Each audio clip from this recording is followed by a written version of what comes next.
Being the child of a powerful political figure yet enduring mistreatment from that same parent was a cruel irony.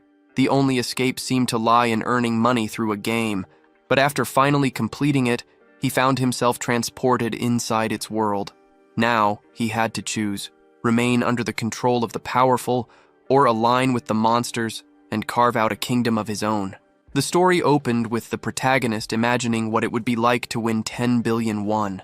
Sitting before his computer, he thought about how such fortune could free him from his current life. Everyone knew him as the son of a well-known congressman, yet that fame came with suffocating pressure. He was constantly expected to uphold his father's reputation and often appeared in the media beside him.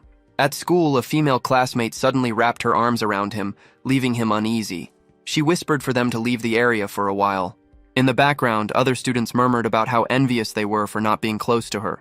The girl led him into an alley where a few older boys waited. Together, they cornered him, questioning why he hadn't lent her more money.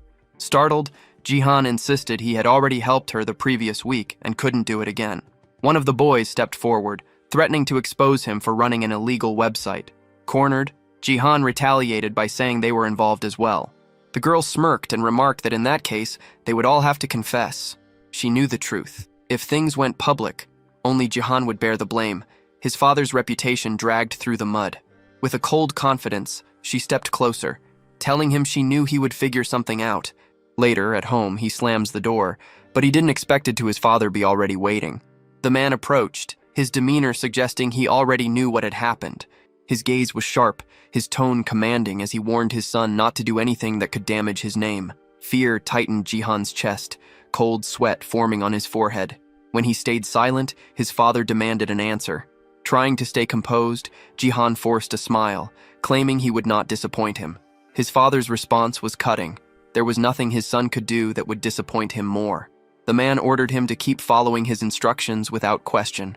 Frustration overtook the boy as he fled to his room. He couldn't understand why his life had to be this way. Then, a small kitten appeared, brushing against his hand. Startled, he pulled away, but the kitten meowed softly from his desk. For the first time that day, Jihan felt a faint warmth in his chest. At least the little creature seemed to care about him. The kitten leapt into his lap, its tiny paws tickling his legs. Holding it gently, the boy muttered that Ruru was the only one still staying by his side.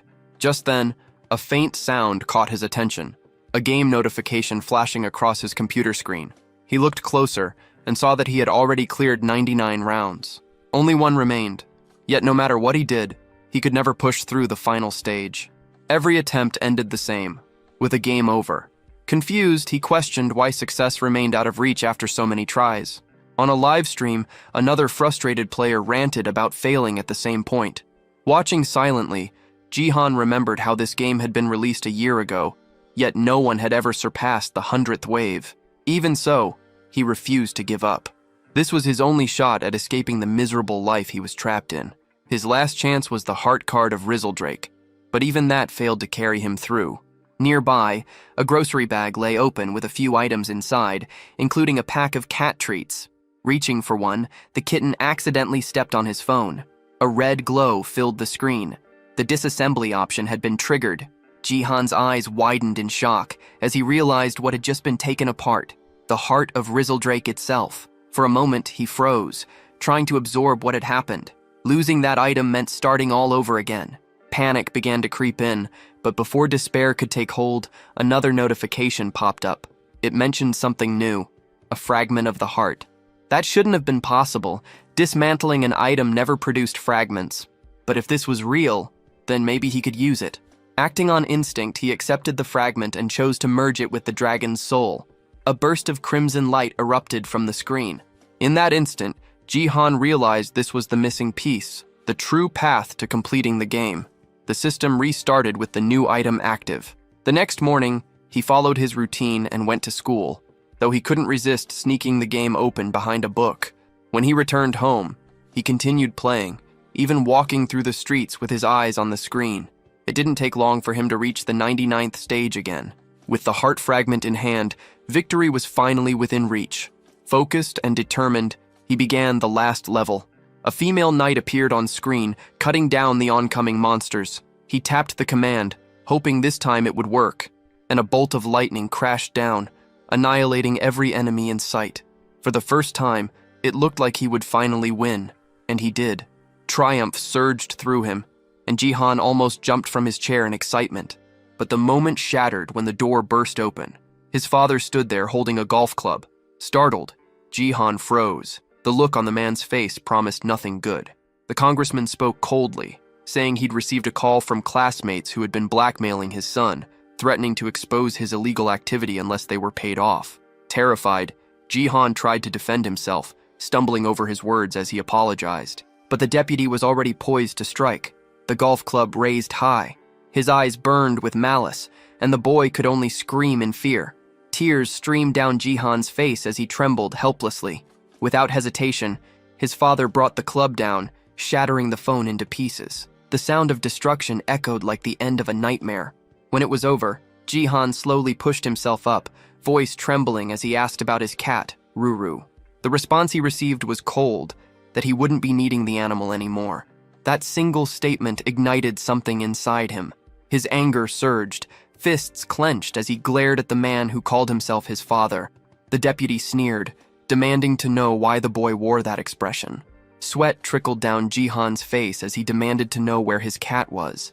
The man's tone remained devoid of emotion as he explained that the cat was now with Jihan's mother, a woman long gone. The words hit like a knife to the chest.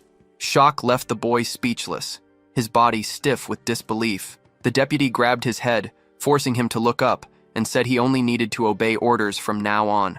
Finally, the man uttered a warning, not to disappoint him again. He added that he had once believed the boy capable of great things. Then, silence. Jihan lay on the floor, his broken phone beside him. A faint sound buzzed from it, the game's voice declaring that the mission was complete. But now none of it mattered. Jihan stared blankly, feeling that life itself had lost all meaning. The voice from the device continued, speaking again, this time inviting him to another world. Before he could react, lightning ripped through the sky, flashing inside his room. The light swallowed him whole. When the brightness faded, Jihan stood in the grand hall of a castle, the heart of the game's kingdom. People surrounded him, their eyes wide with awe. They called him the legendary knight, chanting that he would be the savior of their realm. Disoriented, he tried to make sense of it all. His tears wouldn't come. It felt as though every emotion had been wiped away. Before him stood a man with a long beard, the king. The ruler studied him and asked if he truly was the legendary knight. Then recognition hit. Jihan remembered that face, those words. They were identical to the game's dialogue.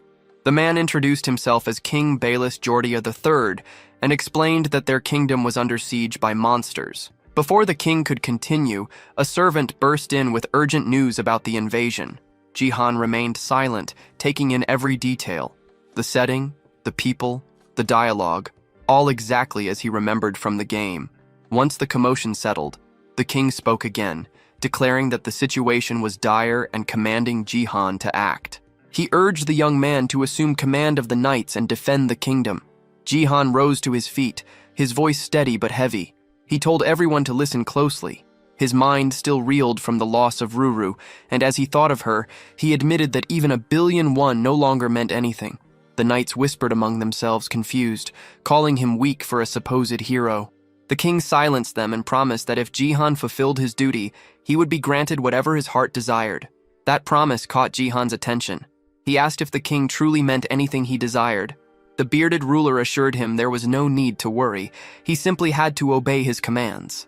Those words struck a nerve. They reminded Jihan of Dan Gai, his father, a man who had forced obedience under the pretense of maintaining reputation.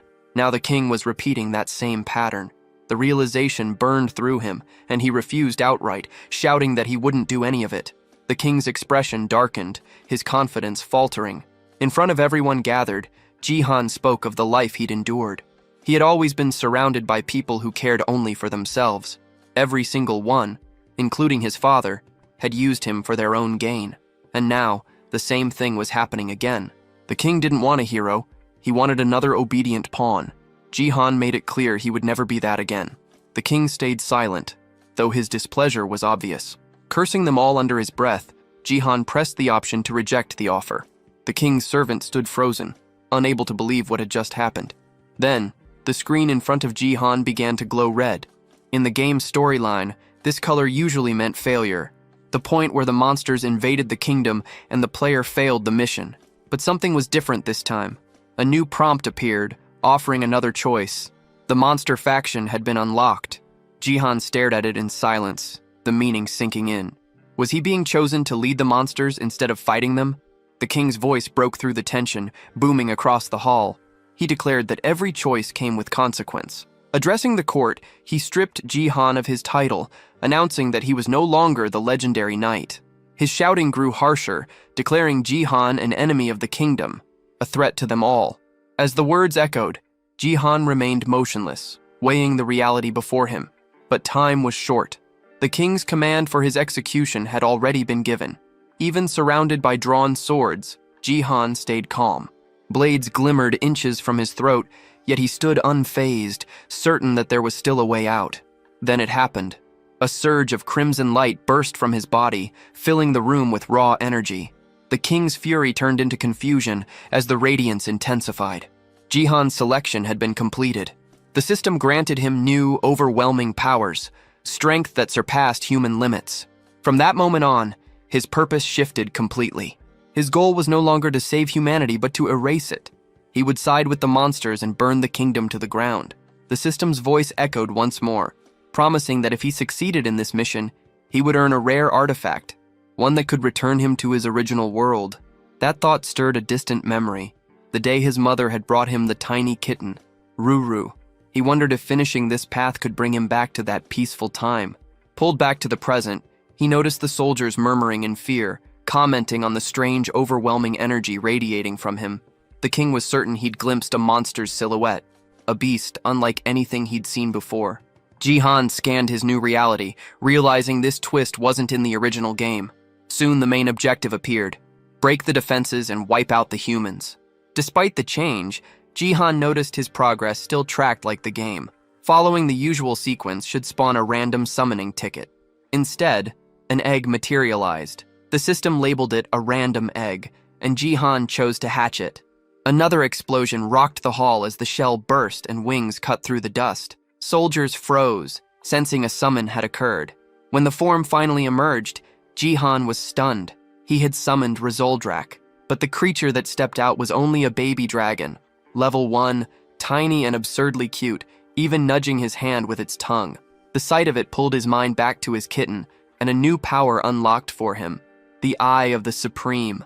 This ability revealed stats for monsters and items. Seeing the little dragon calmed the knights, and they took the moment as the signal to attack. Jihan, unsure if any of this was real, didn't care. He used the eye to read Rezoldrak's skills, and found it could unleash dragon breath. He ordered the small beast to use that power just as the soldiers moved in. For a heartbeat, he feared time had run out. What began as a tiny fireball swelled into a cataclysmic blast that wiped out everyone in its path. The blast tore through the palace wall, sending rubble raining down into the village.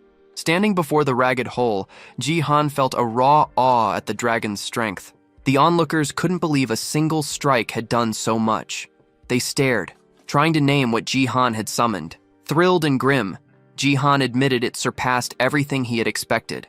If events continued, he'd eventually earn one of the knight's relics.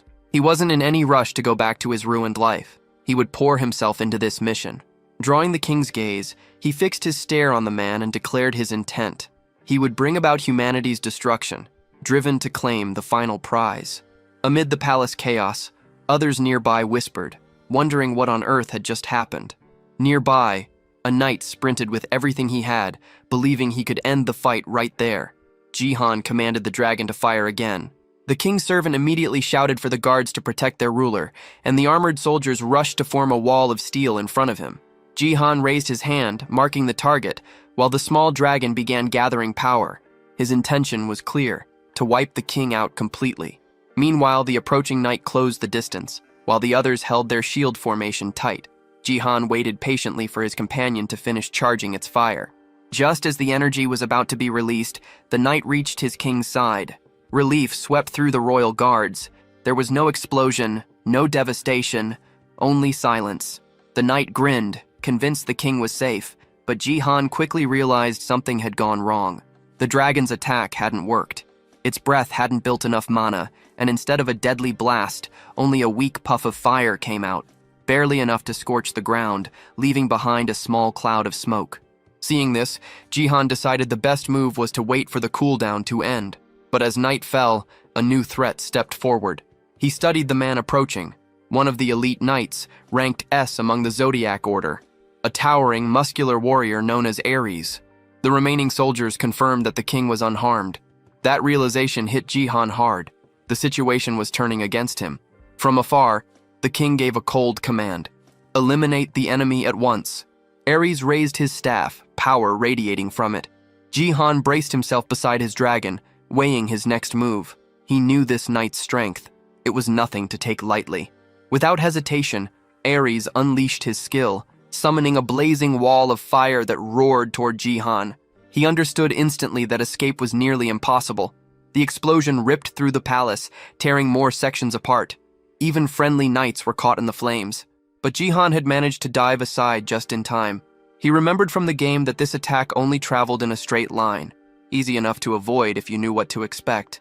Watching the destruction, he realized the knight didn't care about his own comrades. Furious, Ares cursed the dodge and promised to burn a hole straight through Jihan's heart next time. Knowing that the attack needed time to recharge, Jihan saw his window of opportunity.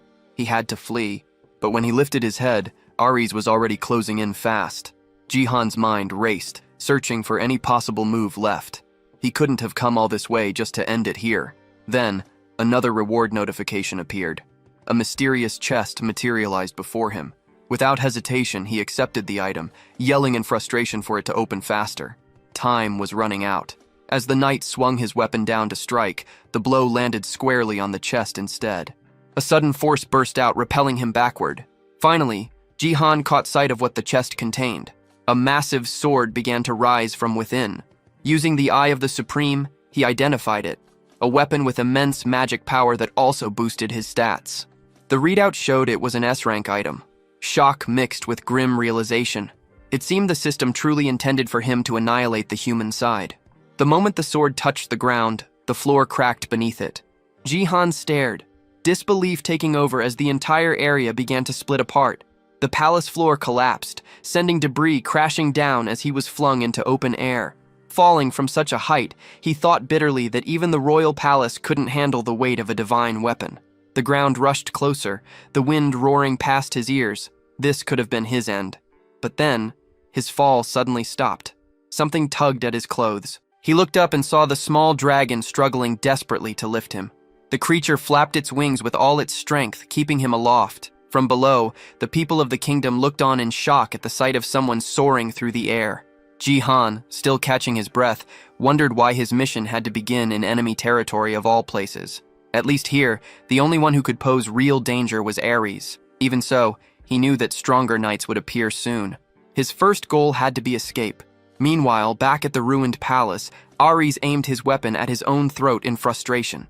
He cursed himself for failing to finish the enemy, muttering that Jihan should have been swallowed by the sea by now. Just then, a messenger arrived. The king was calling for him. The knight knelt before his ruler, asking for punishment for allowing the criminal to flee. But the king ordered him to stop, reminding him that dusk was near. Ares froze, realizing what that meant. Nighttime was when the monsters grew stronger. The king then appointed him commander of the walls and sent him to the front lines. High above, Jihan drifted in the sky, recalling the early stages of the game. The same pattern of monster attacks beginning with wild goblins. But with Ares present, he knew those beasts wouldn't make much progress at first. Then he noticed the ground approaching again. The baby dragon's wings trembled. It was losing strength fast. Despite its effort, Rezeldrak couldn't hold him any longer. Both of them plummeted sharply, crashing back toward the kingdom below. The crash sent both of them slamming into a stone pillar, the impact echoing through the ruined area. Despite the collision, Jihan emerged unscathed. Right beside him, a pair of boots lay abandoned. Without hesitation, he slipped them on. Before he could move again, a voice cut through the silence. A young blonde girl stood nearby, staring at him with suspicion. She didn't recognize his face. Her name was Lib, an S-rank knight. She immediately demanded to know who he was. Jihan recognized her instantly. In the game, Lib had been a crucial figure in stopping the 100th wave. Though scatterbrained at times, she excelled at dungeon farming and had grown powerful enough to take down monsters on her own. When she repeated her demand for identification, Jihan addressed her by name. The reaction was immediate. Confusion flickered in her eyes as she asked how he knew her. Jihan replied that he knew her well, having already gauged her worth. The words meant nothing to her, but for him, this was a warning. She was now an enemy, and he would have to deal with her sooner or later. As night descended, chaos spread across the kingdom. Outside the city walls, the Doblins gathered, ready to storm the gates. The soldiers shouted orders, warning that the monsters were already within range.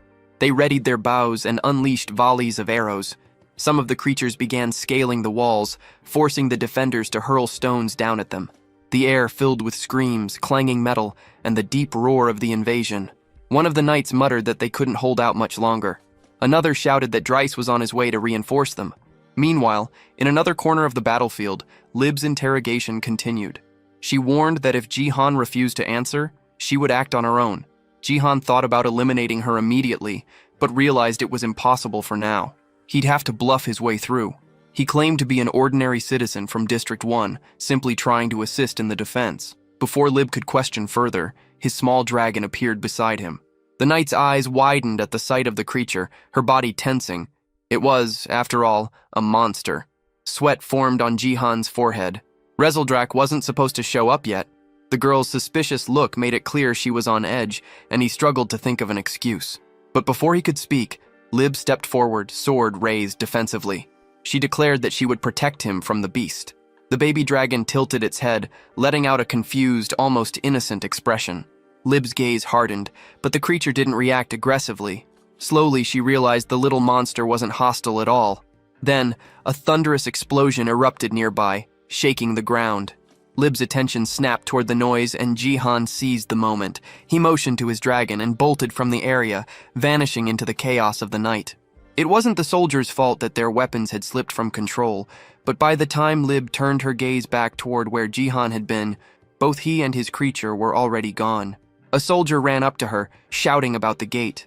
The look on his face made her heart tighten. Whatever was happening there was bad. Loud, pounding strikes echoed from that direction. Inside, the guards waited in tense silence, their fear written across their faces as the gate began to splinter under pressure.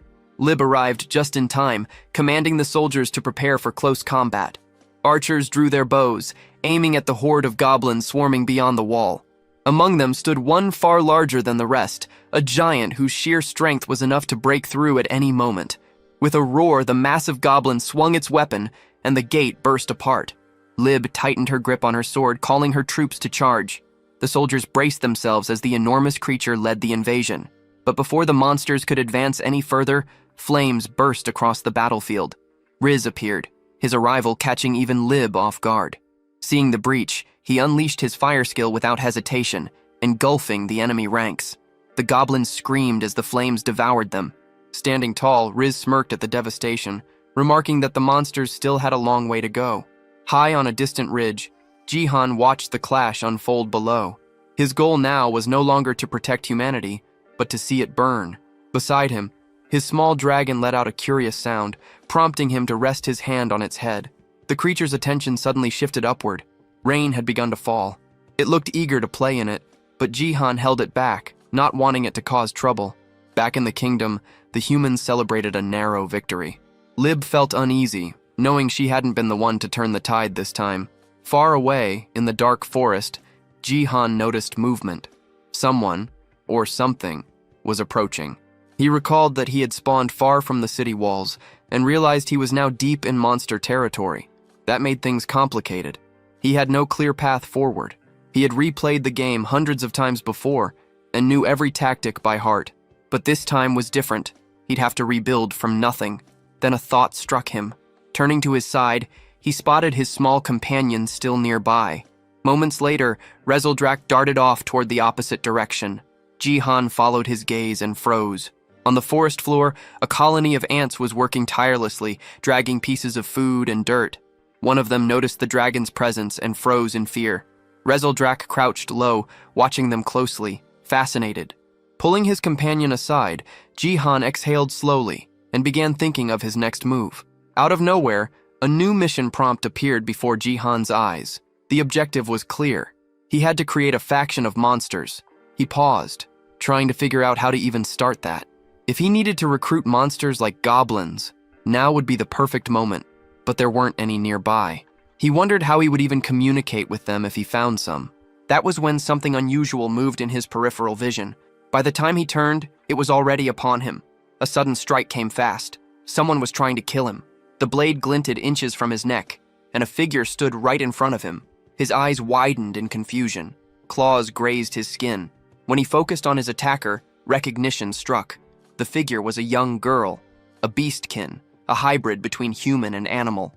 Jihan instinctively labeled her as a rabbit, but her reaction showed she didn't appreciate that. She snapped back, insisting she resembled a fox instead, and even tried to justify it. Their argument lingered in the air, her irritation obvious. Remaining calm, Jihan studied her more closely and finally realized she truly did resemble an Arctic fox. The girl leaned closer, sniffing the air. Then she began circling him, her nose brushing against his clothes as she took in his scent. Her tone shifted. She admitted that while he looked human, his scent was undeniably that of a monster. That revelation startled Jihan. Moments later, 2 new notifications appeared. The first granted him the ability to communicate with other beings. The second gave him natural charisma, increasing how positively others perceived him. With that, Jihan understood why he was able to converse with her so easily. Still, the girl didn't seem entirely at ease. Her questions came rapid and suspicious. Who was he really? Jihan felt uneasy, wondering if the attraction skill wasn't working as intended. Then a sudden movement interrupted everything. A rope shot across his face, snapping past him and catching someone nearby. The sound of impact was followed by a cry of pain.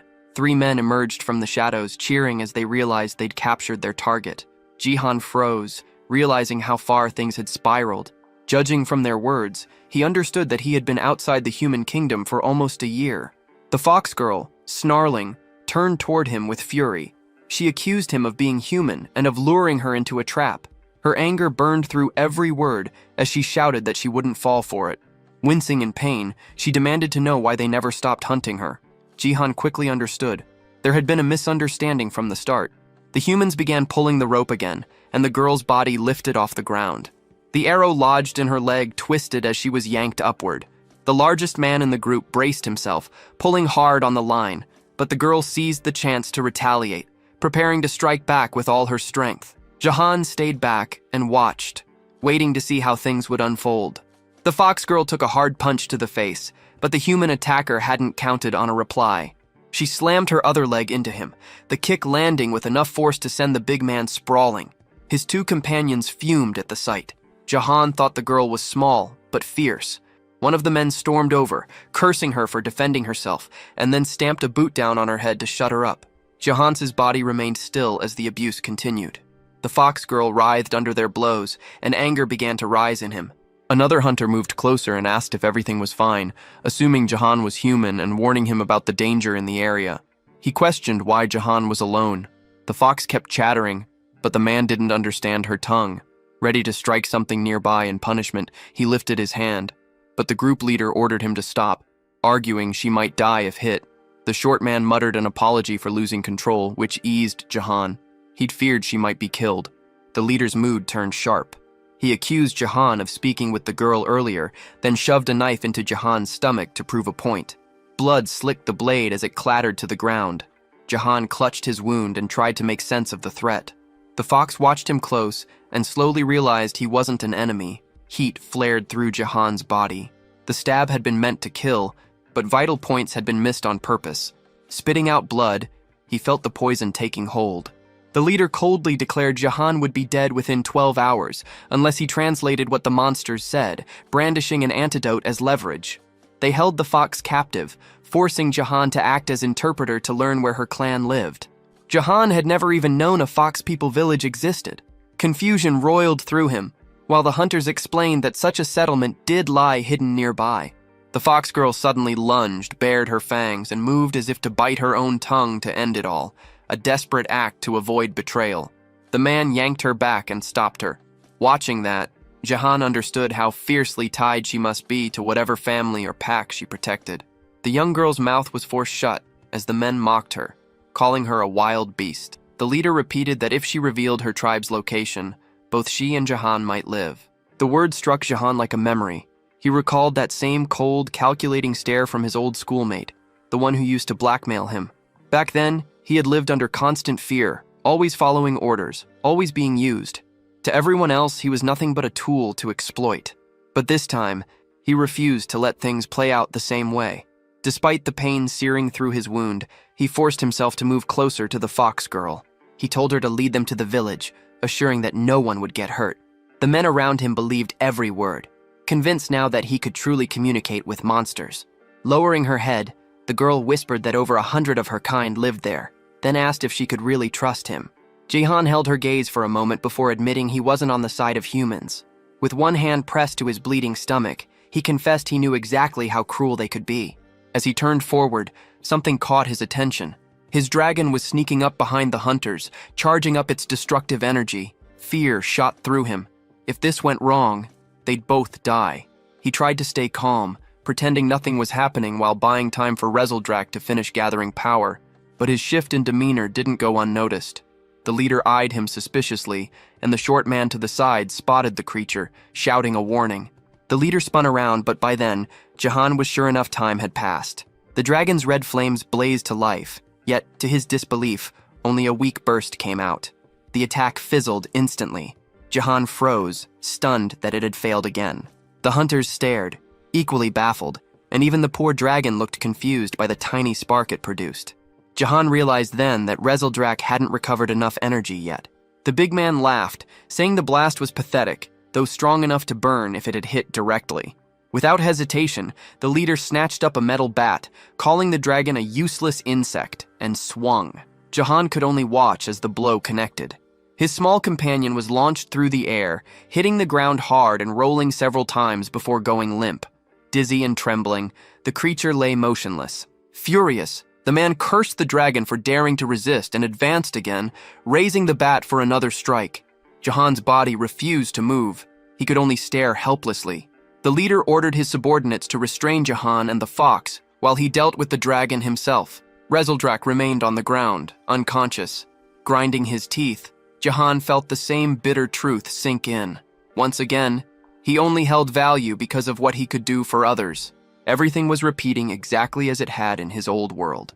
He had spent his whole life living in humiliation, constantly bending himself just to satisfy others. Yet no matter how much he tried, he always ended up isolated and unwanted. Whatever happened, he knew one thing. He would never go back to that miserable reality. From that moment on, he swore he would never regret anything again. The leader raised his weapon, ready to crush the small dragon. Even the fox girl froze, horrified at what was about to unfold. Jahan's face hardened, and his body reacted instinctively. His passive monster ability activated, surging through him like fire. In a flash, he crossed the distance between them and swung his fist. The strike landed with bone-shattering force, sending the leader hurtling through the air. The ground split beneath the impact. The fox girl stood speechless, stunned by his raw strength, while the remaining henchmen stared in disbelief. Their leader lay motionless, face ruined beyond recognition. For once, Jahan had acted before it was too late. But in the chaos, the antidote that could have saved him shattered to pieces. The fox girl stared, confused by how he was even moving with poison coursing through his veins. Jahan ignored the pain and rushed to his fallen companion. Rezeldrak's eyes fluttered open, and a faint smile crossed Jahan's face. He was proud of the little dragon for fighting until the end. The creature gave a small, joyful grin in return. Looking at him, Jahan felt a rush of warmth. The sight reminded him of Ruru, his little cat who had always stayed close, trying to comfort him when no one else did. That memory filled him with resolve. He made a silent promise. He would protect his new companion no matter what. His expression softened as he smiled faintly, thinking that, no matter what the future held, he and his partner would stand together. Behind them, the surviving hunters spat curses, threatening to report everything to their boss. Jahan turned toward them with cold fury, his glare enough to make them hesitate. Realizing what would come next, they panicked and fled into the woods. Rezeldrak cheered weakly, proud of their victory. But the moment didn't last. Jahan's body gave out, his legs collapsing beneath him. He hit the ground hard as the fox girl rushed over. She stared in shock, thinking he might be gone. The little dragon whimpered, nudging his shoulder desperately. Jahan's eyes fluttered. His breathing was shallow, and he felt his strength slipping away. This had to be the end. His last image before blacking out was Reseldrak's worried face hovering over him. Then came the memory, the hospital room, the beeping machines, his mother lying frail and pale. He'd been alone back then too, abandoned while his father never once came to see them. The memory burned through him with the same ache as before. Slowly, consciousness crept back. When he opened his eyes, he realized he was being carried. The fox girl held him firmly as they made their way through a dark, winding cave. Soon, light appeared ahead. They emerged into a quiet village filled with beastkin, most of them resembling rabbits. The residents froze upon seeing him, whispering among themselves. Despite his human appearance, they could all sense it. His scent was that of a monster. They lingered near the window, whispering to each other, wondering when he would wake. But Jahan was already conscious. He simply didn't want that much attention. The fox girl soon stepped forward, asking the others to give him some room. From where he lay, Jahan immediately recognized her voice. When she entered, she asked if he was awake and explained that his presence had drawn interest. It was the first time anyone had seen a human in their village, and besides, he didn't even smell like one. Looking down at his hands, Jahan noticed something. The mark left by the poison was gone. The fox girl told him they had kept him in the village to recover. That was when it struck him. She had brought him here herself, risking her safety for someone who had once been her captor. She had saved his life. Puzzled, he asked why she did it. She replied that, despite how he looked, she could tell he wasn't truly one of them. Unsatisfied, he pressed her for another reason. Her eyes softened as she recalled a moment, how his concern for his dragon had moved her. Jahan wondered if that compassion was only the side effect of his friendly monster ability. But the girl grew irritated, snapping that he was still complaining even after being rescued. Nearby, Reseldrak stirred from his nap. When the dragon opened his eyes and saw Jahan awake, his tail began to flick excitedly. Yet he noticed immediately that Jahan and the fox were already bickering. The girl folded her arms, saying that now they were even. He had saved her once too. Before Jahan could respond, a cheerful sound filled the air. Reseldrak bounded toward him and jumped into his arms, nuzzling his chest while the fox watched silently. She broke the moment, saying they should at least know each other's names. But before she could speak, another villager appeared, announcing that the chief wanted to see them.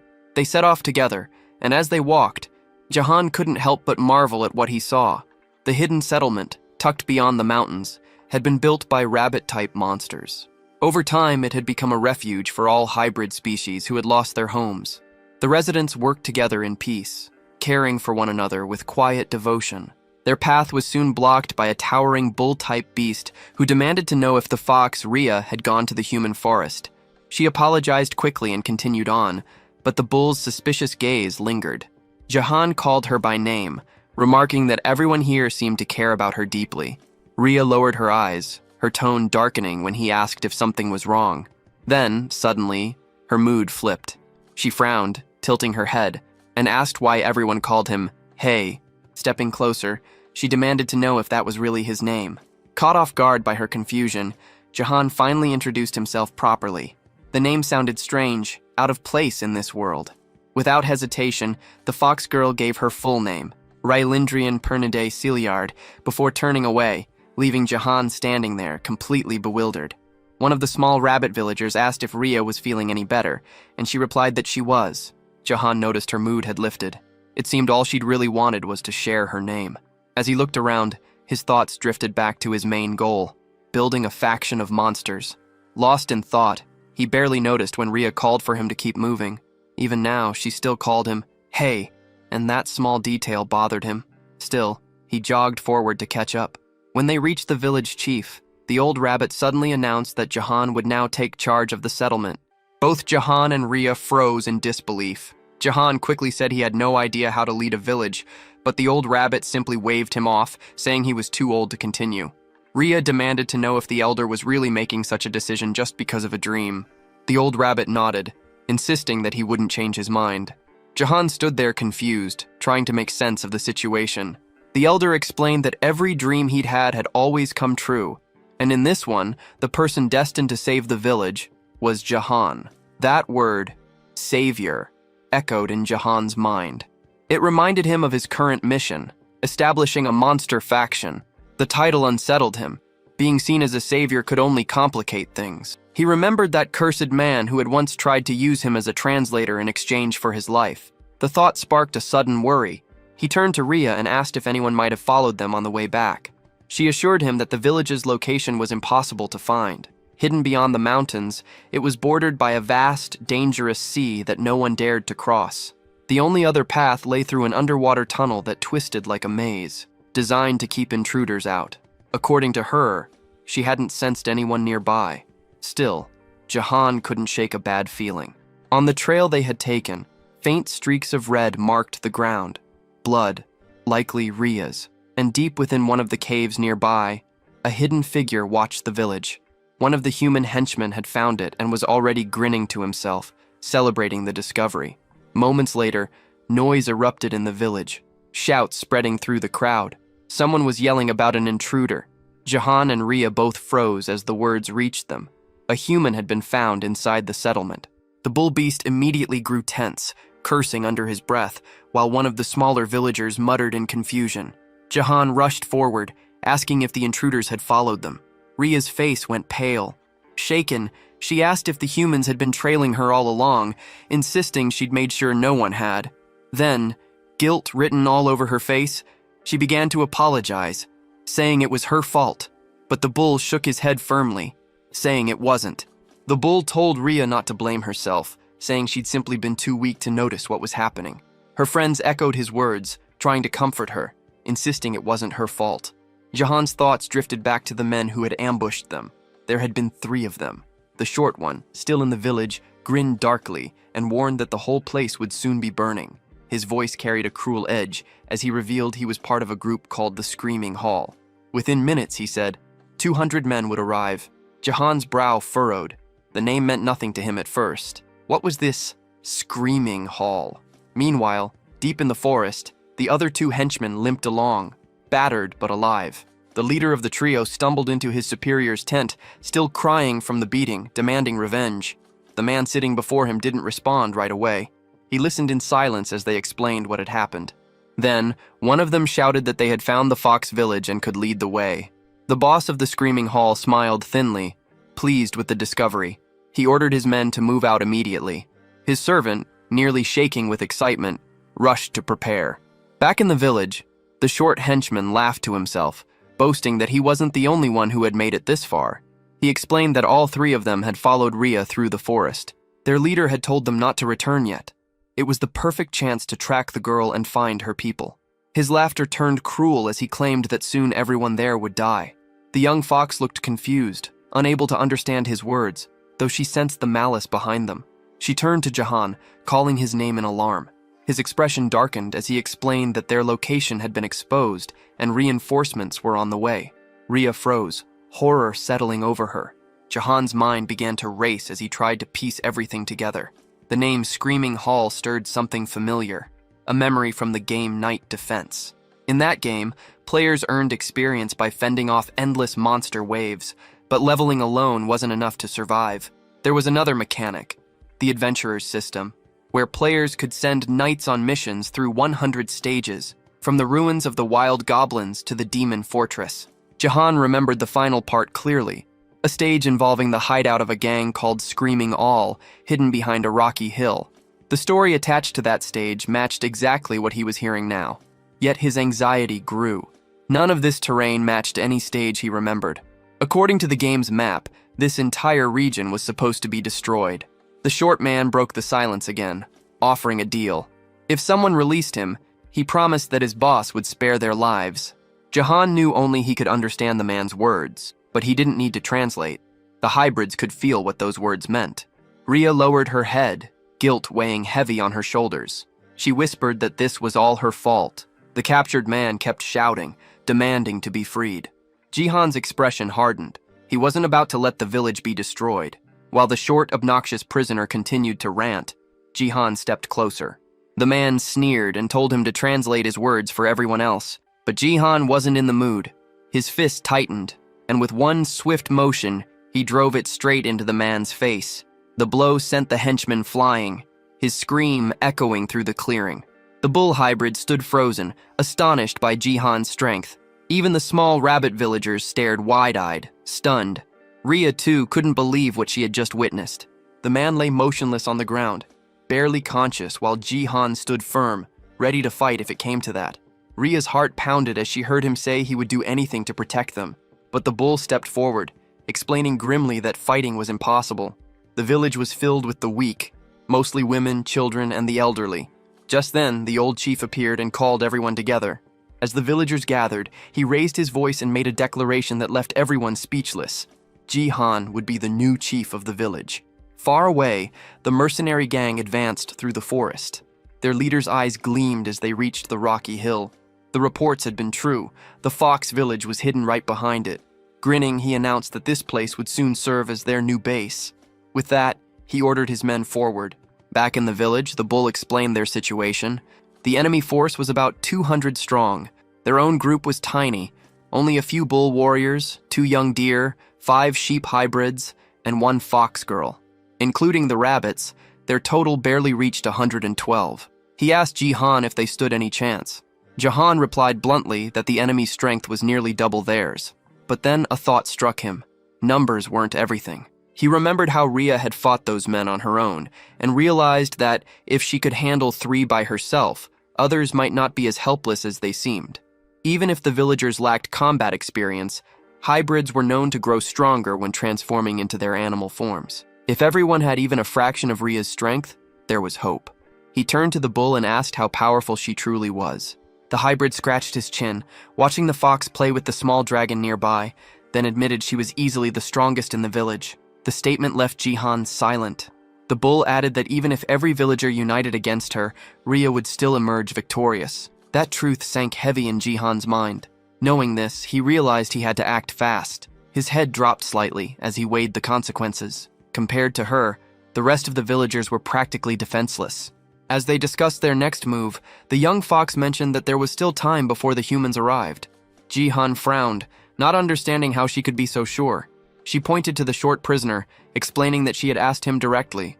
Jihan recalled that one of the henchmen had said their boss was searching for something he had lost. He turned to Rhea, asking if she had any idea what that might be. The girl shook her head and said their village was nothing more than a small refuge for displaced creatures. Hearing that, Jihan guessed the enemy might be using that as a convenient excuse for invasion. Before he could think further, the bull hybrid Tor called out that everyone had gathered. It was time for Jihan to present a plan. He knew that to stand a chance against superior numbers, individual stats would have to compensate for their lack of manpower. The strongest fighter among them was the fox girl. He'd confirmed that much. If she could handle 3 opponents at once, their odds might improve, but even then, he wasn't certain. He began to wonder if raw power depended on species, and thought how useful it would be if he could see everyone's stats. Then it hit him, the demon eye ability. Maybe it could analyze what he needed. In the game, he had triggered it by opening the status screen, so he attempted the same, but nothing happened. He frowned, frustration tightening his chest. Nothing appeared, and the silence around him only made it worse. A moment later, however, a faint red glow flickered before his eyes. An inventory window. It was empty. Still, one detail stood out. Its title wasn't the same as when he had played on the kingdom's side. That difference reminded him of something bitter. Back in the kingdom, he had obtained that incredibly powerful sword, the one strong enough to destroy the entire palace. Now he felt a stab of regret for having left it behind. Since the inventory window had appeared, he couldn't understand why the status screen refused to open. He went through his abilities in his mind. 4 passives.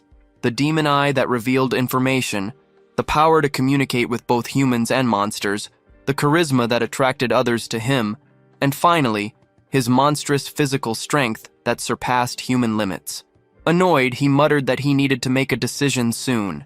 The fox tried to steady herself, saying she would follow his lead, her voice tinged with guilt.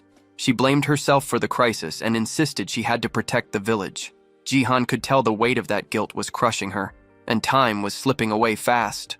Then suddenly his right eye burned with light. A crimson gleam flooded his vision. When he looked at the fox, lines of information flickered faintly across her face. Focusing, he realized he could lock onto a target. The realization hit him immediately. The ability worked through intent. It activated whenever he looked at someone and consciously decided what he wanted to examine. The red glow sharpened in Jihan's eye, and a set of numbers and letters appeared before him. He saw his own classification, rank B. A small surge of excitement hit him. That ranking matched an average knight's level in the game. Shifting his focus, he turned his attention toward Rhea. Her stats appeared clearly, and one thing stood out. Her attack power far exceeded the rest. While she continued speaking beside him, Jihan wasn't paying attention. His mind was locked on the glowing skill window. A small heart icon caught his eye, and he wondered what it represented. Instinctively, he reached out to touch it. Only when Rhea flinched did he realize what he'd done. His finger had poked her nose. Trying to brush it off, he muttered that it hadn't been intentional. But the fox girl's face flushed with anger, and in the next second she lunged at him, claws out. After the brief scuffle, Jihan called for Tor, asking him to gather everyone in the village. A thin scratch now marked his cheek, but he assured them it was nothing serious. Soon the villagers assembled just as he requested. He needed them all in one place to analyze their stats. The process was long and exhausting, each scan draining his focus. When it was finally over, he exhaled in relief. The results confirmed what he had suspected. He could now tell who was strong and who wasn't. Even as a hatchling, Rezeldrak was still the most powerful among them. His attacks carried immense destructive force, though they drained all his mana in one burst. With that limitation, Jihan knew the dragon wouldn't be able to fight this time. That left only Rhea, a rank B, and Tor, who was rank C. The rest of the villagers fell into lower tiers, the weakest of all. Even without seeing the enemy levels, Jihan could guess the approaching mercenaries averaged around rank C. The realization tightened his chest. They were outmatched in every way, fewer in number, lacking proper skills and equipment. Under these conditions, defending the village would be impossible, but this wasn't a game anymore. The rules were different here. He looked around the settlement and began thinking. If he couldn't rely on stats, he could rely on the environment, create variables that wouldn't exist in a game. His mind raced with possibilities. Calling Rhea and Tor over, he told them they needed to plan a new strategy. Meanwhile, far beyond the mountain, the gang pressed forward. Their leader walked at the front, flanked by 2 rabbit scouts moving ahead to check the path. The young male rabbit turned to his sister, whispering that they should return to warn the others. Before they could move, a sharp sound cut the air. The boy dropped instantly, struck in the head. The girl froze, horrified, staring at her brother's body lying motionless on the ground. The one who had struck him was the screaming hall leader himself. A cruel grin spread across the man's face as he stepped past the corpse, leaving the girl trembling. Tears welled in her eyes before she shut them tight and bolted, shifting into her rabbit form as she fled through the forest. One of the henchmen asked if they should chase her, but the leader waved him off with a smirk. His voice was low and venomous as he said there was no need. He was already spreading the infection. The village was in motion, every hybrid working together to put the plan into action. Tension filled the air as they prepared for what was coming. Then, through the misty entrance, the little rabbit who had escaped earlier came running, her eyes wide with panic. Jihan immediately noticed she was alone. The girl stumbled forward, shouting that the humans had already arrived. Even Tor, the bull, froze at her words. Rhea stepped forward, confused, asking why the rabbit's fur was soaked in red liquid, but the girl was too terrified to explain clearly. She kept repeating the same thing. The humans were already here. Despite the panic spreading around him, Jihan stayed composed. He was the first line of defense for the monster faction, and he was ready. Gritting his teeth, he swore he wouldn't let the village fall. Far from the village, the mercenary gang finally reached the cave entrance. Their leader asked if this was truly the fox's den, and his men confirmed it. Confident, they pushed forward, determined to finish everything before sunset. Back in the village, Rhea's ears twitched. Her heightened senses caught something. The humans were getting closer.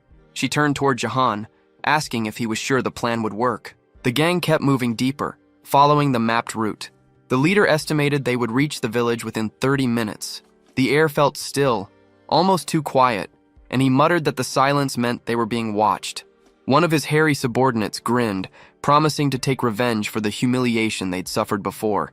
Then a sound broke the stillness, a faint creak beneath their boots. The ground began to tremble. Cracks spread rapidly across the tunnel floor before anyone could react. With a loud crash, the ground gave way. Several men plummeted into the hole, shouting in pain as they hit the bottom. Those who stayed above backed away just in time, dust and gravel raining over them. The leader barely managed to grab one of his men by the arm, pulling him from the edge. Below, groans filled the air.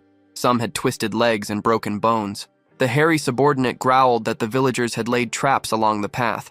The leader's face darkened as he examined the floor ahead. He realized what had happened. The enemy had dug pits and covered them with wooden boards disguised by dust and debris. Any heavy step was enough to make the ground collapse. Another man muttered that none of this had been here the day before. The leader didn't respond. Instead, he moved forward, his patience thinning. As his men followed, he cursed under his breath, their confusion growing as they watched him pick up a large rock with ease. Without warning, he hurled it ahead. The stone slammed into the ground and instantly broke through it. Another pit trap. The leader smirked. He explained that the tunnel was originally solid rock, which made it easy to tell where traps had been dug. Any section filled with loose dirt or gravel would collapse. Following his lead, his men began to spot the differences. The rocky patches were safe, while the dusty ones were not. Feeling satisfied, the leader declared that humans like them wouldn't fall for such simple tricks again.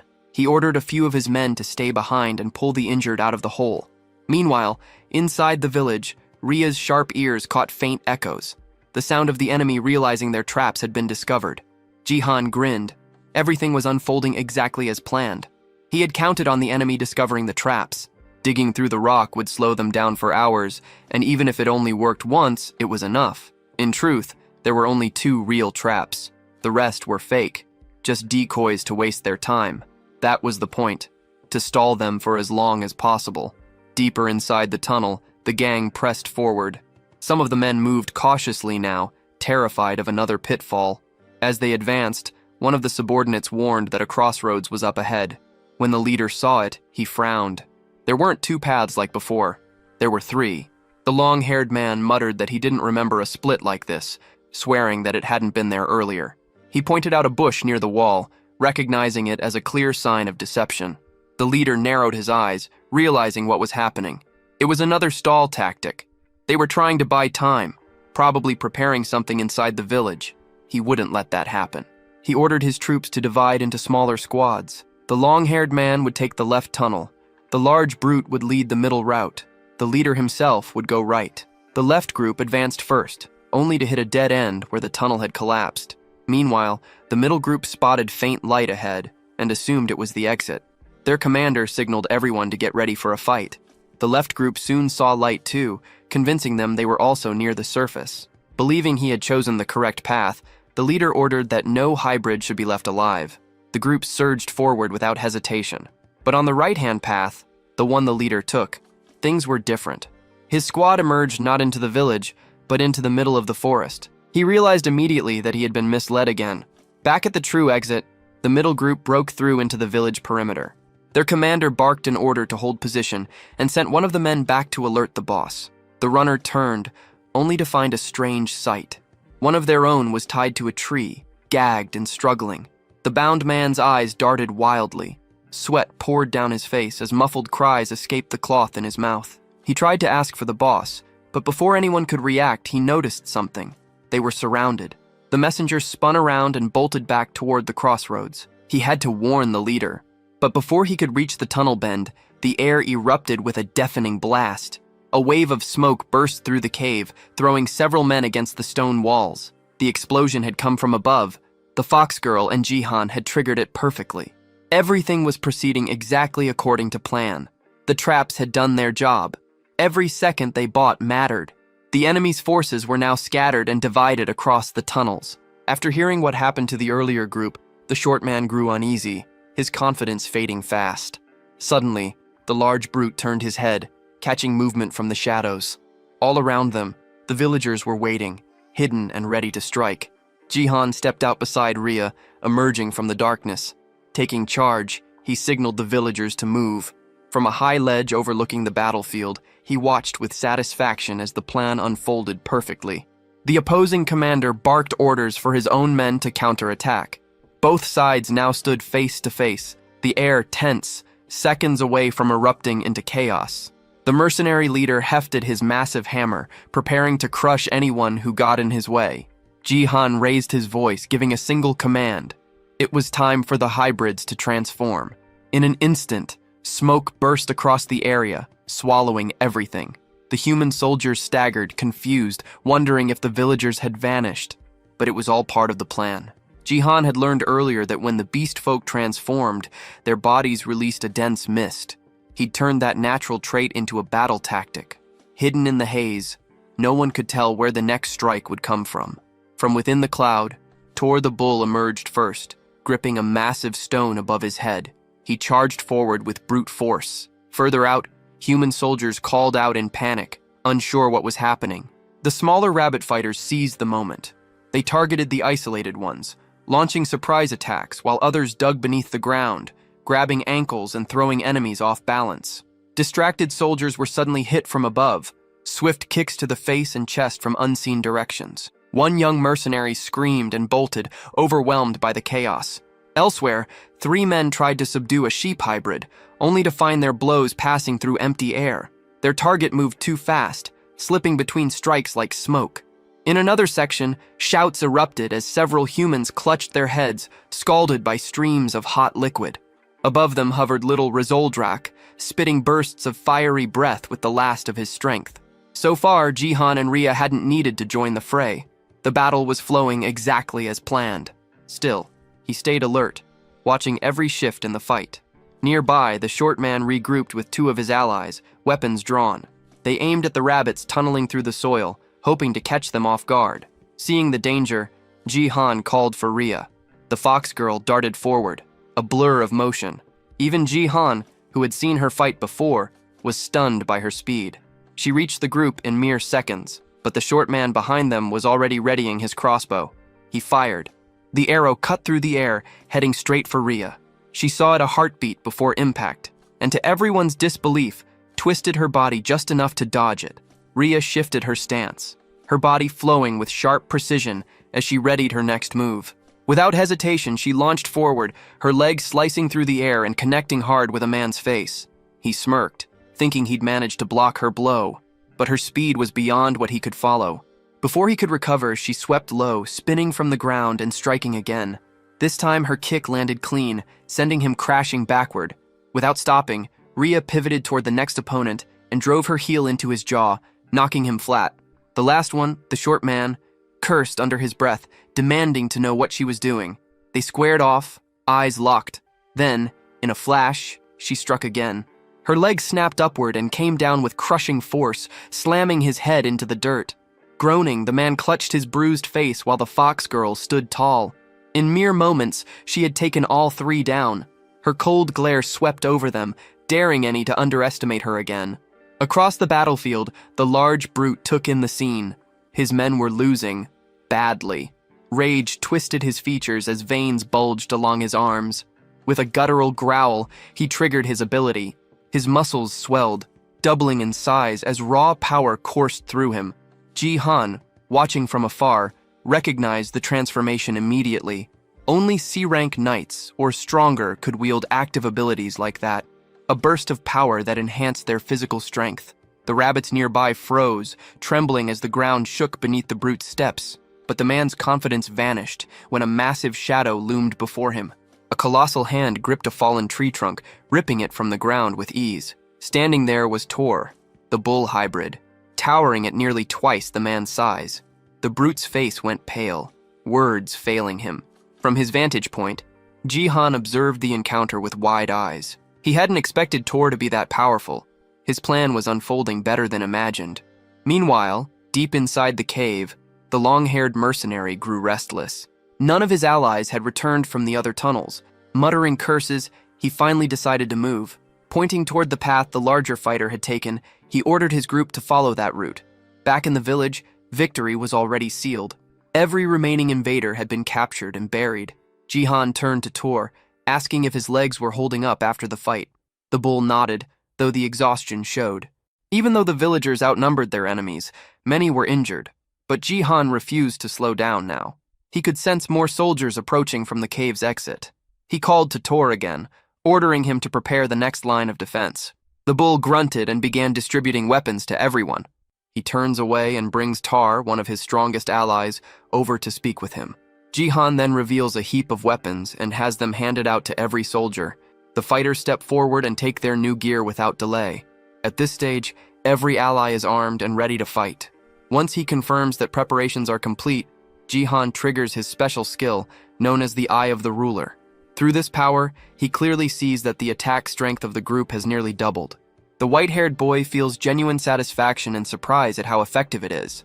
At the same time, a team of humans advances toward the village camp. Their leader feels unsure, certain that the hideout was meant to be there. Still, something feels wrong, since the entire area is silent. Moments later, he faces a disturbing sight as several people are found buried in the ground. Shock freezes him, his mind unable to grasp what took place. Behind him, his companions panic when they notice the scene. The leader soon realizes that every buried person is still alive. He tries to call out to the hostages and intends to free them, only to notice that the ground is riddled with holes. Before he can move closer, 2 rabbits leap at him swinging clubs. Right then, a piercing scream echoes across the canyon. Elsewhere, another squad of warriors rushes ahead. Their leader grows irritated, aware that without a map they have no sense of direction. One of the men points out a passage, claiming it is the correct route. He also notes that beyond it lies a fork in the road. The leader quickly senses danger and signals for everyone to keep their distance. One of the men reacts too late as the ground begins to crumble. As the floor trembles, a warrior loses footing and falls. Yet the mechanism fails to activate fully, leaving the entire group baffled. Confusion spreads as one man questions why the trap did not work. Without hesitation, the leader tightens his grip on his spear and takes action. Using force, he strikes the ground to test it. To his surprise, the surface is solid stone, raising doubts in his mind. With a bitter laugh, he realizes that only the cave entrance was rigged.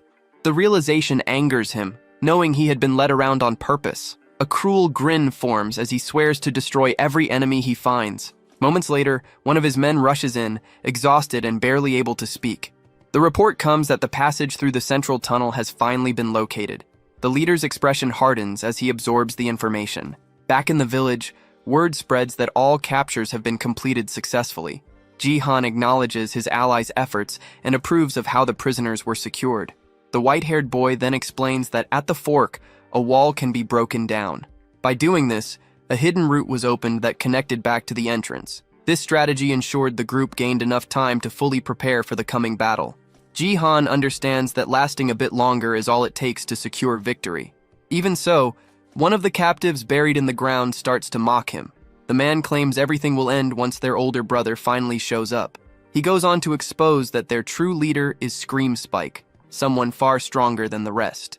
Without warning, a girl steps in and kicks the captive in the face, cutting him off. She quickly reports to Jihan that she counted 60 enemies, with only 5 still able to fight on their side. Jihan works it out in his head, judging that the remaining bandits, including their leader, number around 60. He knows his group is at a clear disadvantage, having already fought twice and grown tired. Still, those battles gave them real experience. Because of that, everyone is tougher and mentally ready for what comes next. The white-haired boy shows confidence, aware that they have grown stronger. His only issue is that the new sword feels heavier than expected. Just then, heavy footsteps echo closer. Rhea senses the presence first and alerts everyone that the enemy has arrived. The buried captive grows excited and calls out for his older brother. The bandit chief scans his own men and treats them as useless. His attention then shifts to Jihan, suspecting the entire situation was a setup. Jihan throws the idea back, treating it as nothing more than solid planning. The bandit leader smiles, noting how bold the boy has become. He makes it clear that while the earlier wins were pleasant, a third victory will not happen. Jihan shows no concern and moves to put forward terms. The bandit leader immediately rejects the idea, insisting this is not negotiation, but coercion. Jihan raises his blade toward the man's brother and signals for all weapons to be dropped. He makes it clear that refusal will end in his brother's death. The bandit leader does not reply, his face stiff and unreadable. The captured man cries out in fear as Jihan recognizes how cruel the move is. Still, he knows this is not a moment for honor and questions whether the enemy will comply. Against all expectations, the bandit chief releases his spear, letting it hit the ground. Instead of surrendering, he begins chanting, activating a strange power. Jihan is caught off guard, having never expected this response. A purple glow spreads over the bandits, and the skill name Scream Spike becomes clear. Jihan quickly understands that it is a wide-range buff that raises the strength of allies. Even without numbers, his companions immediately feel the surge in enemy power. The shift is extreme, and Jihan realizes just how much their combat ability has jumped. The bandit leader roars for a full assault. The clash begins at once, and the empowered bandits start to control the field. During the chaos, one of Jihan's allies is forced to fight someone far bigger. The enemy strikes hard and wounds one of the small rabbits during the exchange. Watching this, another rabbit snaps and smashes the attacker with a club. Though hurt, the enemy grips his arm, glaring at the two rabbits standing before him.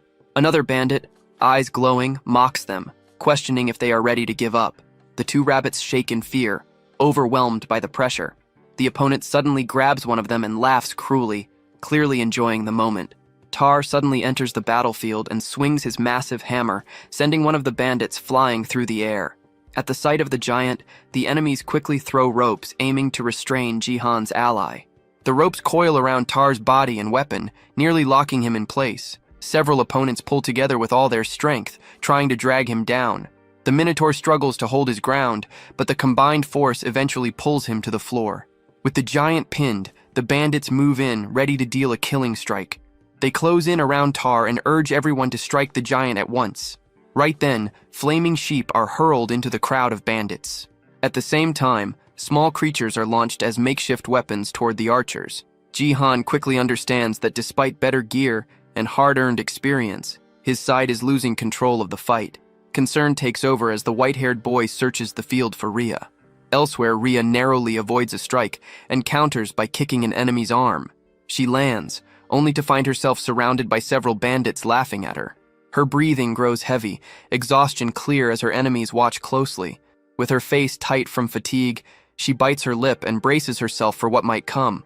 From a distance, Jihan sees that his ally has reached her limit. One of the bunny girls is struck as well, crashing to the ground and suffering severe injury.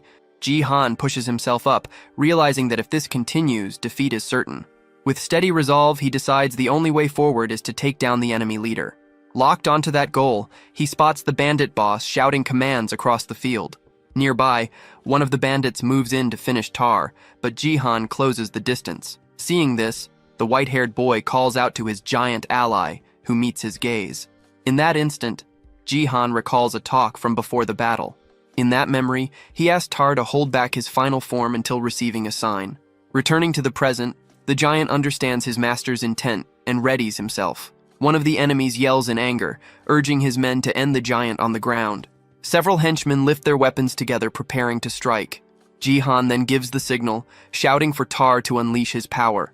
The Minotaur rises as energy surges around him, boosting his defense and vitality by half. With his ally transformed, Jihan lets out a cry, and the two charge side by side. The white-haired boy knows they have only 3 minutes before the plan moves to its next stage. Their target is clear, and the bandit leader must be captured within that window. The enemy chief, however, shows no fear, and stands with a mocking grin. In answer, the giant roars, gathering strength for a decisive strike. With rage burning in his eyes, he lashes out using the whip fixed to his arm. The impact sends one henchman flying while screaming in pain. Still, the bandit leader calmly grabs the rope and orders the giant to stop.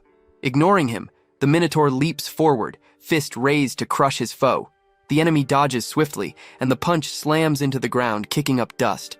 Wearing a smug expression, the leader mocks the giant for growing larger without real strength. Using that moment, Jihan bursts through the dust, launching an attack from behind. It becomes clear that the giant's assault was meant as a decoy, allowing Jihan to close the gap. In the next instant, Jihan feels a chill as he understands that the plan has failed. The bandit leader displays overwhelming power and flings the Minotaur aside without effort. Before the giant can rise, a heavy kick crashes into his body. The enemy then leaps high into the air, lining up a brutal finishing blow for Tar. Exhausted and hurt, Jihan can only watch, unable to save his ally. The villain slams down with immense force, smashing the ground and carving out a massive crater. He turns toward Jihan with a twisted grin, clearly enjoying the chaos. Gathering strength, he jumps again, aiming to crush the boy still on the ground. Elsewhere, Rhea shows her skill and quickly takes down another foe. At the same time, Jihan fails to evade and takes a crushing hit head-on. Rhea cries out in despair at the sight, even as blood runs from her wounds. Despite the pain, the white-haired boy refuses to give in. As he lies there, he recalls the moment he studied his own combat status.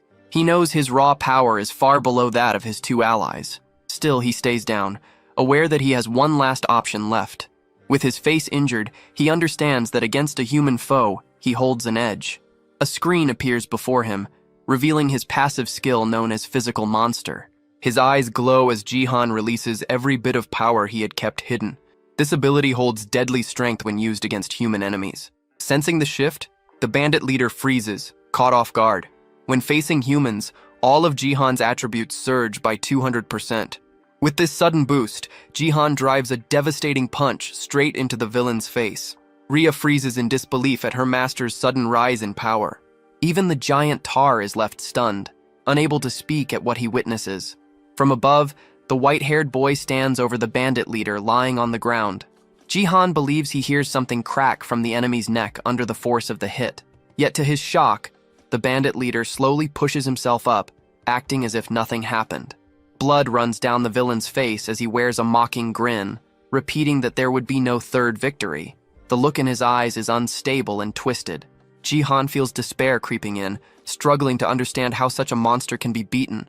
The bandit leader suddenly grips Jihan's fist with crushing strength. The pressure is overwhelming, forcing the boy down to one knee without any chance to resist. Jihan braces himself with one hand on the ground, completely overpowered.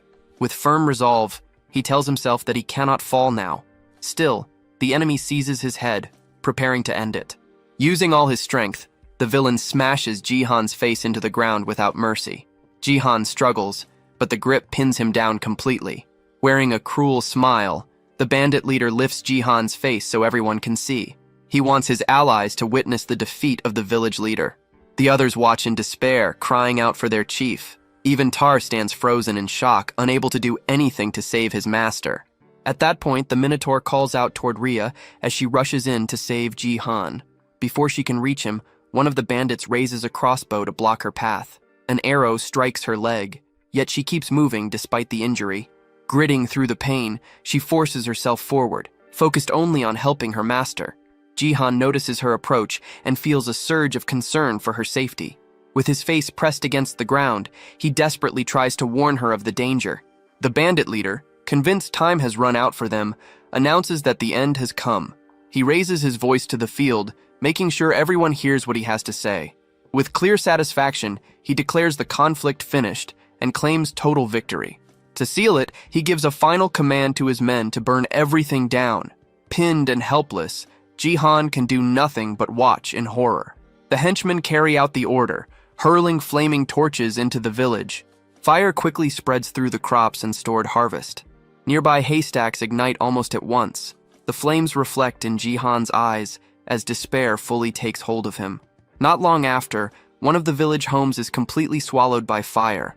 A bunny girl cries out in panic as the blaze spreads unchecked. With chaos everywhere, the villagers start fleeing to escape the flames. The bandits enjoy the destruction, tossing more torches without restraint. Two residents stand frozen, watching the fire with no hope left. The villain makes it clear that war was never as simple as Jihan believed. He reinforces the truth that the losing side always loses everything. Elsewhere, several bandits mockingly bind a child from the Tar race. The giant is forced to watch as friends and family are taken one by one. Amid the disorder, a rabbit girl tries to help a friend injured earlier in the fight. The villain makes it known that Jihan's base, along with everything he built, will be wiped out. With a hand tightening around Jihan's neck, he continues to mock his defeat. He then lifts the boy off the ground, making it clear that even his life will be taken. Even wounded, Rhea witnesses everything, powerless and overwhelmed. Jihan struggles to break free, but the grip on his throat is far too strong. The bandit leader questions whether the boy still refuses to surrender, treating the battle as finished. Jihan, however, refuses to yield, holding on to the belief that he cannot lose. In that moment, a brief memory surfaces. He recalls a woman smiling gently at him. He remembers her wish for her son to form bonds and befriend a girl. He remembers his goal of returning to that time and destroying the human faction. Driven by that memory, He forces out his resolve, declaring that he will not stop until his ultimate goal is reached. With everything he has left, the white-haired boy unleashes his determination, refusing to give up. This sudden willpower leaves his allies stunned. The giant and the fox girl look toward him with renewed hope in their eyes. The villain reacts only with laughter, questioning what refusal alone could change. He makes it clear that Jihan's part in the war is finished. Pressing a dagger to the boy's neck, he signals that this is the true end. At that instant, a bright full moon shines directly into Ria's eyes. The bandit leader still holds Jihan in the air, ready to strike the last blow.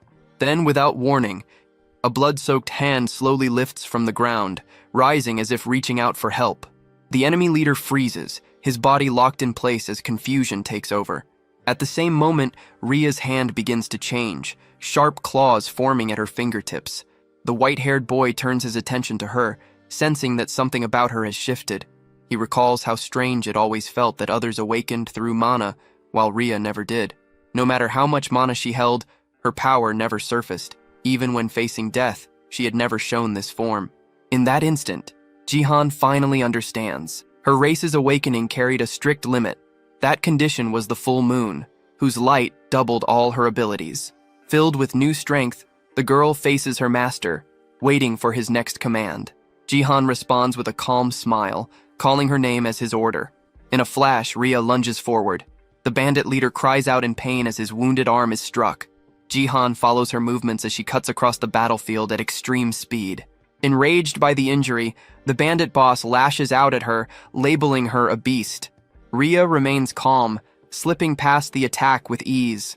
Seizing the opening, she moves in close and drives her claws into him, delivering a killing blow. Seeing his older brother fall, the captive stands frozen in shock. With a single strike, Ria sends the bandit leader's body flying aside.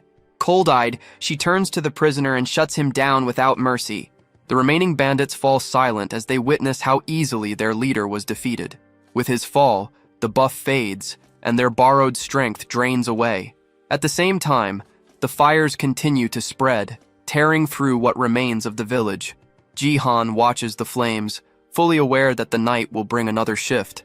A system message appears, warning that monsters gain a 20% boost after nightfall. A confident smile appears on Jihan's face. This was the moment he had been waiting for. As darkness settles, a red aura ignites around all of Jihan's allies. Empowered, the giant finally shatters the chains holding him. One of the bunny girls rises and calls for everyone to fight back with all they have. Fueled by their leader's resolve, the warriors roar in unison, vowing to drive the humans away. Watching the balance turn, the bandits fall into panic, realizing the battle is lost. With a focused expression, Jihan faces his companions and prepares the final command. At his signal, every ally charges toward the remaining enemies. Soon after, the rabbit warriors shout that the humans are fleeing and rush to capture them. As victory becomes clear, Jihan reflects on his mistakes, realizing he had been reckless and too sure of his plan. Even exhausted, one of the bunny girls lifts her arms high, shouting that they finally won. Yet the first battle in this world ends in total ruin. Jihan stares at the aftermath, seeing that more than half the village has burned to ash. Many allies lie dead or badly injured across the ground. Tears streak down his face as guilt weighs on him, knowing he could have done better. At that moment, the fox girl steps closer, making it clear that he does not have to bear everything alone. Ria stays by his side and comforts him, reminding him that everyone's strength works in different ways. She recalls that even when facing a clear disadvantage, he kept fighting with everything he had. Even after losing, the white-haired boy never once thought about abandoning the fight. She finishes by making it clear that he did everything possible within his limits. As she speaks, to show her support, with a gentle smile, she urges him to keep watching over everyone as the village chief. The words from his ally leave the white-haired boy speechless. Without warning, the system displays a notice that the affinity between them has risen to 50. Seeing this, Ria's face turns bright red, caught off guard by the update. Flustered and embarrassed, she quickly offers to help with cleanup and runs off, leaving Jihan confused behind her. In the ruined camp, everyone begins working together to rebuild what was lost. Still, Jihan understands that this is far from the end, and that everything is only beginning. Soon after, a system window announces that the second main mission has been completed. The monster faction population is now a total of 82. As a reward, he is granted the option to receive a random skill and must decide whether to accept it immediately. With steady resolve, Jihan vows not to repeat the same mistakes. He chooses to accept the reward and learns the weapon refinement skill. Several days pass and the village slowly takes shape again through everyone's effort. While working, Jihan hears Rhea calling out to him from the roof of one of the houses. He tosses a snack in her direction to pull her attention back. Smiling, she catches it mid-air and insists that her master should eat first. Jihan accepts the food, pleased at first, but his expression shifts when he realizes it is carrots again. Rhea explains that although the carrot fields burned, the stored food remained untouched. Confused, Jihan wonders why they are eating vegetables when they belong to the fox race. With a gloomy look, he concludes that everyone has been forced into vegetarian life. He then changes the topic and checks on her injured leg. Rhea assures him that she can walk again and plans to help with reconstruction as well. Jihan notes just how impressive their vitality and recovery truly are. Because of this, the village is rebuilt at a fast pace, and 2 weeks pass since the battle. During that time, funerals are held for all who lost their lives, excluding those who fled. The 55 captured bandits are brought to trial. Most villagers demand quick revenge for their fallen comrades. However, taking the lives of unarmed captives is not an easy choice. After long arguments and heavy debate, a final decision is reached. To everyone's surprise, the prisoners are released. Even so, they are not set free without consequence. Before sending them off by boat, a note is left identifying them as members of the Scream Spike Gang. Jihan explains that the sea is filled with dangerous monsters. If fate allows, they may reach the kingdom and face the punishment they deserve. Afterward, the white-haired boy reveals an important discovery. He learns that the bandits were searching for a specific item their leader desperately wanted. By chance, the house of one of his allies survived the fire. Curious about the object, Jihan decides to activate the Eye of the Ruler to investigate further. Using his vision, he quickly identifies the objects as enhancement stones of different ranks. His attention then locks onto a green stone glowing softly on one of the tables. To his surprise, the system identifies it as a B-rank enhancement stone. The white-haired boy cannot help but wonder what these stones are and why they ended up inside his ally's home. Before he can think further, a large bag suddenly drops from the ceiling, landing right in front of them.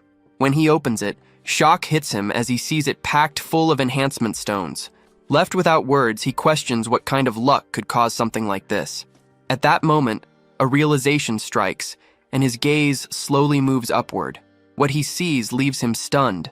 The ceiling is covered with bags identical to the one that fell. The sight overwhelms him as he tries to understand how such fortune could exist. His surprise quickly turns into panic as a troubling thought crosses his mind. His eyes widen while staring at the ceiling, unable to believe how many bags hang there. Each one is filled with countless shining enhancement stones. Excitement flashes in his eyes as he understands just how valuable this hoard is. Soon after, he learns the reason behind it. Fox beast folk are naturally attracted to shiny objects like these stones. They see them as symbols of good fortune and often hide them inside their homes. The bandits must have known this tradition, which explains why they attacked the village. The truth hits him hard. This hidden treasure was the cause of the destruction. Even after others tried to comfort her, the fox girl Rhea blamed herself. Consumed by guilt, she attempted to throw all the stones into the sea. He rushed in and stopped her, grabbing her arm before she could do it. He makes it clear that she was not at fault. The blame lies with those who desired the stones. His words reach her deeply, and her eyes fill with tears as she looks at him. At that moment, a system message appears, showing her affinity with him jumping to 60. He decides the dangerous treasure must be kept under control. Rhea quietly agrees with that choice. The recent battle and this discovery harden his resolve. He comes to understand an important truth. Looking at their new resources, he knows that everyone must grow far stronger. As the sun sinks toward the horizon, he asks Rhea where the bandits' weapons were stored. Soon, the two of them arrive at the warehouse, ready to put his plan into motion. He prepares to test his newly learned weapon refinement skill using the seized equipment. Holding a dagger in one hand and an enhancement stone in the other, he steels himself. With calm focus, he activates the weapon refinement skill on the blade. A sudden burst of bright red light erupts from the warehouse, visible throughout the village. Moments later, the process ends, and the blue stone in his hand breaks apart. Rhea reacts in shock at the shattered stone, but he merely smirks, knowing it worked. A system window confirms a successful enhancement, showing a 70% success rate for C-rank items. He then turns his attention to a B-rank dagger known as Scream Spike. Its success rate is much lower, sitting at 50.5%. Gripping the dagger alongside a green stone, he prepares to enhance it for real. Outside, a rabbit girl carrying carrots notices strange flashes coming from the warehouse. Light continues to spill out, lighting up the entire village. He works through the night without pause, as red flashes keep bursting from the building. One weapon after another is refined, while the glowing light pours endlessly into the darkness. By the next morning, 2 villagers approach the warehouse out of curiosity, wondering what their village chief has been doing inside for so long. Rhea also wakes up with a wide yawn, confused about why he is still locked in the warehouse. She walks in and finds him seated on the floor, surrounded by dust from more than 2,000 shattered stones. Rhea immediately recalls that he was supposed to throw the stones into the sea, not use every single one of them. Anger flares as she realizes what he did. Furious over her destroyed lucky treasures, she grabs his head in frustration and shakes him. In the middle of it, he quickly stops her and explains that the enhancement was successful. Nearby lies a green glowing dagger, its power raised to +10. He makes it clear that it took 10 stones to fully upgrade the weapon, with every attempt succeeding. He then gestures to a massive pile of glowing weapons around him, all successfully enhanced due to their low rank. Even Tar's hammer was improved, its attack power rising by a large margin. Rhea, however, cannot see much difference at a glance. Jihan, covered in dust, suddenly sneezes hard. After wiping his nose, he complains that the only obvious change is how thick the dust is in the air. At that moment, Tor arrives. Jihan has him test the upgraded weapon. The massive warrior grips the handle of his hammer and immediately feels the altered balance. His eyes sharpen as he senses the power now flowing through it. With a loud roar, Tor lifts the hammer over his head, ready to test its force. He confirms that it feels much heavier than before, yet still easy for him to use. Though the hammer remains a C-rank item, its attack power now exceeds that of the B-rank dagger. Rhea watches with a puzzled expression, noticing that Jihan looks both pleased and troubled. His thoughts drift to his own S-rank weapon, the magic sword Hellbringer. He lets out a quiet sigh, admitting to himself that since he cannot use magic, the sword is useless for now. The scene then shifts to the human faction's kingdom, which appears calm and orderly. 2 individuals stand on a balcony, questioning why they were instructed to leave a massive pit in the ground untouched. Nearby, a blue-haired girl feels a strange and dark presence rising from the hole. Without warning, a terrifying scream echoes from deep below. Far underground, a warrior clad in golden armor strains to pull a massive sword from the earth. Dark purple energy coils around the blade as his tattooed hands grip it tightly. His eyes glow with raw focus as he channels all his strength into the effort. At last, the sword breaks free from the ground. A sudden pulse follows, leaving him uncertain about what just occurred. One of the men nearby is stunned, remembering that even Sir Ares at full strength could not draw the blade so easily. This realization makes the situation far more dangerous. The warrior, Ares, remains silent. He stares at the ominous sword now in his grasp, his expression grave. Back in the monster village, Jihan suddenly receives a system alert for the 3rd main quest. The mission demands the expansion of the monster forces. His population must grow from just over 80 to a total of 1,000. At the same time, a new party system unlocks. It allows groups of up to 4 members to form parties, granting shared experience and synergy bonuses. He sees the system as something close to an adventure mode from games and begins to plan the best possible party setup. With renewed focus, he informs his companions that they should head out and gather nearby monsters to join their side. However, the Minotaur Tar makes it clear he will not go, judging it wiser to remain behind and guard their home warren. The young leader quickly accepts that Tar is right. Taking the strongest fighters away would leave the village wide open to attack. This is not a game, and failure here carries real loss. If Warren is destroyed, the mission itself loses all meaning. He understands that full party synergy requires filling all 4 slots. At the same time, the village must stay protected. With Tar staying behind, he scans the remaining villagers, searching for possible companions. He looks over the beast folk one by one. Most of them are ordinary villagers, not battle-tested fighters. As they move about their work, their stats appear mostly the same, offering little guidance. The choice becomes harder than expected. Once his thoughts settle, the young leader approaches Tar and quietly shares his plan. The giant then gathers everyone together and announces that there are 77 beast folk present, not counting the leadership. Jihan watches with a steady expression, fully aware that he cannot choose carelessly for such a critical mission. He sits at a table beside Rhea, who struggles to stay awake, and prepares to begin what he calls an audition named Show Me the Ability 77.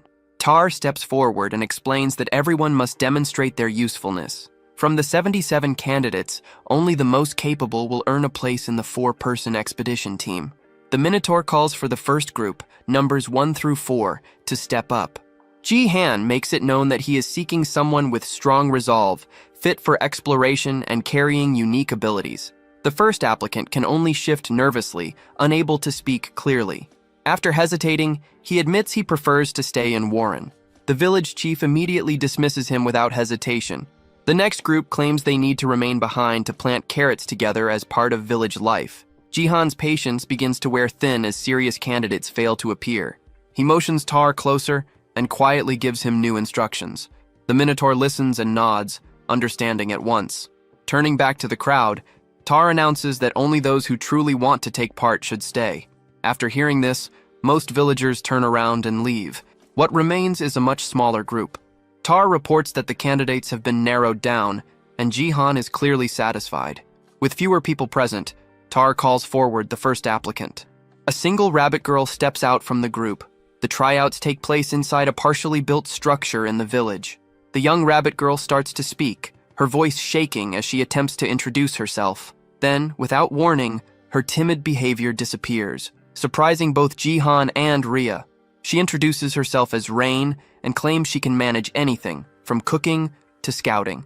As Jihan weighs her words, Rhea immediately raises her hand, clearly supporting the girl. Rain goes further, stating she would dedicate her life to the mission if chosen. Jihan shows no strong reaction. He quickly dismisses her for the moment and signals for the next applicant. With a simple gesture, he marks her attempt as a failure and moves on. As Rain breaks down in tears, Jihan signals Tar to bring in the next participant. He then makes it clear that the auditions have already ended. Rain was the only person who applied. The truth leaves her frozen in shock. Jihan is equally stunned, realizing that only one candidate stepped forward for such an important mission. With that, the Lizard Expedition Team is officially formed, their objective set on locating and recruiting the legendary Lizard Tribe. However, the moment the word lizard is mentioned, the rabbit girl stiffens. Fear washes over her as the meaning sinks in. She grows uneasy, realizing he is referring to the terrifying Lizard Tribe, and admits she was too nervous to fully hear the details earlier. A memory surfaces from just before the auditions began. Jihan had asked his advisors where monsters could be recruited. Tar explained that the previous village chief had been sleeping deeply since right before the battle. Jihan was shocked to learn the old leader had been unconscious for an entire month, making him impossible to consult. He had no choice but to abandon the idea of asking about nearby tribes. Tar then revealed another harsh truth. Repeated human invasions had already wiped out all nearby monster villages. Rhea suggested that small refugee settlements might still exist. Jihan immediately understood that such groups would never be enough. She agreed, stating that to face the human faction, only truly powerful monsters would matter. That was when Tar brought up a single remaining option. There was one strong tribe that had not submitted to the humans. However, he warned that they were extremely hostile and refused alliances of any kind. This formidable race was the Lizard Tribe, living deep within the swampland north of Warren. The swamp was described as dark, dangerous, and avoided by most creatures. Tar confirmed that the Lizard Tribe was likely the strongest race in the region. Their presence was so feared that even monsters went out of their way to avoid crossing their land. Jihan listens without interruption. He already understands the situation. From his knowledge of the game, lizardmen were monsters that appeared around Wave 30. Their power was overwhelming, not just to monsters, but to humans as well, especially at this early stage. Only 2 weeks had passed since the first wave. Recruiting monsters meant for Wave 30 would completely change everything. Returning to the present, Jihan asks Tar for the exact location of the Lizard Tribe. The Minotaur hands over a rough map, explaining they must cross 3 mountains and a river to reach a hidden valley. On paper, it looks close. In reality, Jihan is already exhausted and cannot even see the first mountain yet. As he struggles forward, Rhea happily finds a DE rank enhancement stone hidden in the grass, showing no sign of fatigue. Rain, meanwhile, carries a heavy pack, refusing to fall behind. She is determined to be useful on this journey with her village chief and his strongest warrior. A strong sense of resolve fills her as she pushes herself, eager to prove her worth. Jihan complains about how far they still have to go. To Rain, this feels like her moment. She pulls out a book packed with scouting records, confident she can locate their position exactly. But before she can explain anything, a loud roar echoes from a nearby mountain. In that instant, she realizes she spoke too late. One of her companions urges her to move faster, saying that once they pass the first mountain, the rest of the journey will go quickly. Rain tightens her fists, reminding herself that she must prove her value, even if it requires patience. After a long trek, the group finally reaches a narrow mountain pass, only to find the road ahead completely blocked. A rock slide seals the path. The moment she sees it, Rain's eyes light up. Clearing blocked paths is one of the rabbit beast folk's strengths, and this is her chance. Confidence shows on her face as she steps forward, determined to demonstrate her worth and awaken her ability. Just as Rain ascended into rabbit form, Rhea easily destroyed the rock with a single kick. Thus, Rain's chance to prove himself was annihilated. Rhea and Jihan advance, and noticing Rain's pause, Rhea looks back. She sees Rain transformed and questions the reason. Rain replies that it was an accident. Jihan dismisses the issue and tells her to move on with them. The group proceeds through the newly opened path. As they walk, Rain returns to her normal form and trails behind, feeling discouraged. She starts to think her help might not matter anymore. Suddenly, her long ears twitch. She senses something the others cannot. Rain stops in place and alerts her companions that movement is nearby. Jihan hears nothing at first. Rhea explains that Rain has sharp hearing, which is why she was assigned scouting duties. Jihan then recalls seeing her before. As a child, she was always alert, constantly watching her surroundings. A memory flashes through his mind of a younger Rain, bloodied and running through chaos with fierce eyes. He realizes she is the same determined child from back then, grown older but still carrying that same awareness. The sound finally becomes clear. It comes from hundreds of large, clawed feet pounding the ground.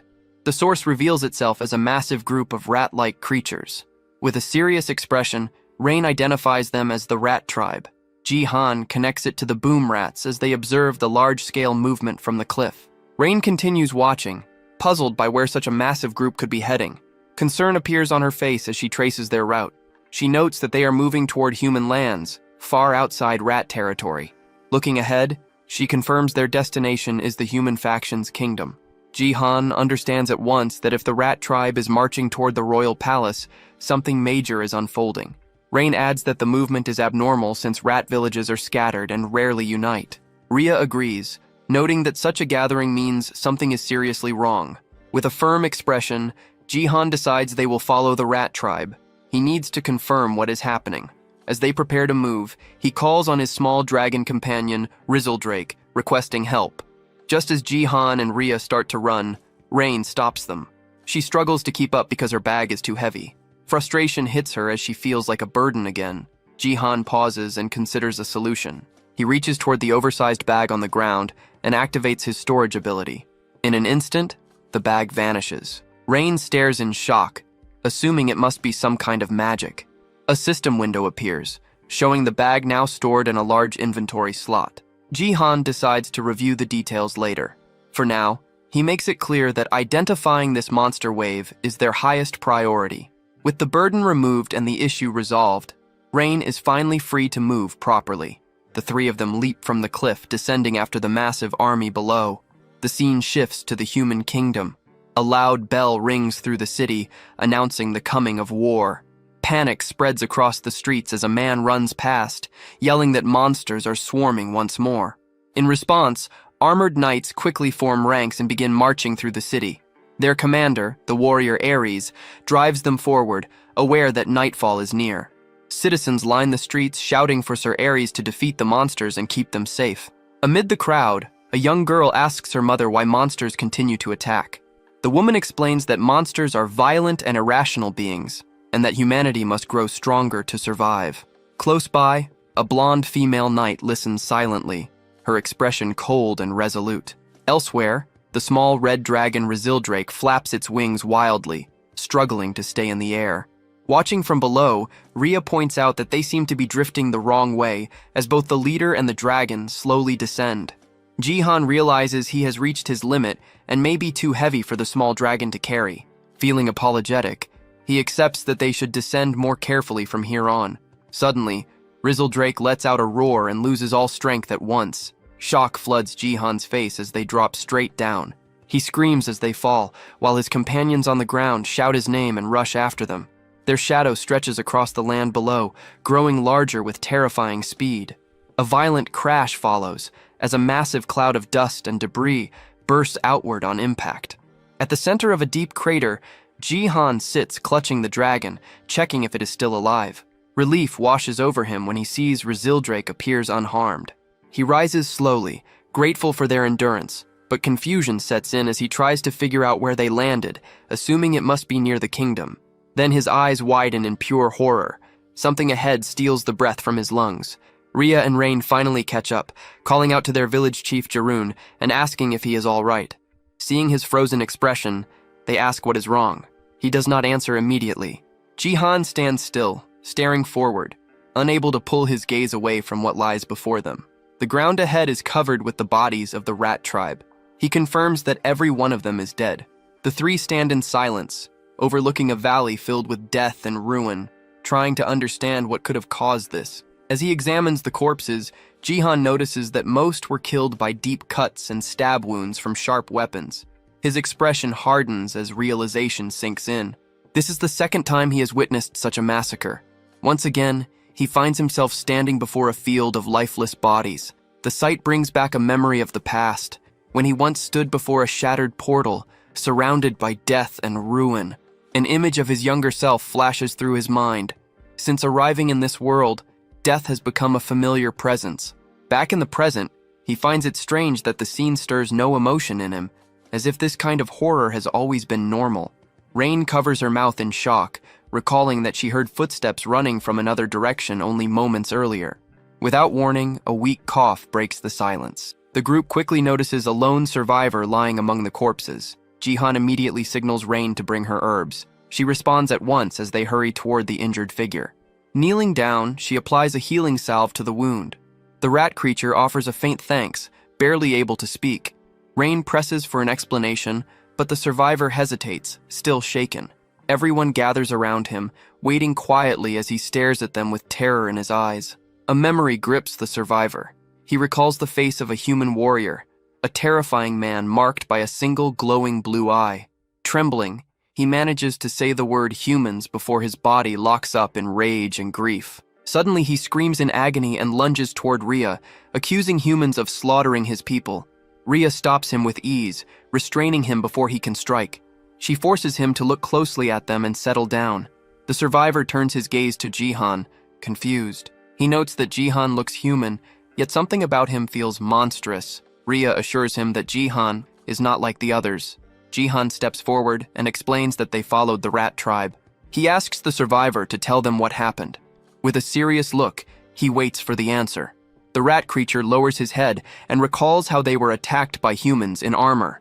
They were knights from the human kingdom. Hearing this, Jihan's eyes narrow as the weight of the truth settles in. A memory unfolds, showing the rat tribe facing rows of knights. The attack came without warning. The survivor remembers their leader giving an order, but his words are drowned out by screams and steel clashing. The scene turns brutal. Knights tear through the rat tribe without mercy. The rats are cut down one after another, unable to fight back. As his story ends, the survivor explains that the humans killed them all for no reason. Jihan and the others are left shaken. The vision shifts again. A rat messenger races through the darkening sky, flying with urgency. He lands roughly before the rat leader and delivers his report. 8 villages have already been wiped out by humans, his eyes burning with fury. The rat chief explodes in rage, questioning what crime his people committed to deserve this. He declares that they cannot endure it any longer. At the same time, atop the walls of the human kingdom, a commander orders the archers into position. Ares stands prepared beside the female knight. Together, they provoke the approaching monsters, daring them to come closer. The rat leader swells with rage, vowing revenge for every fallen comrade. A massive force of monsters from many tribes roars in response. United by fury and despair, the horde surges forward, charging straight toward the gates of the human fortress. Back in the present, the survivor explains that he was able to figure out the humans' motive by observing one specific man. This knight wore a ring on his lip and carried a look filled with hatred. Through him, the true reason behind the massacre becomes clear. The survivor remembers that knight walking calmly across the battlefield, paying no attention to the chaos or the dying around him. All the killing happened for one simple reason. He bent down and picked up a small purple stone from the ground. Jihan's expression hardens the moment he understands what it was, an A-rank enhancement stone. As night falls over the human kingdom, the sky sinks into a dark, heavy blue. The female knight watches the horizon and notes that the sun has fully set. This marks the start of the battle. The rat army's eyes ignite with purple light as darkness strengthens them. A system notice explains the change. All their stats increase by 30%, but their ability to think clearly disappears. From the castle walls, the human commander gives the order. Archers unleash a massive wave of arrows, blackening the sky as they fall toward the charging monsters. The arrows strike deep, piercing rat after rat. Even so, driven by rage and empowered by night, the horde keeps moving forward. The commander then shifts tactics and orders the archers to focus on the monster at the front. A warrior steps forward on the wall, raising a shining golden sword. He prepares a skill and releases a vast wall of fire. Flames surge outward, cutting off the monster's path. The rat leader stares into the fire, purple eyes glowing, showing no fear as the attack reflects back at him. Back in the present, the survivor completes his account. He explains that he used what little strength remained to confront the humans. A memory plays out of him standing weakly before the knights, begging them to stop the slaughter. He remembers clenching his teeth, forcing himself to show resistance despite pain and fear. The human knight simply turned away. He left without a second glance, abandoning the dying rats as if they were worthless. The survivor realizes that once the humans obtained what they wanted, the rest no longer mattered. Jihan listens without speaking. He feels no rage, only understanding. To him, this is simply how the world operates. His mind drifts back to his school days. He remembers being bullied, surrounded by classmates who only cared about using his father's influence for their own benefit. They pressured him, questioning why they had ever treated him kindly if he could not give them anything in return. He recalls how everyone was always measuring profit and loss, pretending not to see the truth. That lonely realization still lingers deep in his mind. From it, he learned one thing clearly. Humans will always put their own interests first, no matter the cost. On the battlefield, the human commander orders his archers to kill everything in sight as arrows continue to fall. Amid the fire and steel, one rat warrior pushes ahead with unbroken resolve. Spotting the leader of the rat tribe, the humans on the walls shout for every weapon to be aimed at him. The Rat King surges ahead, forcing smaller rats in front of him to block the endless rain of arrows. The female knight watches the advance, her face hard and focused. Arrows bury themselves into the Rat King's body, yet he ignores the wounds and pushes on toward the gate. His resolve is absolute. He intends to make the humans feel the pain and will of his tribe, even if it costs him his life. A bright blue energy begins to spark and gather around his body as he prepares a final move. He channels everything he has left, preparing to carve his tribe's suffering into the humans. The stored power is released toward the castle wall. The human commander, Ares, stares in disbelief. Understanding what is about to happen, soldiers on the wall panic, realizing the Rat King is about to self-destruct. Fear spreads as they try to pull back from the gate. The blue energy swells, seconds away from wiping out everything nearby.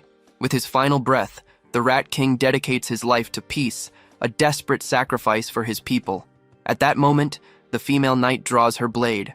She prepares her own skill and strikes. A beam of pure light erupts from her sword, colliding with the Rat King's attack. She activates her light sword dance, a flash strike meant to counter the explosion. The Rat King's eye twitches. In his final moments, he realizes with bitter clarity that his sacrifice will change nothing. A massive blast erupts at the castle gate, sending a shockwave across the battlefield. Far away, Jihan's group hears the explosion. Rhea confirms she heard it as well. Jihan explains that the Rat King was a boom rat, also known as a suicide rat, and that it just used its ultimate skill. The lone survivor watches in heavy silence, knowing the battle is over and his people are gone. Ji-han reflects on his knowledge from the game. By the 6th wave, boom rats were nothing more than minor threats to a single S-rank knight. Even if the self-destruction had fully succeeded, it would have only damaged the outer walls. The sacrifice was pointless. He wonders if the rats knew they would die and still chose to fight, simply to show the humans their pain and resolve. His teeth grind as he remembers that many of those killed were women and children who never fought at all. Ji-han recalls Tar explaining why there were no strong male beast folk left in their village. The men had marched toward the human kingdom, swearing revenge, and never came back. Their families were left behind. Only now does Ji-han fully understand. The monster attacks were not meaningless chaos. They were a direct result of human greed. A memory surfaces of the king telling him not to worry and to simply follow orders. Ji-han clenches his fist, realizing that accepting that offer would have made him part of the same problem. He lets out a slow breath, feeling calm about his choice, even though his faction has changed. He knows he is still human. Like anyone else, he moves for his own reasons. His faction's goal is the destruction of the human faction, but his true drive is simpler. He wants to protect those he cares about. Turning to his companions, he admits that he never explained the real reason for seeking out the lizard tribe. His goal is to unite them and grow stronger, not just to survive, but for something larger. He makes one thing clear: the monster waves are not random. They are the result of unchecked human slaughter. If nothing changes, the killing will only stop when no monsters remain alive. With a renewed resolve, Ji-han sets his goal. He will bring down the entire human kingdom before they can erase every monster from the land. His expression hardens with grim resolve as he accepts the role waiting for him in the coming war. He looks over his companions and makes it clear that reaching this goal will require their strength. The barren land around them reflects the recent tragedy, a harsh reminder of what is at stake. He explains that the path ahead will not be easy, but destroying the human faction is the only way they can survive. Rhea answers first, making it clear she always sensed that his hostility toward humans matched her own. She recalls the fight against the bandit leader, remembering how he refused to give in even when defeat seemed certain. Rhea follows, stating that a small village alone will never be enough. She agrees that to challenge the human faction, they must unite powerful monsters like the lizard tribe. Rain then steps forward. She speaks of Warren, where everyone watched their families die at the hands of humans. Memories of chaos and blood flood back as she recalls friends falling before her eyes. A brief vision shows a rabbit beast folk holding an injured companion as flames consume their village. Looking at the dead rat creature nearby, Rain admits they were powerless against the human attacks. Still, she recognizes that he led them to victory against the bandits and protected their home. Rhea moves closer, fixing him with a firm and serious stare. She states that if tearing down the human kingdom is the only way to bring peace, she will follow him without hesitation. Ji-han is caught off guard by her loyalty and deeply moved, quietly calling her name. Rain raises her hand next, eager to offer her support. She announces she will help as well, flexing her arm with forced confidence and a determined smile. She reveals that her parents died shielding her and her brother from humans. With sadness, she adds that her brother has since passed, joining them. Her fists tighten as she admits she once believed it was hopeless, knowing her race was seen as weak and fragile. She recalls the moment he struck down the bandit leader, a scene that filled her with a sense of justice. Seeing him fight back gave her hope, and from that moment she chose to follow him. She lets out a nervous laugh, admitting she may not be very useful, but she is determined to do her best. Ji-han thanks her simply for standing with him. Her eyes brighten with relief and joy. He reflects quietly, understanding that while their reasons differ, their purpose is the same, and that is what truly matters. Turning back to his companions, he declares that they will put an end to the cycle of human massacres and monster retaliation. Rhea watches him with steady resolve, prepared to walk this harsh road beside him. With renewed determination, Ji-han sets their final aim, to break the chain of hatred and bring peace back to the world. Even if their motivations differ, their shared goal binds them together. He reinforces that they must end the endless loop of human slaughter and the monster attacks that follow as Rhea listens, fully aware that their mission is to shatter the cycle of hatred once and for all. He completes his declaration, committing himself to bringing peace back to this world for everyone. At that moment, another voice calls out, stating a wish to stand with them. The remaining survivors of the rat tribe slowly step out from the shadows, moving through the field of bodies. They gather before the group, asking to join their side as more survivors reveal themselves one after another. Later, Jihan learns the reason behind their sudden trust. The cautious rats had been listening to the entire conversation from a distance. One especially large rat steps forward, its size catching Jihan off guard. Rhea immediately begins treating the wounded survivors, signaling the large rat covered in bandages to wait. Once the injured are cared for, they hold a quiet ceremony to burn the bodies of the fallen. At the same time, the human kingdom has already pushed back the sixth wave and begun clearing the battlefield. Knowing they are running out of time, Jihan understands they must reach the lizard folk before the kingdom grows even stronger. The next morning, sunlight rises over the land, marking the beginning of a new journey. Jihan hands the new rat tribe chief a map, instructing him to search for Taro in a cave while the group is away. As the expedition departs in search of the lizard folk, the new chief watches them leave, map in hand. He looks down at the rough, childish drawing, completely confused by it.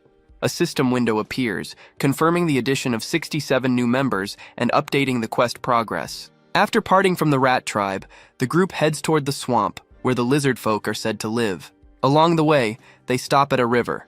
While his companions play nearby, Jihan suddenly sinks beneath the water. He flails desperately, calling for help as the others rush in. Realizing the detour has taken its toll, they pull him out and press on his stomach until he coughs up the water he swallowed. Despite the harsh journey, they continue making progress toward their goal. Later, they encounter a wild goblin standing guard at the entrance of a cave. Jihan decides to recruit it, handing over the same crude map he previously gave the rat chief. The goblin stares at it in total confusion. A system notification appears, confirming the successful recruitment of 40 goblins into his faction. They soon encounter the Taro tribe, and Rain is surprised to recognize the muscular beastman she once knew. After another successful recruitment, 12 more members join the growing faction. Their journey is suddenly halted by the appearance of a massive, squishy blue slime. Jihan is stunned to realize it is the Slime King, the boss of the seventh wave, leading its kind straight toward the human kingdom. He runs forward and spreads his arms, desperately trying to stop them. The Slime King continues moving and absorbs Jihan into its soft body. He struggles inside before pushing himself free, warning that heading that way will lead to their deaths. It turns out the slimes had lived peacefully in a cave near the river until humans forced them out. They were simply migrating to find a new home, unaware their chosen path would lead to destruction. Jihan offers them another route to a much larger cave, showing the Slime King his simple map.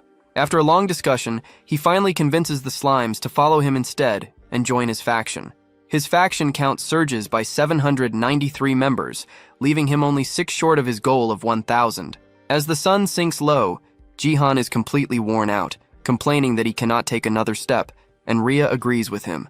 Just as they consider stopping altogether, Rain notices something in the distance and points it out with excitement. The group looks ahead and sees 2 massive mountain peaks outlined by the setting sun. Standing at the edge of a cliff, they realize they are finally close to the land where the lizard folk are said to live. Jihan's stomach growls loudly, and he decides they should rest for the day and eat something. Hearing his complaints about hunger, Rain treats it as her chance to be useful.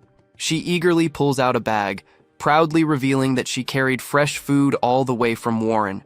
When she opens it and reveals a bundle of carrots, Jihan groans in disappointment at seeing the same meal again. He grumbles that he is sick of carrots and wonders if there is anything else edible in such a large forest. Rhea quietly extends her hand, offering him something she gathered nearby.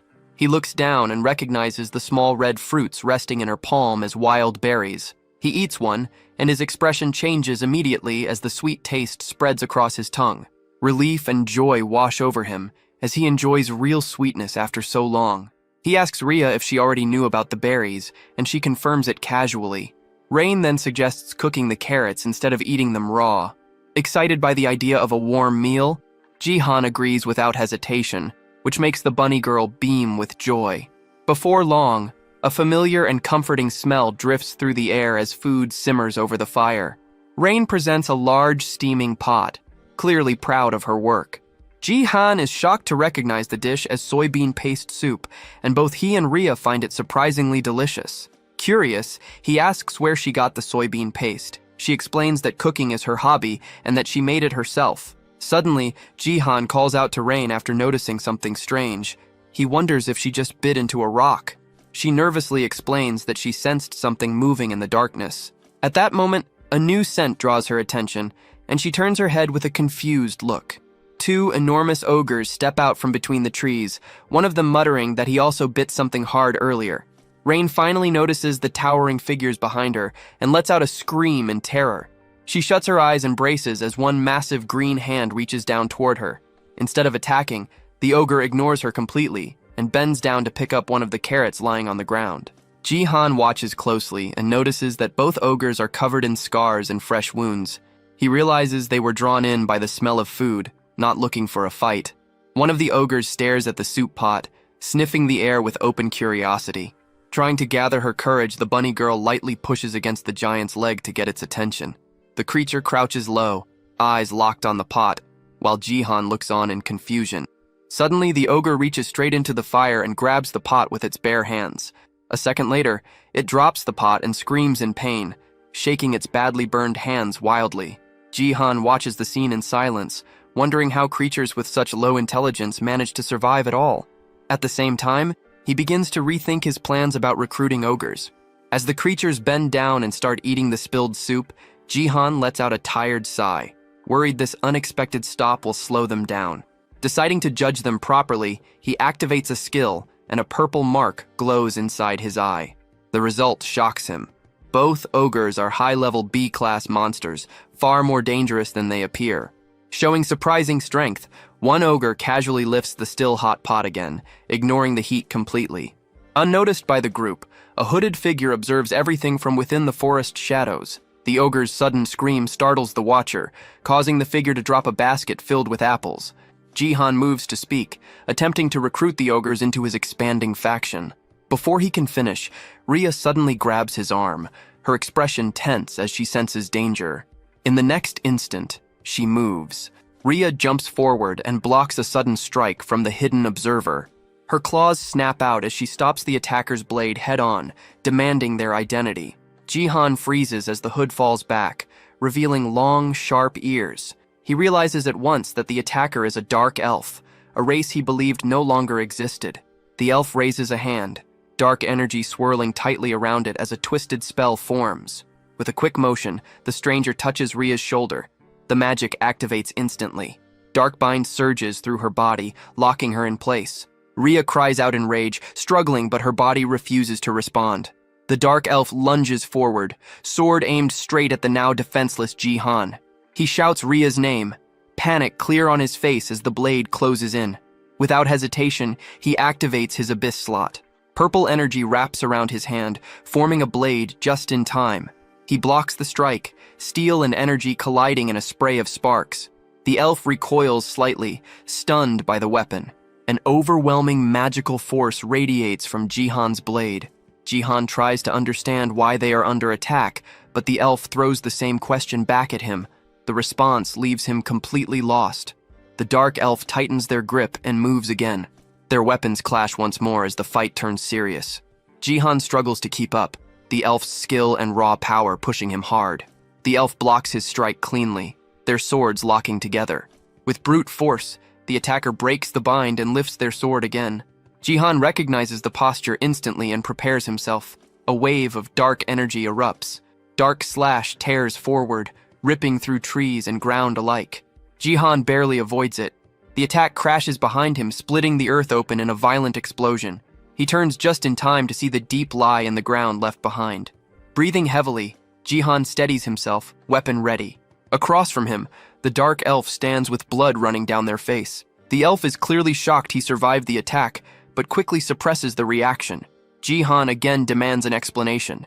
This time, the elf accuses them of harming the ogres. The claim leaves Jihan stunned. He struggles to understand what the elf means. Then he remembers. The wounds covering the ogres' bodies when they first appeared. The dark elf points sharply at one ogre, demanding an answer for its burned hands and earlier scream. Jihan hurriedly tries to explain that the ogre burned itself by grabbing the hot pot. The explanation only makes things worse. The elf twists his words, fury rising, and brands him a liar. Desperate to clear up the misunderstanding, Jihan turns to the ogre and seeks confirmation. He asks the creature directly whether his group caused those injuries, and the ogre denies it. Ji-han then faces the elf again, presenting the ogre's response as proof they were innocent. The elf remains unconvinced and questions the ogre once more, asking if Ji-han's group was responsible for the harm. The elf accuses Ji-han of taking advantage of the ogre's low intelligence, refusing to accept his explanation. The clash resumes as their weapons collide again, the fight growing more intense. Ji-han moves with raw frustration, dark energy flaring around his blade as he yells, trying to force the elf to listen. The attacker's eyes widen when Ji-han swings his energy-infused weapon. The strike lands cleanly, tearing into the elf's shoulder as Ji-han shouts his innocence. A strange sensation spreads through him, and he realizes the blow was a critical hit. Blood splashes onto the grass, confirming how deep the wound is. The elf staggers back, gripping the injured shoulder and admitting the attack carried unexpected power. From the side, Rhea watches while still bound, straining against the magic holding her in place. She senses the spell weakening and knows her chance to break free is close. Before anything else can happen, the elf moves faster than sight, appearing behind Ji-han in an instant. Darkbind is cast again, freezing Ji-han where he stands. Rhea sees the spell take effect and warns him not to move, knowing he is fully exposed. The elf explains that their village follows a rule, granting offenders one chance to confess. They demand he tell the truth and seek forgiveness from the ogres for attacking them. Ji-han, filled with frustration, insists this is exactly what he has been trying to do as his eye glows red. The elf hesitates, startled by the sudden and threatening change in Ji-han. Breaking through the paralysis, Ji-han lunges forward, declaring his innocence one last time. He strikes the elf down, and one of the ogres calls out the attacker's name, Leo. Leo collapses on the ground, admitting they lowered their guard and never expected resistance. Staring up at Ji-han, Leo begins to wonder if this human might actually be stronger. Grinding his teeth, the elf is left stunned and furious by the unexpected defeat. At that moment, Rhea finally breaks free of the binding magic. She grabs the elf from behind and locks him in a chokehold, warning him not to make sudden moves. Ji-han recalls that the dark elf's binding skill has a perfect success rate on lower-grade targets. However, he also knows its effectiveness drops sharply against equal or higher grades. This is why he checked his own stats when he first entered this world. His attributes were heavily focused on critical rate and critical damage, an unusual build. More importantly, his status window showed no grade at all. He concluded that this meant his grade was at least A rank, possibly higher. That explained everything. It placed him on the same level as the A rank elf and clarified why the second binding spell failed. With the immediate danger resolved, Rain looks toward her leader. Rain looks to her leader, asking what they should do next. Rhea keeps her claws firmly pressed against Leo's neck, making sure he cannot move. Leo's thoughts drift back to the day he left his home, swearing he would return as a great warrior. Now, lying restrained, he feels nothing but failure. Ji-han steps closer and calmly signals Rhea to let the captive go. He reaches out and places a steady hand on Leo's shoulder, urging him to trust him. Meeting the elf's gaze, he extends his hand and once again makes it clear that his group did not harm the ogres. He then offers his help, promising to uncover who actually attacked Leo's people. At that moment, a system message appears, showing that their relationship has improved. Suddenly, a voice echoes from the darkness, announcing that it has finally found them. Ji-han turns his head, focusing on the unseen presence.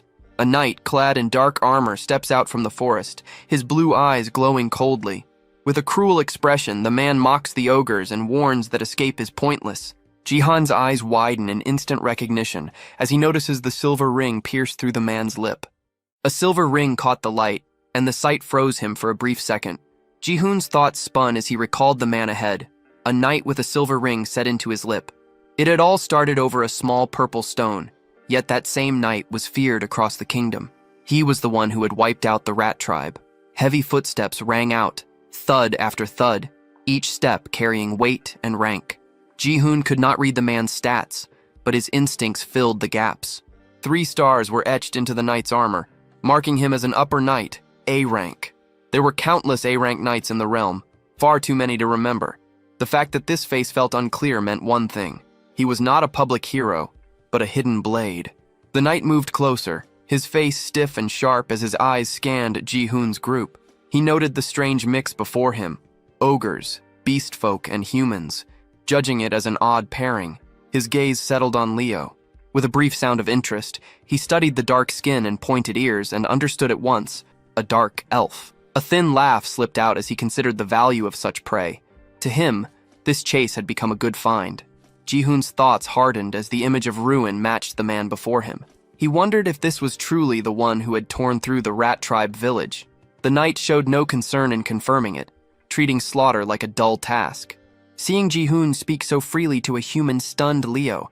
For a moment, he could not accept that his companion was addressing a human at all. When Ji-hoon pressed on, questioning whether this knight had also struck the ogres, the response came as loud, cruel laughter. That sound crushed any doubt Leo still held. Regret flooded him, forever mistrusting Ji-hoon. He bent his head and apologized again and again, owning his mistake. Ji-hoon stared, unsure why Leo had suddenly changed. Clenching his teeth, Leo understood that even without shared words, the truth was clear enough.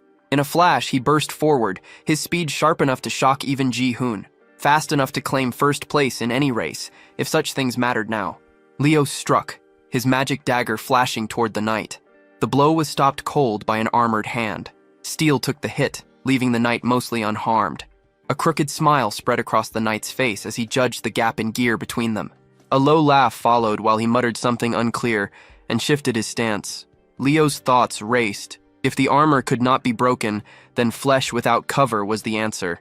He charged again with full force, slicing at the side of the knight's neck. The blade cut true. Pain broke through as the knight let out a rough sound and spat curses at the lesser race. He answered at once, driving a brutal punch forward, packed with enough force to shatter bone. Leo managed to block the strike despite the pain, forcing his body to take the shock head-on. Driven by rage, he attacked again with his dagger, aiming for the knight's chest, but the armor proved far tougher than he had expected. The blade shattered in his grip, and the sudden break left him frozen for a split second. Before he could recover, the knight answered with a crushing blow that sent Leo flying into the ground. The knight exhaled hard, thinking that he had gotten carried away. He reminded himself that this target was valuable property and should not be damaged too badly. The word property made Ji-hoon frown at once. Leo's body shook as he tried to stand, gathering every bit of strength he had left. The knight stopped him by pressing a boot down on his leg, pinning him in place. With a cold smile, the idea was repeated in his mind. Leo was merchandise. The knight then looked at Ji-hoon and the others, judging them the same way, only cheaper. He did not care why they were here, but if they belonged to the kingdom, they should already know how popular monster shows had become. The term monster show echoed in Ji-hoon's thoughts, leaving him confused. The knight looked down on him, treating him as an ignorant human who did not even know such things existed. Then understanding hit him. The knight's eyes widened as he finally recognized Ji-hoon. His mood shifted at once, turning sharp and excited as he laughed, now recalling who stood before him. It was the so-called legendary knight. The hunt had turned far better than expected. Rare ogres, a young dark elf, and even a human tritar with a royal bounty tied to his name. Filled with pride, the knight decided that he would personally take them all back to the kingdom. Without delay, he charged straight at Ji-hoon, aiming to end it quickly. Ji-hoon tightened his grip on his sword and prepared himself. As the knight closed the distance, Ji-hoon struck first, but the attack was stopped by a bare hand. The knight noted with interest that the sword itself looked valuable too.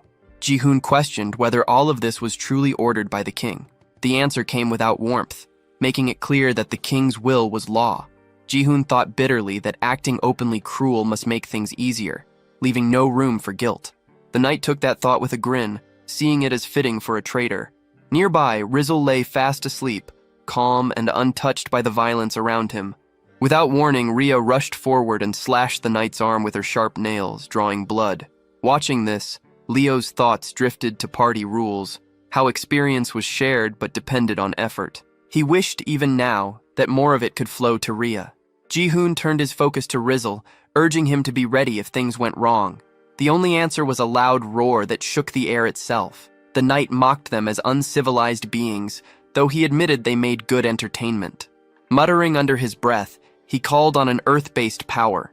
The ground responded at once. Stones rose and gathered around his hand, sealing it inside thick, hardened rock. Ji-hoon's suspicion was confirmed. This was an earth attribute skill. With his arm now wrapped in solid stone, the knight steadied himself and prepared to strike again. He roared in rage over the damage done to his armor, fuming about its cost and how it had been scratched at all. Then he swung with brutal force, unleashing a fist made of earth that slammed toward Ji-hoon and Rhea, the impact rattling the ground beneath them. Ji-hoon focused as the A-rank knight, Lockhand, pressed the attack. He followed every motion, sensing the raw strength behind the strike while also noticing its flaw. The size of that stone-covered weapon made it slow. Against the awakened Rhea, it was a bad pairing. Even so, Ji-hoon understood that letting the fight drag on would only make things worse for them. At that moment, Rhea dropped from the top of a tree, her body aimed straight at the knight. Lockhand met her without hesitation, lifting his massive rock arm and trying to crush her mid-air. Rhea slipped past the blow, landing on a nearby beam and twisting her body. Her claws flashed, ripping through his arm in a sudden counter. Lockhand froze, stunned, as blood spilled from the torn flesh. Nearby, Leo watched her rapid movements and could not hide his shock. In his mind, he marveled at how this beast folk moved faster than a cheetah. Rain turned toward Leo and offered to treat his wounds. Leo stared at her, caught off guard by the offer. She answered his look with an awkward smile, knowing healing was the only thing she could give. Without delay, she began to restore him, her hands giving off a faint glow as she focused on his injuries. On the other side, Rhea did not slow down. In just a few seconds, she struck again and again, her claws cutting through Lockhand with blinding speed. Deep gashes spread across the knight's hands, blood running down his arms. Even the orc nearby stood frozen, unable to accept how fast she was moving. Ji-hoon kept his eyes on Rhea, breaking down every step of her fight with the A-rank knight Lockhand. He saw clearly why a B-rank like her could hold her ground. The gap in speed was overwhelming. She was fighting on skill alone. Still, Ji-hoon knew that every transformation had a time limit. Without warning, Lockhand swung his stone arm wide and threw a heavy punch. The blow landed cleanly, smashing into Rhea with crushing force. Rain's cry cut through the noise as panic took hold. Rhea was hurled into a tree, crashing hard and letting out a low groan. Ji-hoon's face hardened as the thought crossed his mind that this might be the end. He shifted his footing, steadying himself. The angle of his next strike had to be exact. If he misjudged it, Rhea would be caught in it as well. He started to prepare Rizzle for an attack. Ji-hoon knew it was a waste to use Rizzle's wide-range strike on a single enemy, but that concern meant nothing next to Rhea's life. They had already earned enough battle experience by facing an A-rank knight. Just as he was about to move, Ji-hoon was stunned to see Leo charge forward again, gripping his broken sword as he rushed back toward Lockhand. Panic surged through Ji-hoon, unable to understand why Leo would throw himself in again. Lockhand fixed his glare on Leo, ordering him aside and warning that he would tear everything apart, valuable gear included, if it meant forcing him to kneel. Leo's eyes hardened. He refused to retreat, ready to give up his life because losing was not an option he could accept. He rushed in and struck, but the attack had no effect. Lockhand's low voice carried scorn as he dismissed the rumors about dark elves being dangerous due to debuff magic, calling it meaningless talk. He seized Leo and slammed him into the ground. His cruelty showed as he noted that Leo's poor intellect was helping calm his own anger. Leo was told not to fear for his life, since it still held value, but beasts that failed to know their place had to be beaten. Watching from afar, Ji-hoon questioned why the knight went this far. The answer came without warmth. Lockhand believed he was being merciful, but Leo was too ignorant to grasp it. In his view, Leo was not at fault. He was simply born into a savage, lesser race that howled instead of speaking.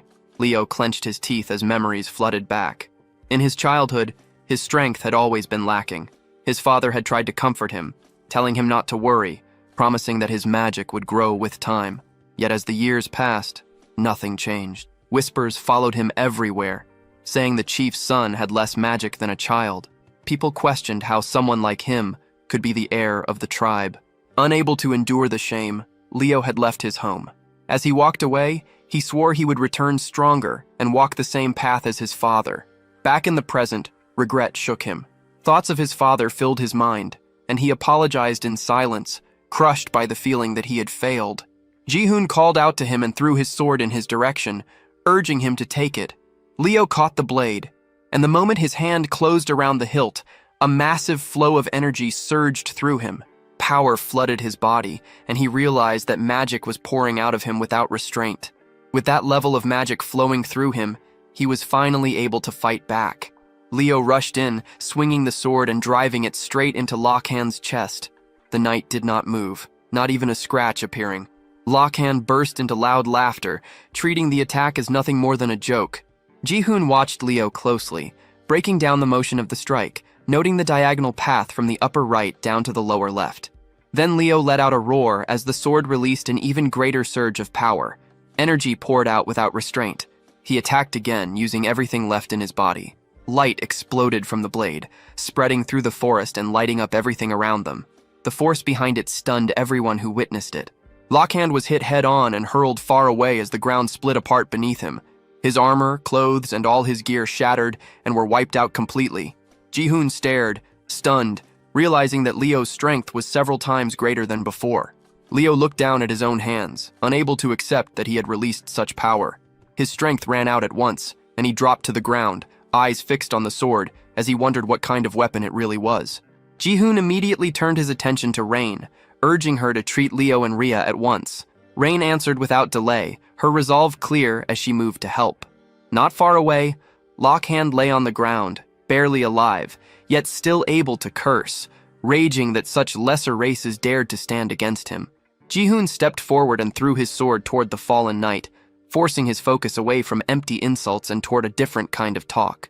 Ji-hoon's gaze sharpened as he showed calm interest in the kingdom itself. He pressed the blade tight against Lockhand's neck, making the threat clear without words. From that moment on, any lie or refusal would carry a price. Ji-hoon began questioning him at once, first demanding to know the number of soldiers in the kingdom. Lockhand answered that when archers and foot soldiers were counted together, the total exceeded 3,000. Ji-hoon followed up by asking about soldiers like Lockhand who operated outside the royal palace. Lockhand admitted he did not know how many subjugation forces existed. Ji-hoon pressed further, questioning what those forces were meant to do. Lockhand's eyes darkened as old memories surfaced. The scene shifted to the past, to a moment when he had been summoned by the ruler himself. Back then, he had stood before the king, addressed as Senior Knight Lockhand of the Royal Guard Oth Division. Lockhand had answered the summons with respect, and the ruler had stated the need for stronger arms. He had been ordered to wipe out everything surrounding the kingdom and recover whatever was required. The scene returned to the present as Lockhand continued explaining to Ji-hoon. The subjugation forces were roaming in search of enhancement stones to strengthen weapons and caves rich in iron ore, which was used to reinforce the city walls. Ji-hoon reflected that his question might have been too simple. From what he knew of knight defense systems, expeditions existed for gathering items like enhancement stones and grade stones. It seemed likely that the subjugation forces were nothing more than groups formed for those same purposes. He moved on to his next concern and asked about the kingdom's two elite knights, Ares and Lib. Lockhand confirmed at once that he knew them. Ji-hoon pressed further, asking about their level, or more precisely, how many skills they could use, since early progression could be judged by skill count. Lockhand stated that both Ares and Lib were capable of using 2 skills each. Ji-hoon processed the answer and concluded that neither had reached level 20 yet. Lockhand then let out a mocking laugh, pointing out that Ji-hoon's focus on troop numbers and elite knights made it seem as if he were setting his sights on the kingdom itself. Ji-hoon showed no hesitation, treating that idea as irrelevant. Lockhand laughed even harder, ridiculing the thought that such limited information could be enough. He scoffed that breaking through walls guarded by elite knights would never be easy. Then he dropped a detail Ji-hoon had missed. There were not only 2 elite knights. Ji-hoon froze, instantly understanding the weight of that statement. He recalled how, in knight defense, the maximum number of elite knights allowed before the game ended was 7. Choosing which S-rank knight to summon during the first wave often decided whether the run would succeed. He remembered the structure clearly, the steady climb from wave 1 up to wave 15. Yet now, in this early stage, barely past wave 6, the kingdom already possessed more than 2 elite knights. Lockhand revealed their names with calm certainty. Artillerist Akur and Fanatic Archeon. That made 4 elite knights already known. Ji-hoon found himself unable to speak, his thoughts racing as the gap between the game and reality became clear. Unlike a game, this world did not reset. Soldiers could be wounded for real, and walls could truly be broken. Repairing defenses and healing the injured would demand vast time and effort, far beyond simple numbers on a screen. And yet, The reason wars could happen so often became painfully clear in Ji-hoon's mind. The scene shifted to the aftermath of Akor's healing. She was shown restoring everything around her, fixing shattered ground and broken structures with exact control. Her power returned all damage to its original state, radiant energy spreading across the battlefield. Ji-hoon watched in shock as the truth settled in. It was because of the healing artillerist Akor. His thoughts raced further as he accepted that even the sage Archeon existed in this world. There were already 4 S-rank knights, and the fear grew that there might be more. The situation felt absurd, a reality so extreme it was hard to grasp. From the kingdom's side, this world was set to an easy mode. From Ji-hoon's side, trying to break through such power meant facing an ultra-hell mode. Lakhan noticed Ji-hoon's frozen state and reacted with open mockery. Ji-hoon steadied himself, deciding there was one final thing he needed to know. A sharp realization struck him. There had never been legendary knights in the game. The only player had been him. He was an existence that did not belong to the system at all. He sought to understand what a legendary knight truly was, and how Lakhan had summoned such a being. Before that thought could fully form, a sudden rain of arrows poured down toward him. Panic spread as Rain reacted to the attack, realizing they had been surrounded by a large force of humans. Leo stared in disbelief, wondering if Lakhan had reinforcements. From the forest emerged the Royal Guard Oath Division. Their armor gleamed as they raised their weapons, all aimed at Ji-hoon. They ordered him away from Sir Lakhan. Despite his burned and broken state, Lakhan formed a cruel smile and activated his skill. Stone Earth regeneration took effect, his body slowly repairing itself. He reaffirmed himself as a knight of the Great Kingdom, making it clear he would not give up information easily. Anyone who learned the kingdom's secrets would die there, and Ji-hoon's corpse would be personally delivered back. Ji-hoon remained calm. He already knew about the kingdom's movements through the Rat tribe. Around 100 soldiers had attacked their village. If their commander failed to return soon, those same soldiers would head this way searching for him. Ji-hoon had been waiting for that outcome as well. Lakhan reacted with anger, dismissing it as a lie. Ji-hoon continued without emotion, pointing out that if Lakhan truly was their commander, then every one of those soldiers was weaker than him. Lakhan demanded how Ji-hoon could be so sure. Ji-hoon answered with nothing more than a confident smirk, knowing the reason was simple. It was all based on experience. Lakhan's face twisted in disbelief as the meaning of the word experience sank in. Without giving him another second, Ji-hoon turned his focus to Roselle, signaling that it was time to move. The creature answered with a deep roar as Roselle Drac fully awakened its strength. Lakhan reacted with mocking laughter, dismissing the idea that such a small monster could pose any threat. Ji-hoon pushed Roselle forward, ordering it to seize them all. Roselle opened its jaws wide and released its dragon breath. Fire burst out in a violent wave, swallowing the Royal Guards whole. A system window appeared at once, flashing new alerts. Party synergy effect activated. Magic-type monsters' attack power increased by 20%. Even while burning, Lakhan showed disbelief, unable to accept what was happening. Rain, Leo, Rhea, and the orcs stood frozen, eyes wide, watching Roselle's overwhelming power erase everything in its path. After a short while, the flames died down. Roselle's strength drained away as exhaustion set in. Another system notice appeared. Mana depletion penalty. Fatigue increased. Ji-hoon walked up to the worn-out creature and patted its head in approval. Roselle managed a weak smile, breathing hard but clearly satisfied.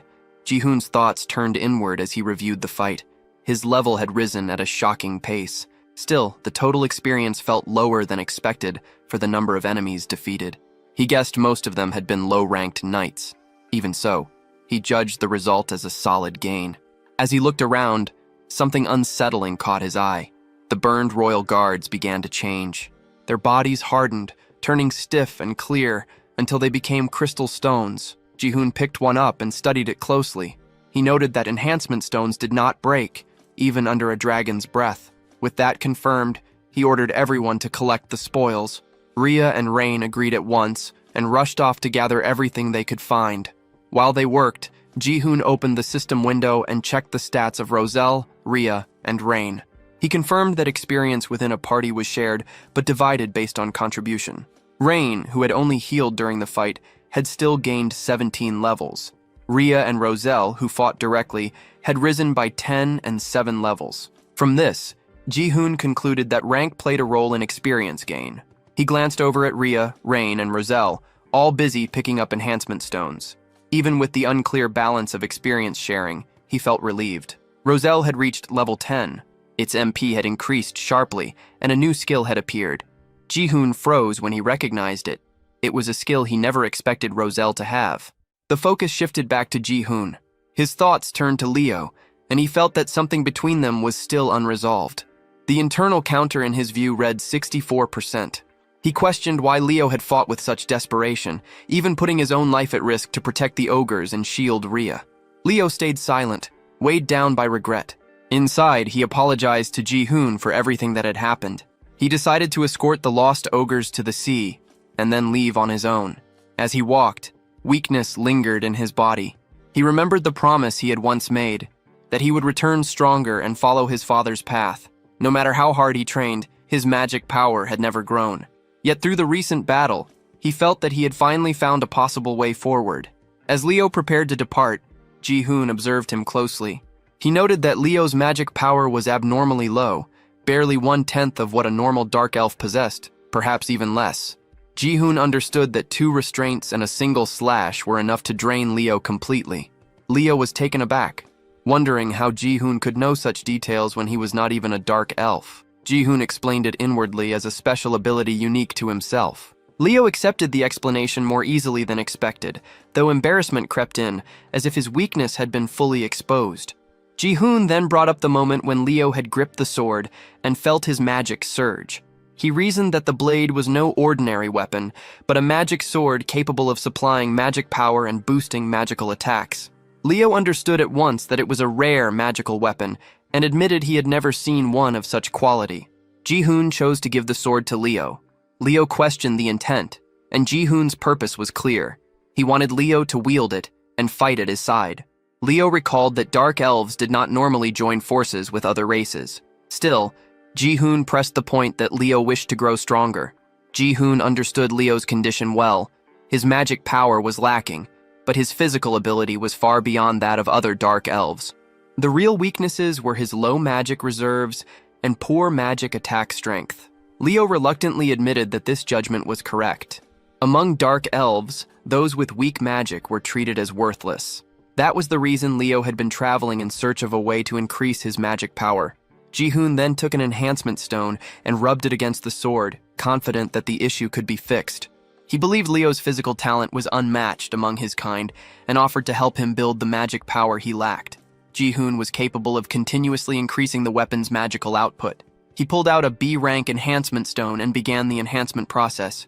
Leo watched in disbelief as the attempt failed. The magic power did not rise at all. Ji-hoon tried once more. From afar, Rain noticed the flashes coming from the enhancement stones and felt puzzled by what she was seeing. At last, the sword's magic power rose. Ji-hoon named the blade Scream Spike and noted that it had reached an impressive +11 enhancement. He showed that he could continue enhancing weapons and made it clear that he planned to push Leo's magic power to its limit. Leo thought it over carefully. If this method truly allowed him to grow stronger, then it was not submission, but a reasonable deal. After some hesitation, Leo agreed to join for 10 years. Nothing beyond that, just temporarily. Ji-hoon accepted, though something felt strange to him, since 10 years hardly sounded short at all. Leo wondered if there was an issue, while Ji-hoon insisted that 10 years was sufficient. Ji-hoon introduced himself as Kim Ji-hoon, and Leo gave his name as Leonard Bell Leon. At that moment, Rhea, Rain, and Rizzle returned carrying a huge number of enhancement stones. Ji-hoon was caught off guard by how many there were. Rhea cheerfully showed them off, calling them pretty, and mentioned that something odd had happened nearby. Ji-hoon inspected the stones and quickly sensed that something was not normal. Leo examined them as well, and excitement spread as everyone realized the value of what they had found. Ji-hoon later explained that they ate together and talked for a long time. The discussion centered on the cruel actions of humans and the recent attacks they had faced. He brought up the enhancement stones carried by the knights, pointing out that while their number, around 220, was smaller than the stash found at Rhea's home, many of them were still high grade. Among those stones, there was one unexpected and extremely valuable piece. Ji-hoon instructed Rain to use it, and she followed his guidance. As she did, a red aura spread out from her body. The system window appeared, confirming that the D-grade gradestone had reached an 85% chance of grade growth and that the attempt had succeeded. Her level was adjusted due to experience redistribution, dropping from 26 to 21. Ji-hoon checked the result and asked about her condition. Rain felt a little dizzy, but at the same time, she sensed a strong surge of power inside her. Ji-hoon encouraged her to keep going and pushed her to try again. Rain reacted with excitement and continued repeating the process over and over until morning finally arrived. The next day, Ji-hoon stated that they headed toward the swamp where the lizard folk lived. He explained that ogres favored places close to water, and that Leo Arbel Lion had been guiding the lost ogres along rivers toward the sea. Because of this, Ji-hoon convinced the lizard folk to gather and move with them to Warren, since Warren also had access to the ocean. The group kept moving together along the path. As the journey stretched on, Leo wondered if Ji-hoon was already growing tired. Ji-hoon felt annoyed and pointed out that they had only been walking for a few days, and that the others were the strange ones for thinking it was long. Leo reacted with confusion, which led Ji-hoon to complain that Leo's name was far too long and awkward to say. Leo allowed him to choose any name that felt easier. Ji-hoon settled on Bell, a choice that caught Leo off guard by how much it shortened his full name. Without warning, Rain pointed ahead, signaling something in the distance that might be their destination. She felt an uneasy presence coming from that direction. Leo shared his concern, admitting that gathering the lizard folk was a smart move, but also stressing that they were a race as strong as dark elves. Because of that strength, they would never easily submit to anyone. Ji-hoon answered calmly, drawing a quiet comparison to Leo's own situation and making it clear the matter was his to handle. As he showed a faint, confident smile, something felt wrong. A strange presence revealed itself, and from the side, the leg of a creature came into view, as if it had been watching them the entire time. The group continued forward and entered a shallow pool. The ogres sank the moment they stepped in. Both struggled at once, sinking deeper and falling into trouble, while Rhea walked across the water's surface with ease, clearly enjoying herself. Leo noticed the ogres drifting farther away, panic spreading as they sank, and reacted in shock at how far they had already gone. As the ogres continued to sink, Leo stopped them. He then stepped onto the water himself and moved forward to help, while Ji-hoon watched with growing tension. At that moment, someone approached Ji-hoon and calmly explained the situation. Ogres were usually 5 to 6 meters tall and weighed several dozen tons, making swamp crossings nearly impossible for such slow and heavy bodies. Ji-hoon turned toward the speaker and recognized the figure as a lizard folk. The newcomer identified himself as Linak. Behind them, the ogres were still struggling in the water. Rhea looked at Linak and confirmed that he was indeed lizard folk. Linak informed them that beyond the swamp lay a lizard folk settlement. Ji-hoon stated that meeting the lizard folk was the reason they had come this far. Linak warned them that the lizard folk did not welcome other races stepping into their land and assumed they already understood that risk. Ji-hoon answered that anything of value was always found near danger and noted that Linak seemed unusually confident about something. Linak asked for the reason they wanted to meet the lizard folk, and Ji-hoon revealed their goal of borrowing the lizard folk's strength to strike the kingdom. Linak laughed at that and explained that after leaving his village, he had wandered for many years and seen firsthand the cruelty of humans. Because of that, he understood why such different races, humans, beast folk, dark elves, and ogres, had gathered for the same cause. Hearing this, Leo let out a quiet breath of relief. At that moment, Razel floated over and settled on Ji-hoon's head. Linak wondered who the small figure was, and Ji-hoon introduced the child as his friend, Razeldrak. Razel yawned again, and Ji-hoon noted that the child slept often. Linak accepted him as a friend and explained that convincing the chieftain would not be easy, since it was the chieftain's birthday. He added that the chieftain was young and cautious, and that they would need to show enough power to succeed. He wished them luck with their plan, and said he would take care of the ogres in the meantime. Leo hesitated, feeling uneasy, but Ji-hoon insisted and respectfully asked Linak for help, even calling him an old man. Leo questioned how Ji-hoon could trust someone so quickly, but Ji-hoon urged him to follow and called him Bell. Leo objected, pointing out that he had never met Linak before and that such trust felt reckless. Ji-hoon reassured him and asked him to believe, explaining inwardly that the old man had a high level of affinity with him. Leo glanced at Rayan and wondered if Ji-hoon had once again seen through everything with that strange ability. Rayan hesitantly agreed. Linux then called the ogres over and told them to come with him. At first, the ogres refused, insisting they could not follow just anyone. Linux understood their caution and offered them food instead. The ogres quickly softened, admitted they were hungry, and agreed to follow him. The group moved toward Mudrak village. Linux mentioned that Mudrak would be lively that day, though the thick fog made it hard to see much.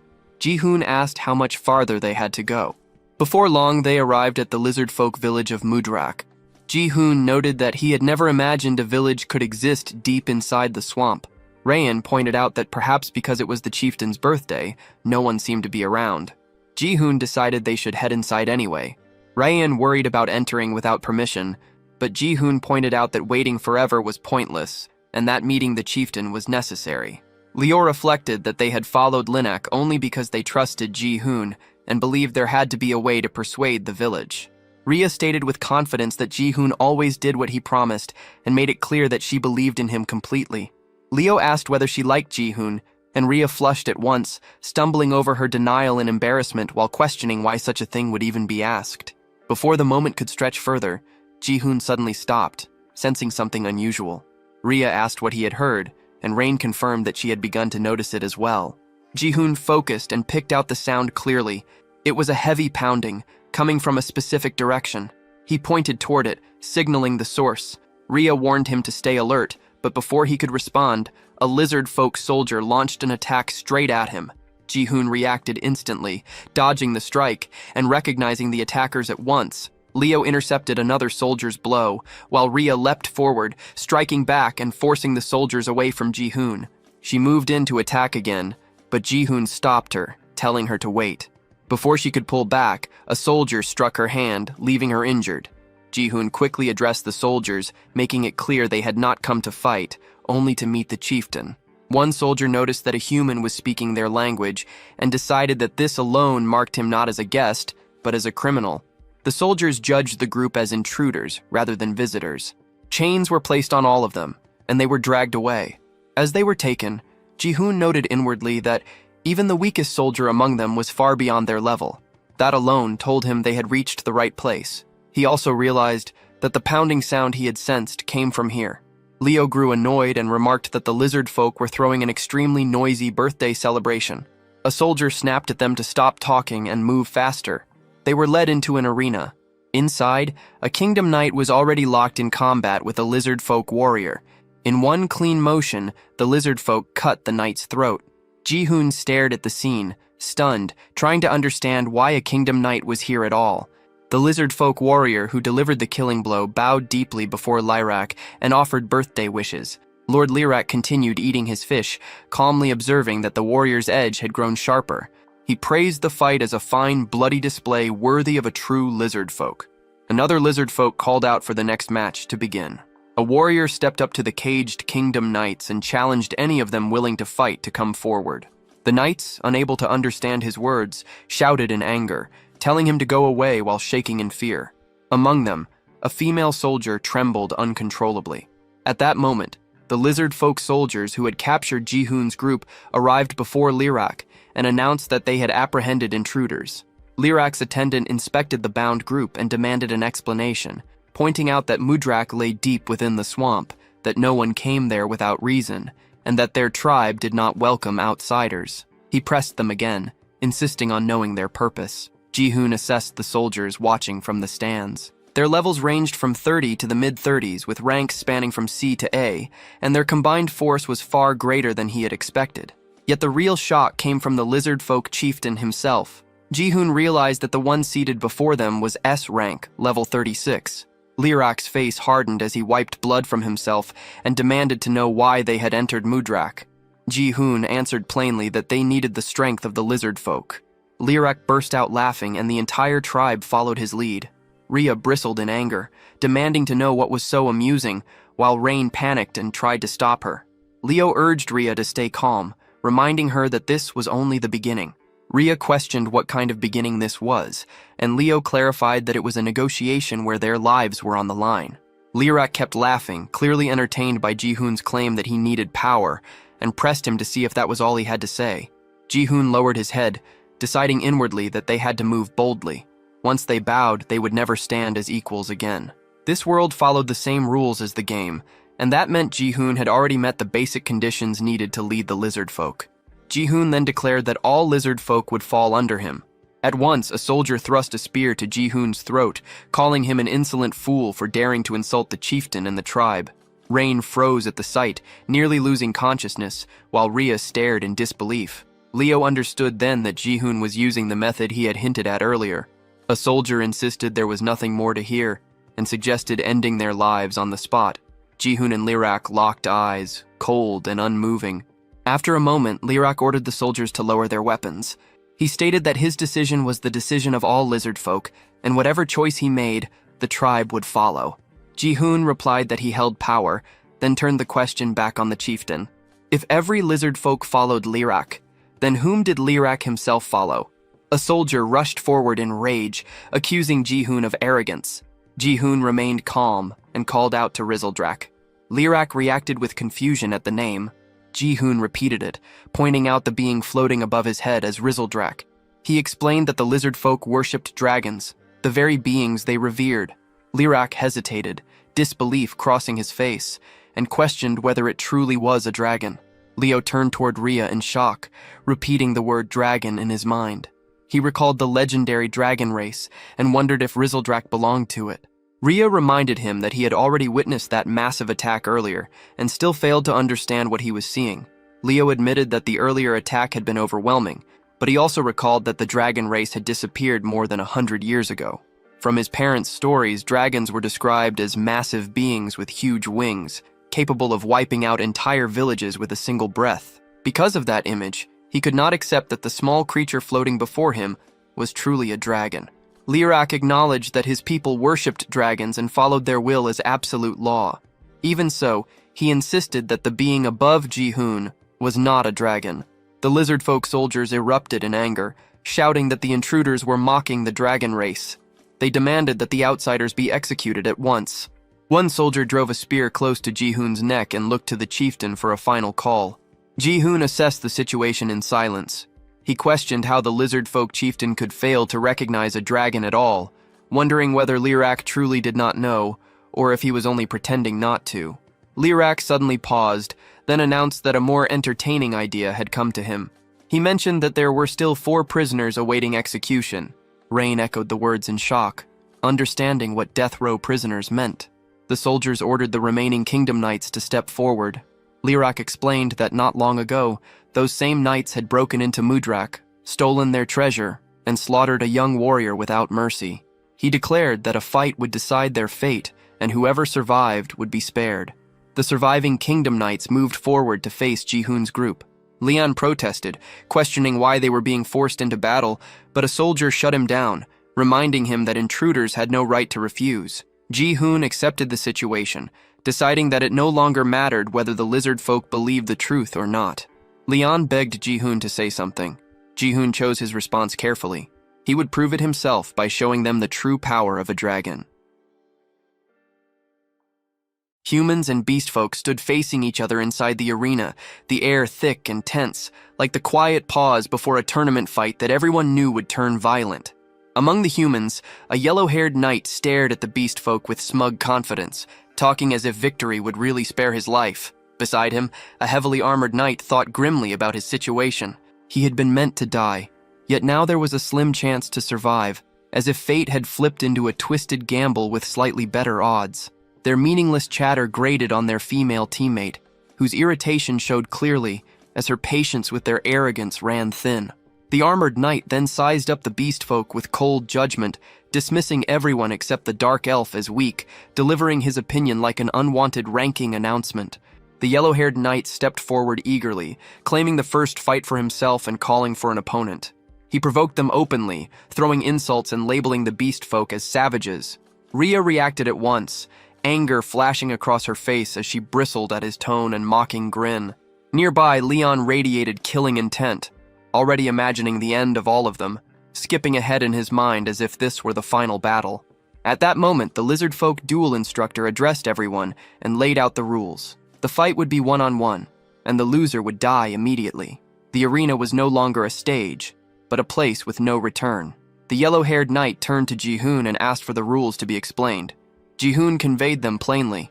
After hearing them, the knight casually invited anyone to step forward, treating the duel like a light spar instead of an execution. Ji-hoon watched the knights closely and began judging them by their star count. There were 3 A-rank knights present. The one standing at the front, however, was only mid-B rank. Ji-hoon instantly marked him as the weakest one, the kind of enemy that pretended to be dangerous while clearly not measuring up. With that in mind, he turned to Rain and suggested that she take the fight. Rain froze, caught off guard, doubt rising as she questioned herself. Ji-hoon reassured her, certain that she had grown strong enough and needed to trust that strength. Rain thought back to the power she had received from the chieftain. She realized that something within her had changed since that day. She could no longer stay in the back forever, carrying supplies while others bled and fought. With resolve settling in, Rain stepped forward. If she was going to fight someday anyway, then she would face it now. As the duel was decided, everyone else cleared the arena. Only the 2 fighters remained, and the space suddenly felt wider, emptier, and far more dangerous. Ji-hoon glanced toward Liarch, recalling the earlier words about how the lizard folk worshipped dragons and followed their chosen will as absolute law.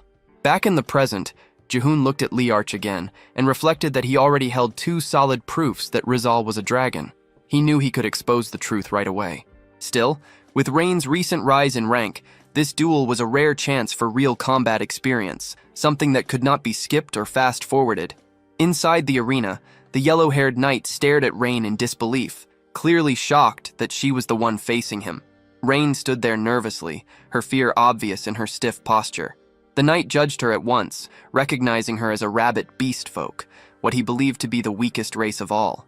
He thought that even if he won and lived, there would be no honor in defeating someone like her. Rain trembled as she looked at his harsh face, fear almost visible through her ears. Then the duel began. The yellow-haired knight activated his power, deciding that a single strike would be enough, since anything more would stain his family's name. He stepped forward and unleashed his Thunder God sword style, releasing a powerful lightning slash aimed straight at Rain. A sharp blast tore through the arena, smoke and shockwaves spreading outward. Rain felt alarm rise in her chest, but Ji-hoon remained completely calm, watching as if this were a scene whose ending he already knew. He thought that the old D-rank Rain would have been frozen in terror by such an attack. Now, however, Rain stood in a different place altogether. As the smoke cleared, Rain suddenly turned and ran, fleeing across the arena in panic and signaling surrender. She believed that continuing meant certain death, and was convinced that defeating someone that strong was impossible. This reaction caught Ji-hoon slightly off guard. The yellow-haired knight, however, was furious. Being shamed like this enraged him. He chased after her, sword raised, moving in to strike again. Rain felt fear overwhelm her as the threat closed in, her body shaking as danger pressed closer. At that critical instant, Ji-hoon's earlier words surfaced in her mind, reminding her that she had grown stronger and needed to trust that strength. Rain realized that if all she ever did was run, nothing would change. With that thought, she jumped and dodged the knight's attack with unexpected speed. Flames suddenly burst from her body, shocking everyone watching. Ji-hoon reacted in disbelief, understanding at once that this had to be Rain's new skill. Wrapped in fire, Rain swung her arm and struck the knight across the face with a burning slap. The impact sent him flying backward, flames trailing as he crashed hard into the ground. The entire arena fell silent, stunned, as if the story itself had suddenly been turned upside down. Ji-hoon let a faint smile form, thinking that if things had turned truly dangerous, he would have stepped in, stopped the duel, and exposed Rain as a dragon to flip the entire situation. He never expected, however, that Rain would win by her own strength. The yellow-haired knight lay crumpled near his teammates, his state completely ruined, looking less like a proud noble and more like a failed run cut short. Rain stood frozen, staring at her own hands as the truth sank in. This power was real, and it was hers. Joy surged through her. She turned toward her companions and celebrated her victory with pure excitement. The response she received was just as energetic, praise thrown back at her performance. Ji-hoon congratulated Rain, judging that from now on, she would likely stand as the strongest rabbit beast folk alive. Those words made Rain beam with happiness, and her level climbed to 18.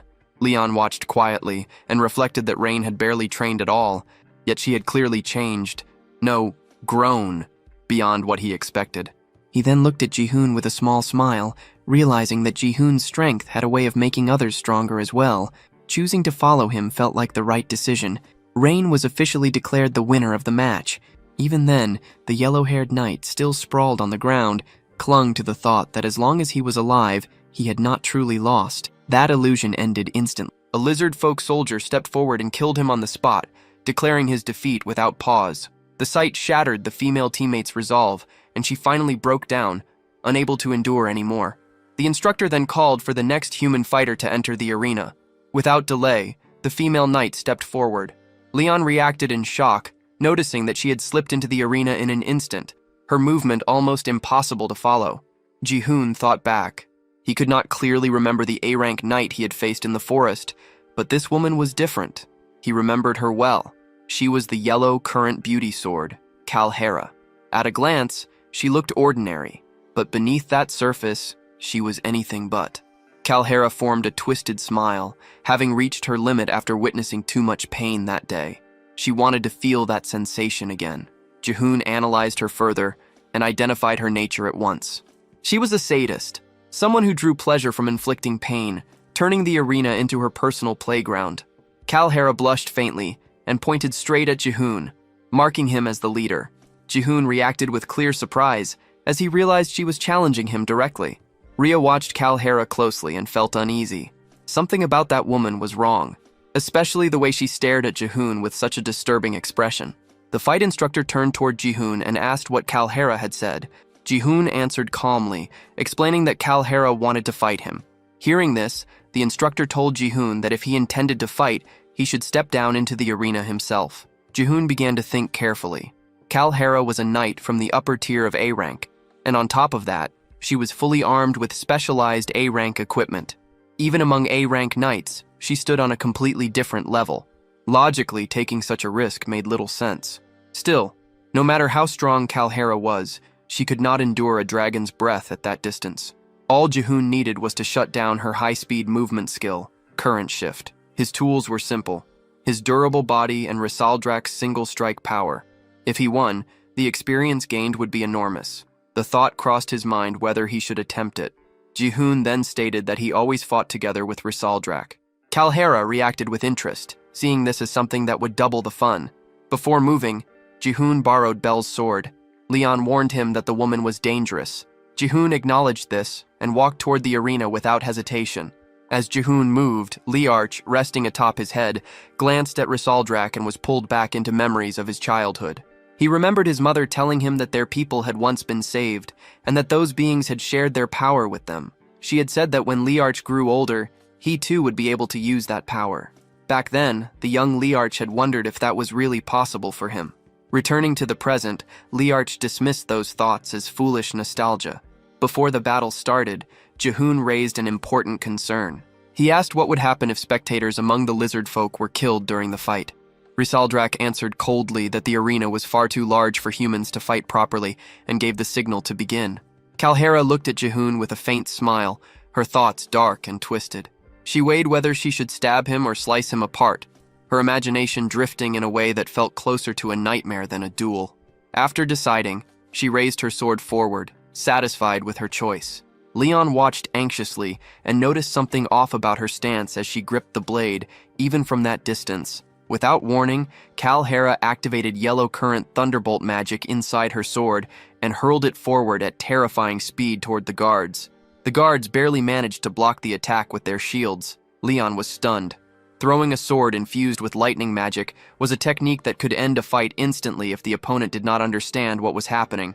Leon assumed Ji-hoon had dodged the attack. Rhea corrected him at once, pointing out that Ji-hoon had not moved at all. Leon was left confused. The view then revealed a thin cut on Ji-hoon's cheek. Kalhera smiled, finding the situation odd. She realized that Ji-hoon had known she would miss and had chosen not to avoid it on purpose. Ji-hoon watched her closely. Kalhera belonged to the 4th Division of the Cancer Knights and served as vice-captain. She was widely known as the Beauty of the Yellow Current. Yet among those who truly understood her nature, she carried a different name: the Seizure Spectator. She specialized in inflicting pain, using a cruel fighting style that dragged death out slowly. She never ended her opponents quickly, a fact known only to a small circle. 80% of those who faced her never survived. There was no way Ji-hoon could have predicted her miss and deliberately stayed still. Kalhara smirked and decided to remove the irritating obstacle first. Jihoon felt a surge of shock at her sudden killing intent. She grinned again, convinced that this reaction proved she was right, and launched another strike. Jihoon barely avoided it, deflecting with his sword. Leon immediately understood how bad the situation was for Jihoon. Jihoon had no ranged weapons and no long-distance magic. Rhea argued that he only needed to dodge and counterattack. Jihoon told Rizal to stay right behind him. Leon pointed out that Jihoon was nowhere near as fast as Rhea. The only way Jihoon could deal damage was through a direct charge. With no hesitation left, Jihoon rushed straight at Kalhara. She welcomed him with a warped smile, eager to savor every expression he would show as he suffered. She formed an electric ring around herself using yellow current lightning. The shock hit Jihoon instantly. Rhea cried out in alarm. The Lizard Folk King watched without any visible reaction. Jihoon groaned as electricity tore through his body. Kalhara laughed openly, enjoying the look on his face as he endured the pain. She wanted to see what expression would come next, pushing him to show her more. Jihoon broke the situation down in his mind. Electric Ring was a skill with heavy magic consumption. Kalhara would likely enjoy it until her opponent was close to collapsing, then stop. But once it ended, the pain afterward would be far worse than what he felt now. Kalhara kept laughing, fascinated, wondering how it felt as his blood vessels were torn apart. She wondered whether the sensation stung him or thrilled him, driven by a need to know what he felt. Jihoon realized that he had already endured the assault for 10 seconds. Kalhara's current level was no higher than 29. That placed her maximum magic power at around 1500. Current Shift consumed 400 MP. Electric Cloud used 100 MP. Electric Ring drained 50 MP per second. If Jihoon could hold out for 11 more seconds, she would lose access to Current Shift entirely. Kalhara grew irritated, disliking the calm look on Jihoon's face. Jihoon remained composed, thinking that pain could only be understood by taking a hit directly. The system window activated, displaying a notice that magic immunity nullified lower-tier magic attacks. Jihoon immediately commanded Roselle to unleash Dragon's Breath. Roselle released the attack straight at Kalhara. She muttered her hatred for pain as the blast hurled her away, smashing her into the ground. The Lizard Folk King witnessed the scene and was struck by a sudden memory. Someone from long ago had once told him that their people had been saved, and that power had been shared with them. It was said that when Liart grew up, he too would be able to wield that power. The moment lingered, heavy with understanding, as the meaning of that forgotten promise began to surface again. Roselle's dragon breath left the surrounding area half destroyed. Every lizard folk stood frozen, unable to move. From a distance, the Lizard Folk King observed the scene with sharp focus. He understood at once that this was power inherited from the Dragonkin.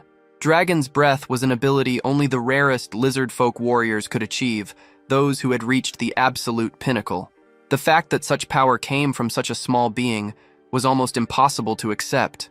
Leon supported Jihoon's injured body and helped him stand. Jihoon then addressed all the lizard folk, certain that they, more than anyone else, had already felt it. He made it clear that the only one present capable of using Dragon's Breath was Relak himself, their chieftain. All lizard folk revered dragons, and even if they already sensed the truth, he would now make it undeniable who they were meant to serve. The Lizard Folk King asked for the dragon's name. Jihoon answered that it was Roselle Drak. At that instant, Roselle's eyes began to glow. Power surged through his body as he started shifting into a more mature form. Outside the arena, a deep red aura flooded the area with overwhelming energy. An elderly lizard folk, seeing the red light, understood at once that the ancient legend had awakened. The remaining lizard folk, the Knights, Rain, and Rhea, were all left completely stunned.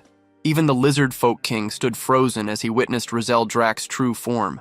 Roselle Drak released a thunderous roar, and a system window appeared, announcing that the blood of the dragon had awakened, allowing a mature shift to temporarily take on a full adult body. Jihoon recognized Roselle Drak at once as the boss of the 99th Wave, the cold-blooded dragon known as Roselle Drak. The Lizard Folk King dropped to his knees before him, having seen the truth with his own eyes. He accepted Roselle Drak as the legend passed down through scale and blood and acknowledged him as the true dragon. Rylak, chieftain of the lizard folk, swore from that moment forward to serve Roselle Drak as their sovereign. After him, every lizard folk knight also knelt. Leon watched in disbelief, realizing that Jihoon had succeeded in uniting the lizard folk. Jihoon let out a smirk, thinking about the absurd difficulty of the situation, and finally admitted to himself that he had become Leon's equal. Roselle Drac beat his wings and rose into the air. The pressure alone was enough to make Rain collapse. Leon could not even remain standing, understanding that a single flap of those wings carried crushing power. As Roselle Drac climbed higher, his roar echoed across the sky. Jihoon watched with a satisfied smile, convinced that the legend had truly taken form. He decided that this time, he would create a new legend in this world.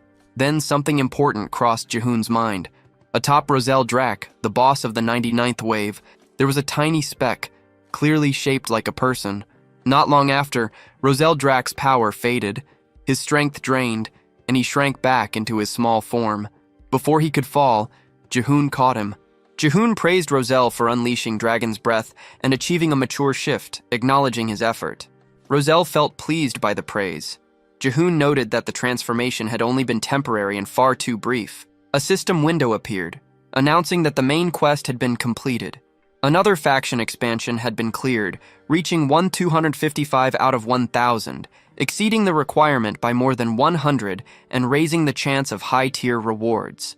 Exceeding the target by over 200 further increased those chances. A reward was granted in the form of a random grade stone with the option to claim it immediately or later. A stone emerged from within Roselle. Jihoon recognized it as a grade stone capable of upgrading an A rank into an S rank. Another system message followed, stating that upon reaching level 10, Jihoon's existence was now defined by his accumulated achievements. Confused, Jihoon wondered what that meant. The system clarified that he was now a third kind of being, neither human nor monster. He could hear the screams of the fallen and draw their power into the real world. With that, his new classification was revealed as a soulbinder. His HP and MP values appeared alongside the change. The scene flowed smoothly into celebration. The lizard folk prepared a massive feast. Relok invited everyone to eat freely, treating them as honored guests. Gratitude was shown toward Relok in return. Leon noticed Jihoon eating far more than usual and questioned it. Rain answered that the chief must have been starving, so it only made sense. The sheer amount of meat left everyone stunned, and excitement spread as they rushed toward the food. Leon and the others joined in without hesitation, unable to resist. Before long, everyone finished eating, completely full. After the meal, Jihoon asked where Rizal was. Leon pointed toward the temple. Jihoon looked up and saw the lizard folk fanning Rizal with leaves, feeding him, calling him the Dragon King, and asking if he needed anything. Jihoon was shocked to realize this had been going on the whole time. Leon pointed out that it looked like the lizard folk were following Rizal, not Jihoon. Jihoon laughed it off, treating it lightly, and saying they were simply honored guests, nothing more than visitors. He did not care, as long as someone followed them. He claimed that Rizal was him, and he was Rizal. Leon questioned what that was even supposed to mean. Jihoon brushed it aside, calling it just one of those things, and suggested they rest for the day since tomorrow would be busy. Suddenly, Leon sensed something, and said someone was watching them. Jihoon replied that he could not see anyone. Leon looked at Jihoon's expression and commented that he looked frightening. The scene then shifted to the kingdom. An injured knight stumbled back into the castle, muttering that he had to report what happened. From the castle walls, soldiers noticed him and stared into the distance. The following morning, the castle's residents examined the raft that had carried the bandits driven off by Jihoon. Meanwhile, the group of bandits is escorted by a castle knight. As they complain of thirst, their request for water is denied, with the explanation that their only right at the moment is to wait for the king's decision. The bandit leader then notices a poster bearing Jihoon's face, and it does not take long before the group arrives at the castle. Standing before the king, some of the bandits beg for forgiveness, while the guards order everyone to remain silent and feel ashamed for stealing the king's treasures and begging for mercy. After that, the situation becomes an outright affront. Suddenly, the doors of the hall open again, and the warrior who managed to escape the lizard folk lands enters. The king's advisors ask why Arkor, the warrior's name, has come alone, since he is a subordinate of Rock Hands. Arkor explains that he returned alone because none of the others survived. His entire group was wiped out. The advisor then asks who was responsible, and Arkor explains that he survived only because he was positioned in the rear, and that the one responsible for the attack was the legendary warrior summoned by the king. Alongside a small flying monster, this revelation leaves the king completely stunned. Arkor continues his account, saying that because of injuries to his leg, he had to remain still until the monsters fell asleep. Before leaving, he overheard the plans of the group led by the legendary hero, whose intention was to gather monsters and attack the king's empire. The advisors debate the fact that the legendary warrior is alive, and are confused to learn that he is amassing monsters. Barker is then asked where the legendary warrior is, but he cannot say for certain. He is interrupted by the bandit leader, who claims they are in the Fox Cave. The king asks him to repeat himself, and without hesitation, the man declares that he knows the legendary warrior's hideout. The king immediately orders his advisors to gather all elite knights at the castle. He declares that a punitive force will be formed, led by the elite knights. The subordinates waste no time carrying out the king's orders, much to the bandit leader's delight, as he will finally have revenge for what happened to his brother. Before long, Ares is interrupted from organizing the defenses to receive the royal summons that the king is calling everyone together. Urus also has his training cut short for the meeting, and little by little the message reaches each of the heroes, including Bianca, who hardly appears old enough to be an elite warrior, and who is interrupted while practicing her painting. At last, the message reaches Sir Cancer as well, who seems to be in a private moment, his bath interrupted. He is not shaken by the situation. On the contrary, he expresses excitement at the news that something interesting is finally happening. Back in the lizard folk lands, Leon prepares to depart to meet Mudrak and then return to the group. Before he can leave, Rain shows interest in accompanying him. Jihoon asks why Rain wants to go with Leon, and she explains that the lizard folk lands are too damp and slimy and that she wants some fresh air. Jihoon is surprised by her reasoning and asks whether Rhea would like to go as well. She promptly refuses, saying she is fine where they are. As the group splits up, Rhea asks whether the clothes Jihoon is wearing are new. The hero explains that he borrowed them since his own clothes were completely destroyed during the battle, and the lizard folk said they had some human clothes stored away. Rhea remarks that the outfit suits Jihoon well, leaving him embarrassed. As they walk on, the pair is surprised by a guard giving orders to a prisoner. Jihoon asks what is happening, and the guard replies that it is nothing important. Jihoon ignores the incident and continues on, while the guard finds it strange that the hero addressed him by name. Before Jihoon can walk away, however, the prisoner calls out to him, claiming he only needs to use the bathroom. Jihoon sympathizes with the situation and helps the prisoner, taking responsibility for resolving the matter. Before leaving, he even asks the other prisoners whether any of them would like to go as well. They reply that they do not need to. After that, he turned toward the knight, clearly surprised that the man was still breathing after losing. The knight showed gratitude for Jihoon's help, but Jihoon brushed it off, treating the need to relieve oneself as nothing unusual. Soon they realized the place had no proper bathrooms. With no better option, they moved into a narrow back alley. When they arrived, the knight froze, which made Jihoon understand that privacy was needed. Jihoon told Rhea to step away and said he would keep watch alone, since her presence could make things awkward. The knight insisted there was no plan to escape and asked both of them to clear the area instead. Jihoon and Rhea moved aside and waited near a building, casually acknowledging the lizard men who passed by. Rhea questioned whether prisoners on death row deserved this level of care. Jihoon explained that showing kindness now would make them less guarded later. He added that execution was unlikely, since all high-ranking knights came from noble families. That made them valuable captives. Hearing this, Rhea felt relieved, admitting she had assumed Jihoon was acting kindly just because they were human. At that moment, a snake slid up behind the knight. A sharp scream followed, and Jihoon and Rhea rushed over to see what was happening. What they found stunned them. The knight was actually a woman. She revealed that ordinary women were not allowed to become knights, so she had disguised herself as a man to enter the order.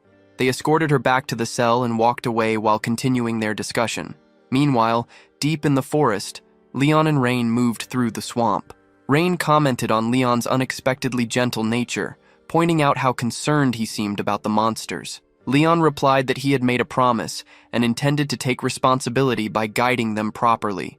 As they advanced, a strange figure suddenly appeared in their path and questioned their presence in the area.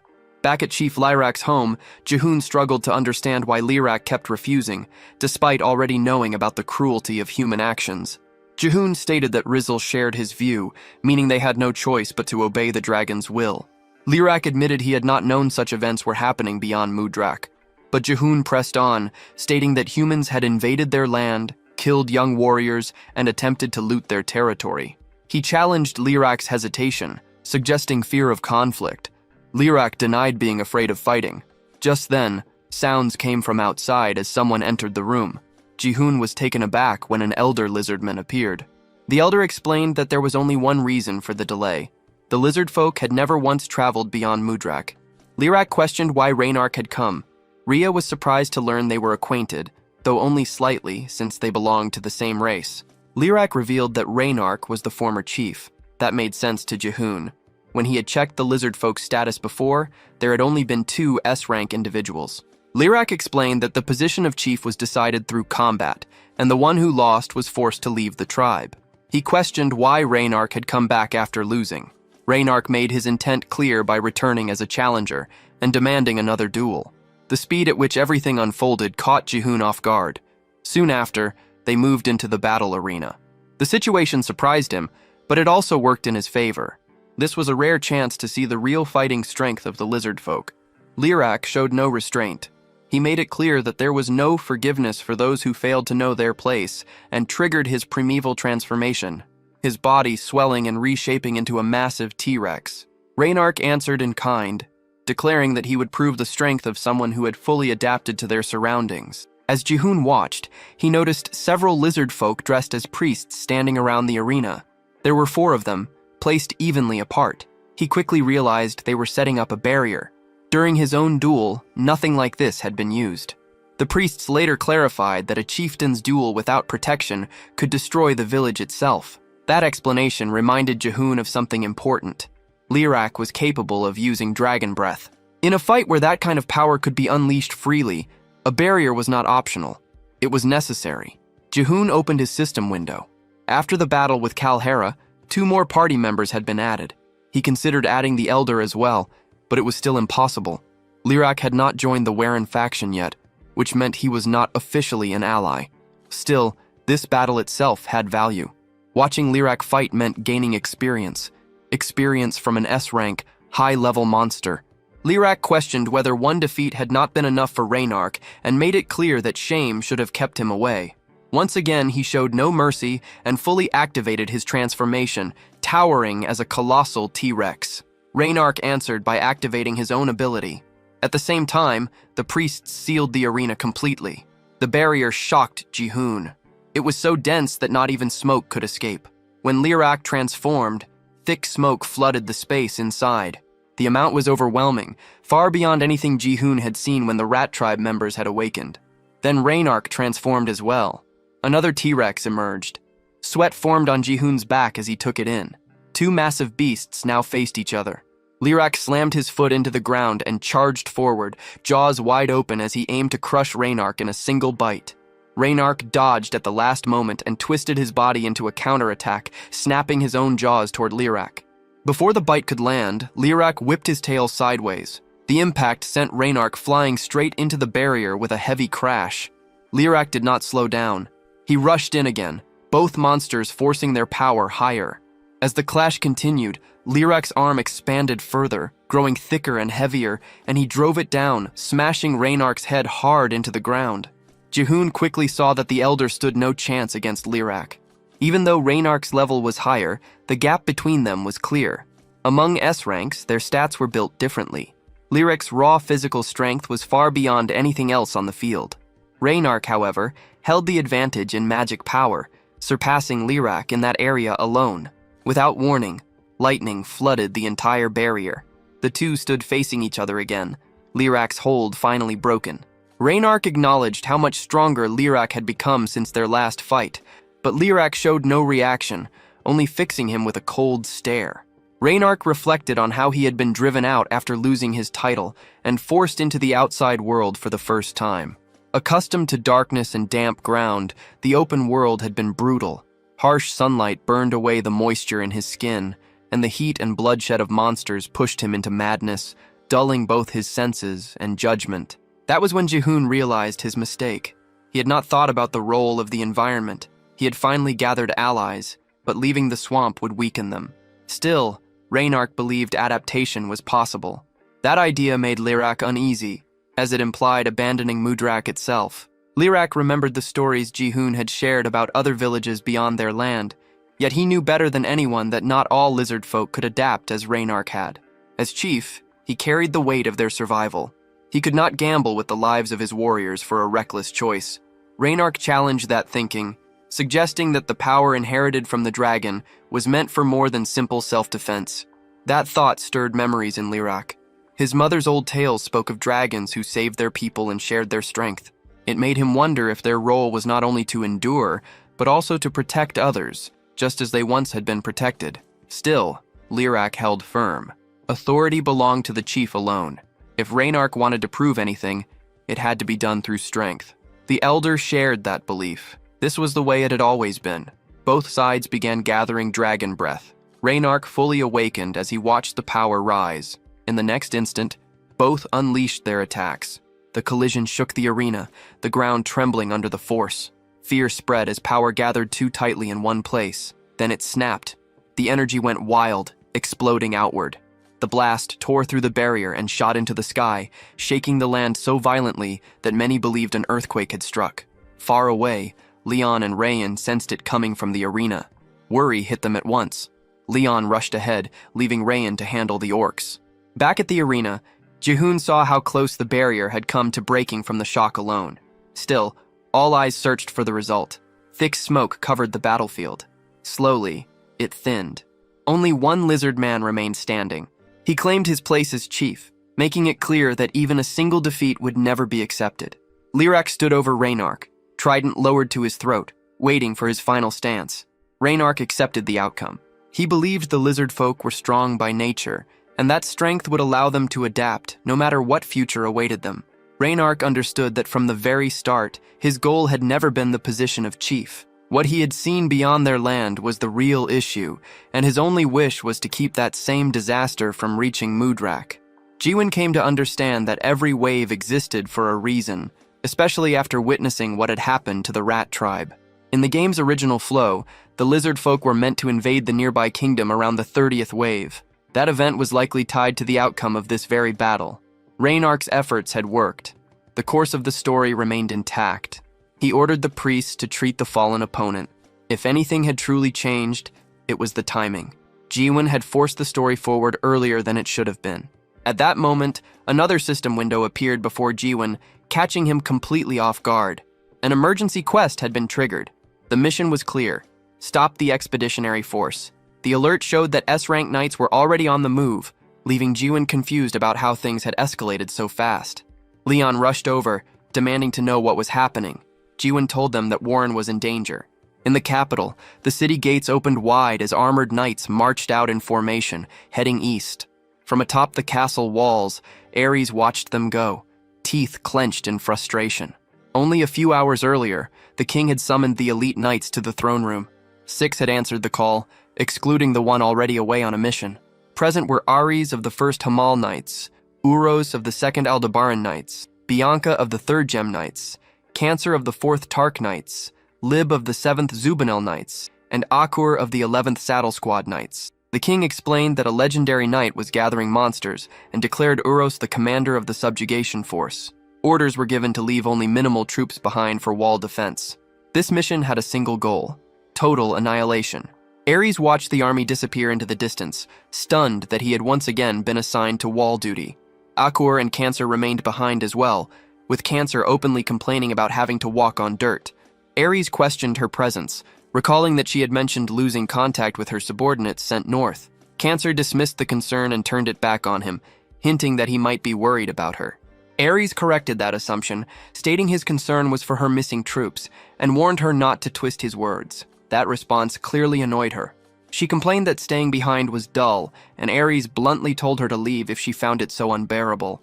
Just then, a man approached Cancer and asked whether she truly planned to sit out the subjugation. If so, he needed to know whether her existing schedule should remain unchanged.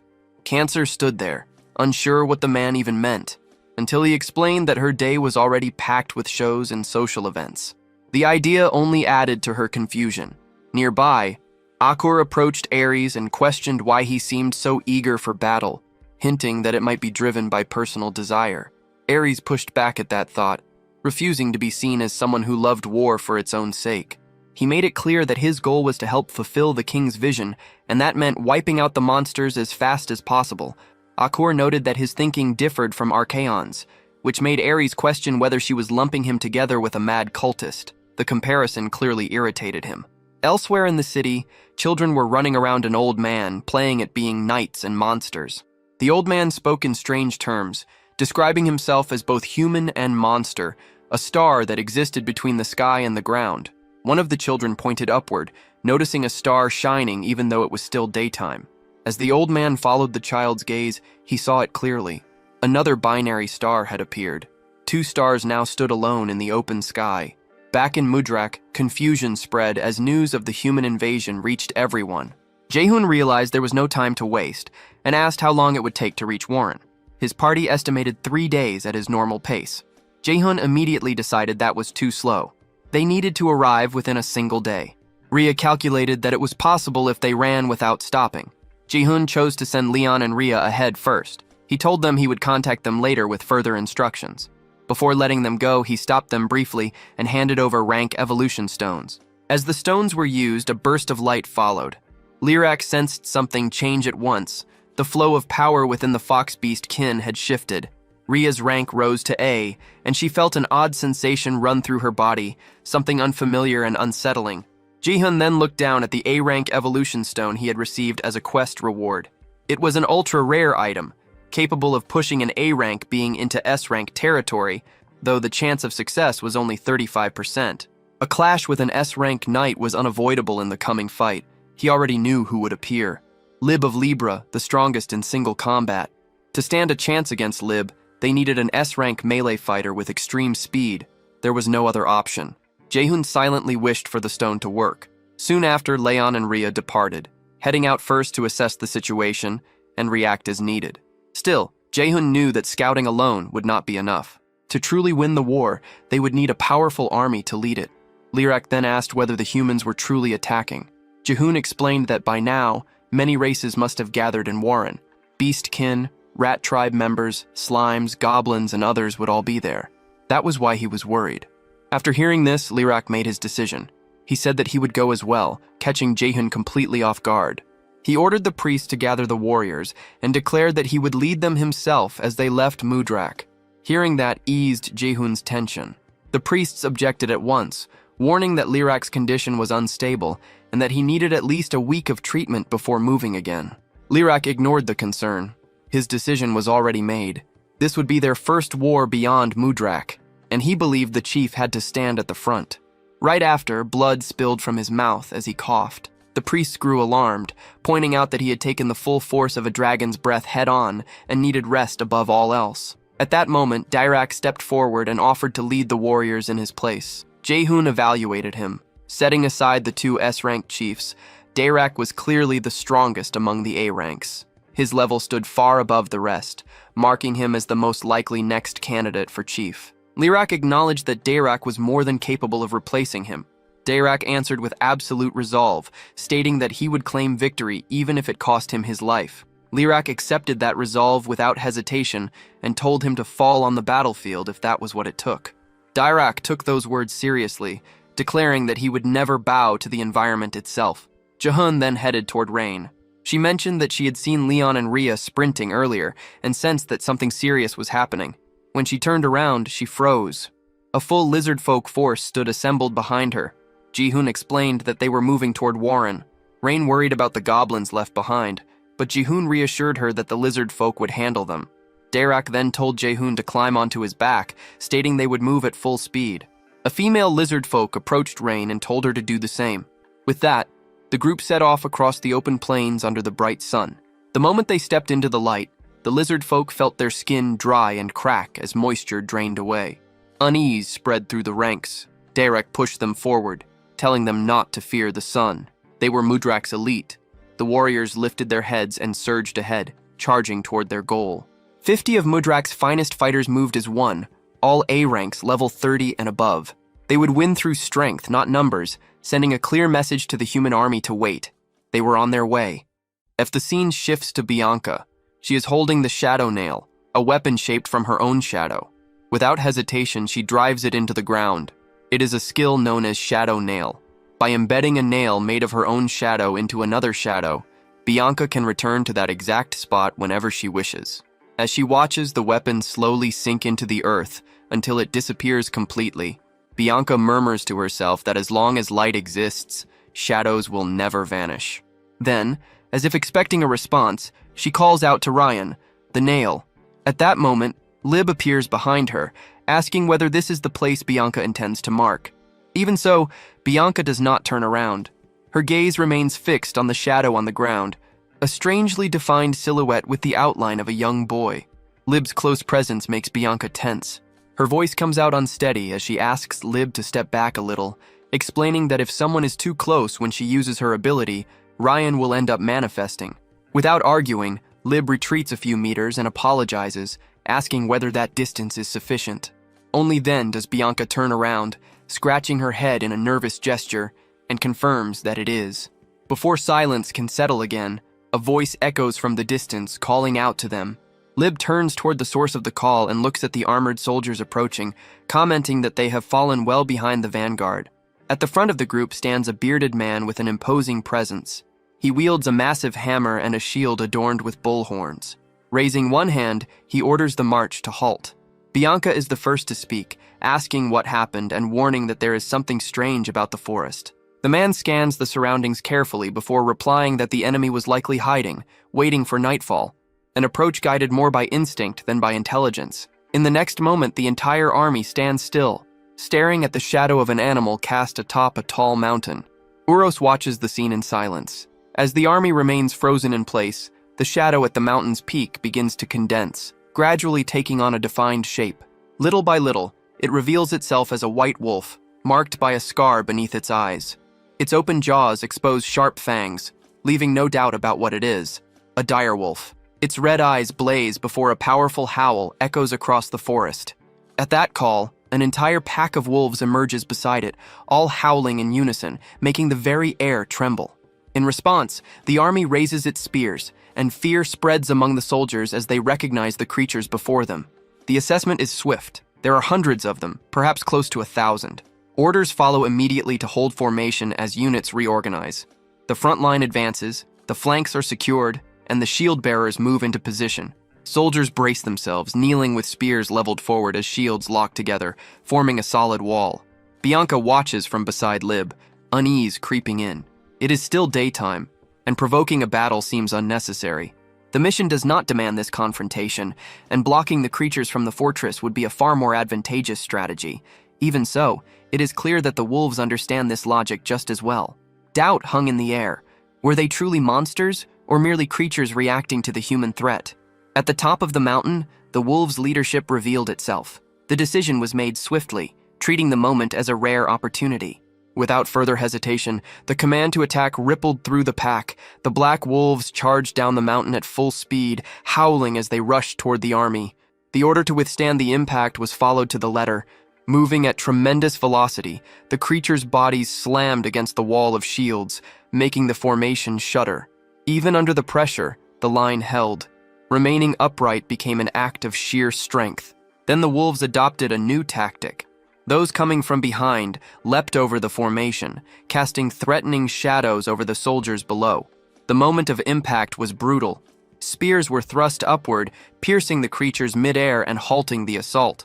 The counterattack came without hesitation, and the battlefield descended into chaos.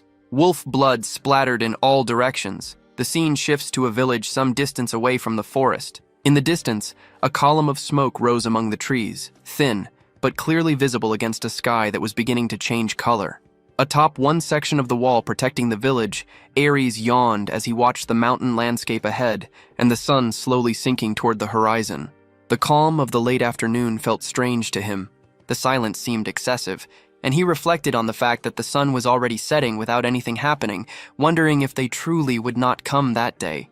Meanwhile, among trees with lush green foliage, white smoke began to rise from within the forest, breaking the harmony of the scenery. The next scene reveals a blood-covered sword, piercing thick, white, blood-soaked hide, kicking up a cloud of dust on impact. It was the white wolf. The blade had struck it cleanly.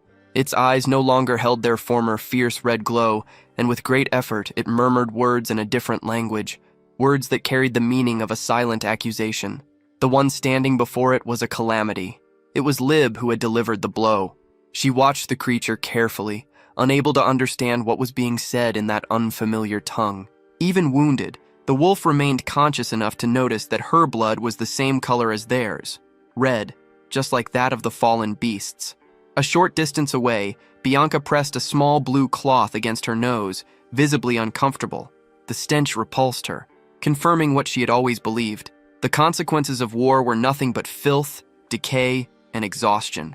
All she wanted at that moment was to return as soon as possible. Among Uros's soldiers, the casualty report was delivered.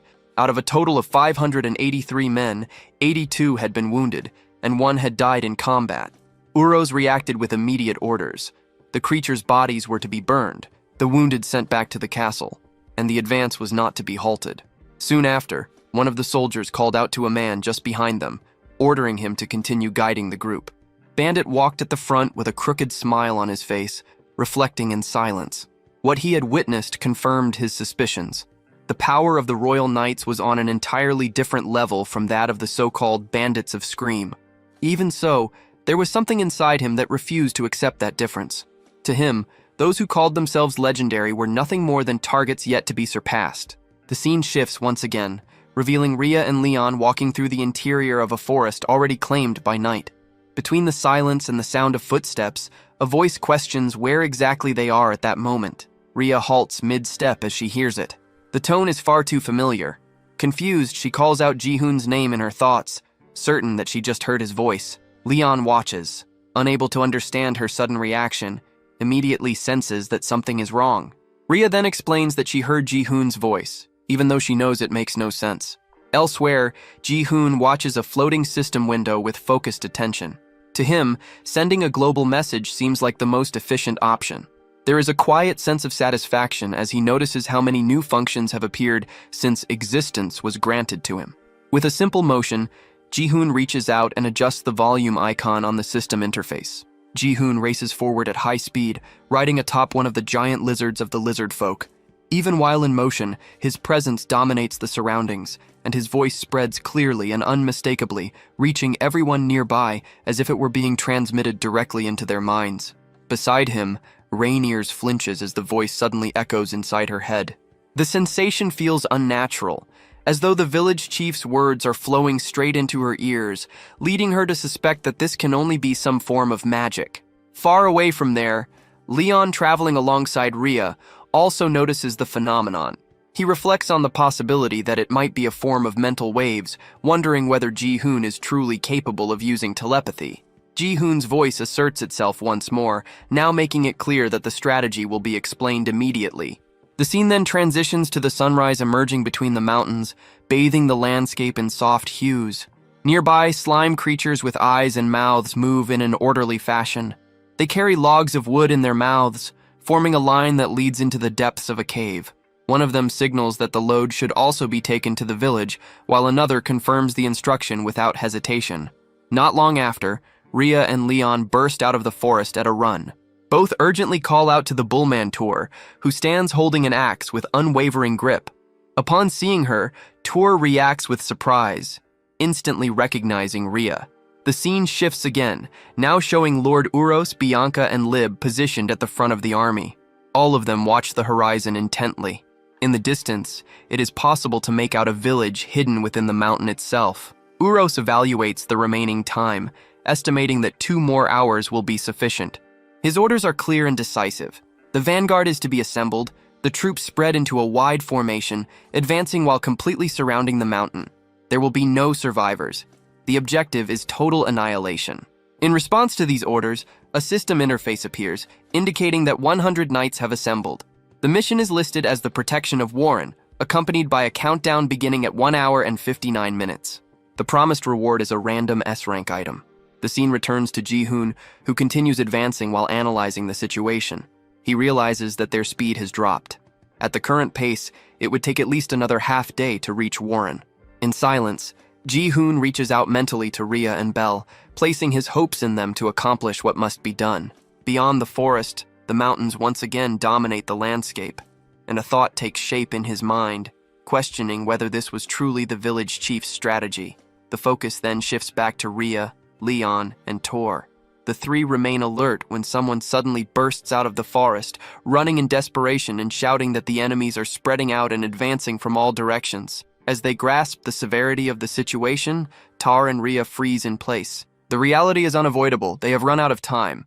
A screen opens with a reward notification appears, announcing a random S-class item, followed by a countdown that reaches its final second. Immediately after, a start signal appears.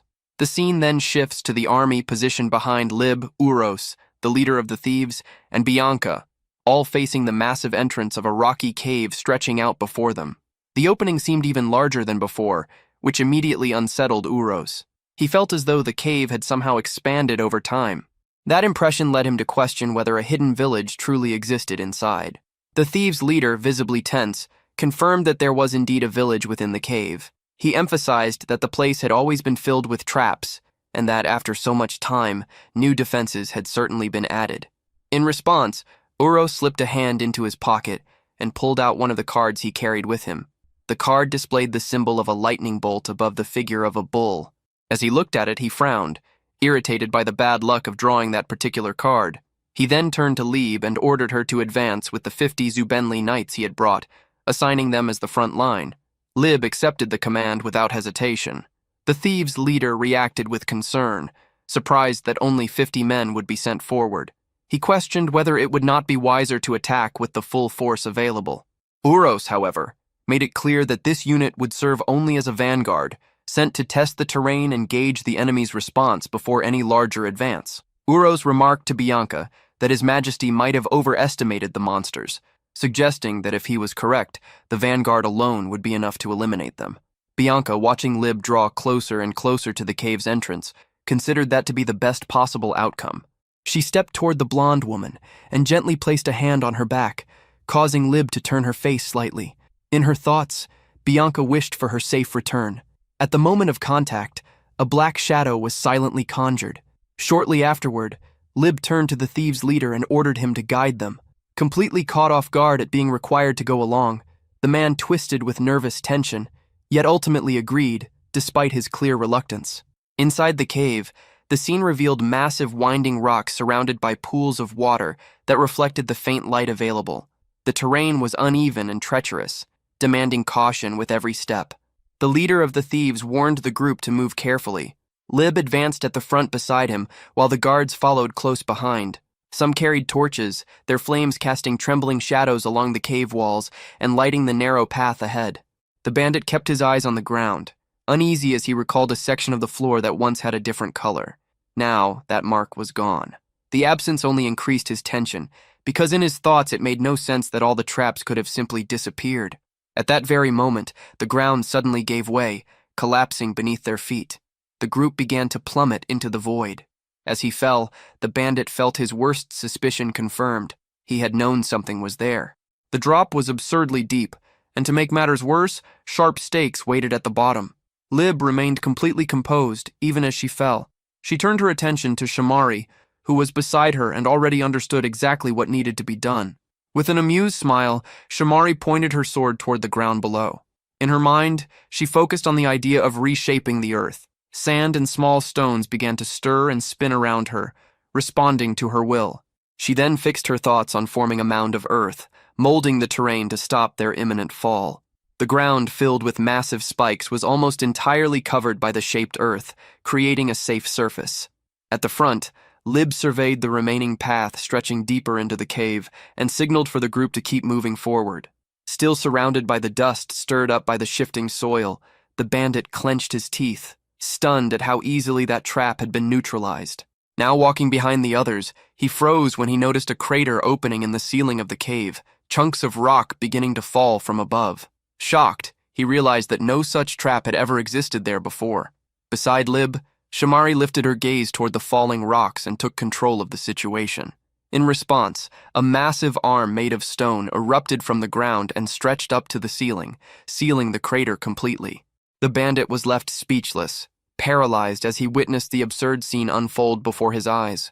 Shortly afterward, as he drew close to Lib again, he informed her that further ahead, The path split into 3 directions.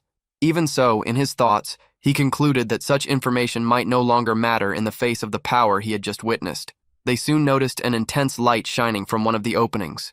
It was clear that the strongest brightness came from there, revealing the correct path. They followed that passage, and little by little the dark interior of the cave gave way to the unexpected sight of an open blue sky. Lib stepped forward, her serious gaze fixed on the small village ahead as she silently analyzed every detail. At the same time, the leader of the thieves felt a chill run down his spine. Everything seemed far too quiet. Internally, he warned himself not to lower his guard. His eyes quickly dropped to the ground, and he noticed something out of place, a clear sign of danger right before them. Scattered across the ground near the cave's exit were numerous holes. The thieves' leader immediately recognized the threat, certain that rabbit-like creatures would emerge from them at any moment. Lib simply ordered the area to be checked. One of the soldiers rushed forward at high speed to carry out the command. He drove his spear into one of the holes and triggered a burst of flames. Instantly, violent fire erupted from all the openings, rising high into the air and nearly reaching the surrounding mountain walls. When the flames finally subsided and only a few sparks lingered in the air, the thieves' leader was puzzled to find nothing there. Lib also found the situation unusual, quietly remarking to herself how strange it seemed. She then ordered everyone to inspect the village. Before that, she cut the ropes binding the bandits' hands, making it clear that he too would have to prove his usefulness. The moment he was freed, he sprinted toward the village without looking back. Shamari moved closer to Lib and commented, in an almost nostalgic tone, that it was the first time since their youth that the two of them had gone out together beyond the castle. With an amused smile, she touched her face and observed how unexpected it was to see that once frightened Lib of the past now serving as a captain. Lib, pretending to struggle to remember, placed a finger on her chin and claimed she did not recall such a thing. Shamari then brought up an old memory as they watched one of the soldiers enter a house in the village. She recalled how, as children, they had once ventured into forbidden caves, and how Lib had cried so much from fear that her eyes had nearly swollen, admitting she had been terrified. Lib told her to stop teasing, and Shamari replied playfully that she would comply if that were an order from her captain. At that moment, the scene shifted to the interior of the houses, where one soldier reported that no one was inside. Soon after, another confirmed that all the houses were empty. Shamari stopped her teasing, surprised by the situation. Before long, the soldiers began stepping out of the buildings, stating that that side was completely deserted as well, just like the others. Lib tried to make sense of it, questioning how it was possible that they had surrounded the area, advanced all the way there, and still found absolutely no one. Shamari suddenly ran toward the center of the village, determined to see everything with her own eyes. She asked whether they had truly searched every corner, and warned that there might be a hidden passage somewhere. Lib remained behind, troubled by a growing doubt, wondering whether the villagers had simply abandoned the place. The scene shifted again, revealing silhouettes of rabbits concealed by dust, digging with determination. The image widened, showing more rabbits scattered throughout the area, and just behind them, large slimes lined up one after another, motionless. At their center stood Rhea, observing everything closely. At that moment, Jihoon's words echoed in her mind, recalling that the first plan he had mentioned was to abandon Warren. The memory then took shape. Rhea had been running through the forest ahead of Leon while, through telepathic communication, she questioned Jihoon to confirm whether she had understood correctly. His explanation soon became clear in her mind. A subjugation squad led by S-class knights could not be stopped by Warren's forces alone. Trying to hold them back that way would be like attempting to block a missile with nothing but a shield. Back in the present, the cave wall began to crack. Fissures spread quickly until they opened into a large hole, through which the rabbits advanced, accompanied by bluish bubbles that now moved forward as well. In that memory, Rhea had still insisted, asking whether digging a tunnel and escaping was truly the plan. In response, Jihoon explained that once the enemy was lured inside, the next step would be decisive.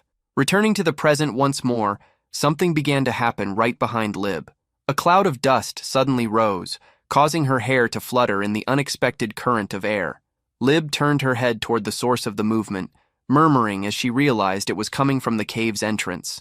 At that moment, Jihoon's conclusion fully took shape in her mind.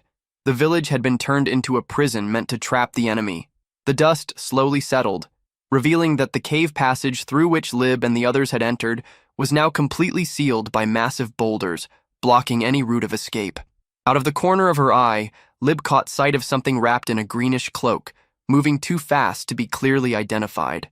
She could not make out exactly what it was, but unease settled over her instantly.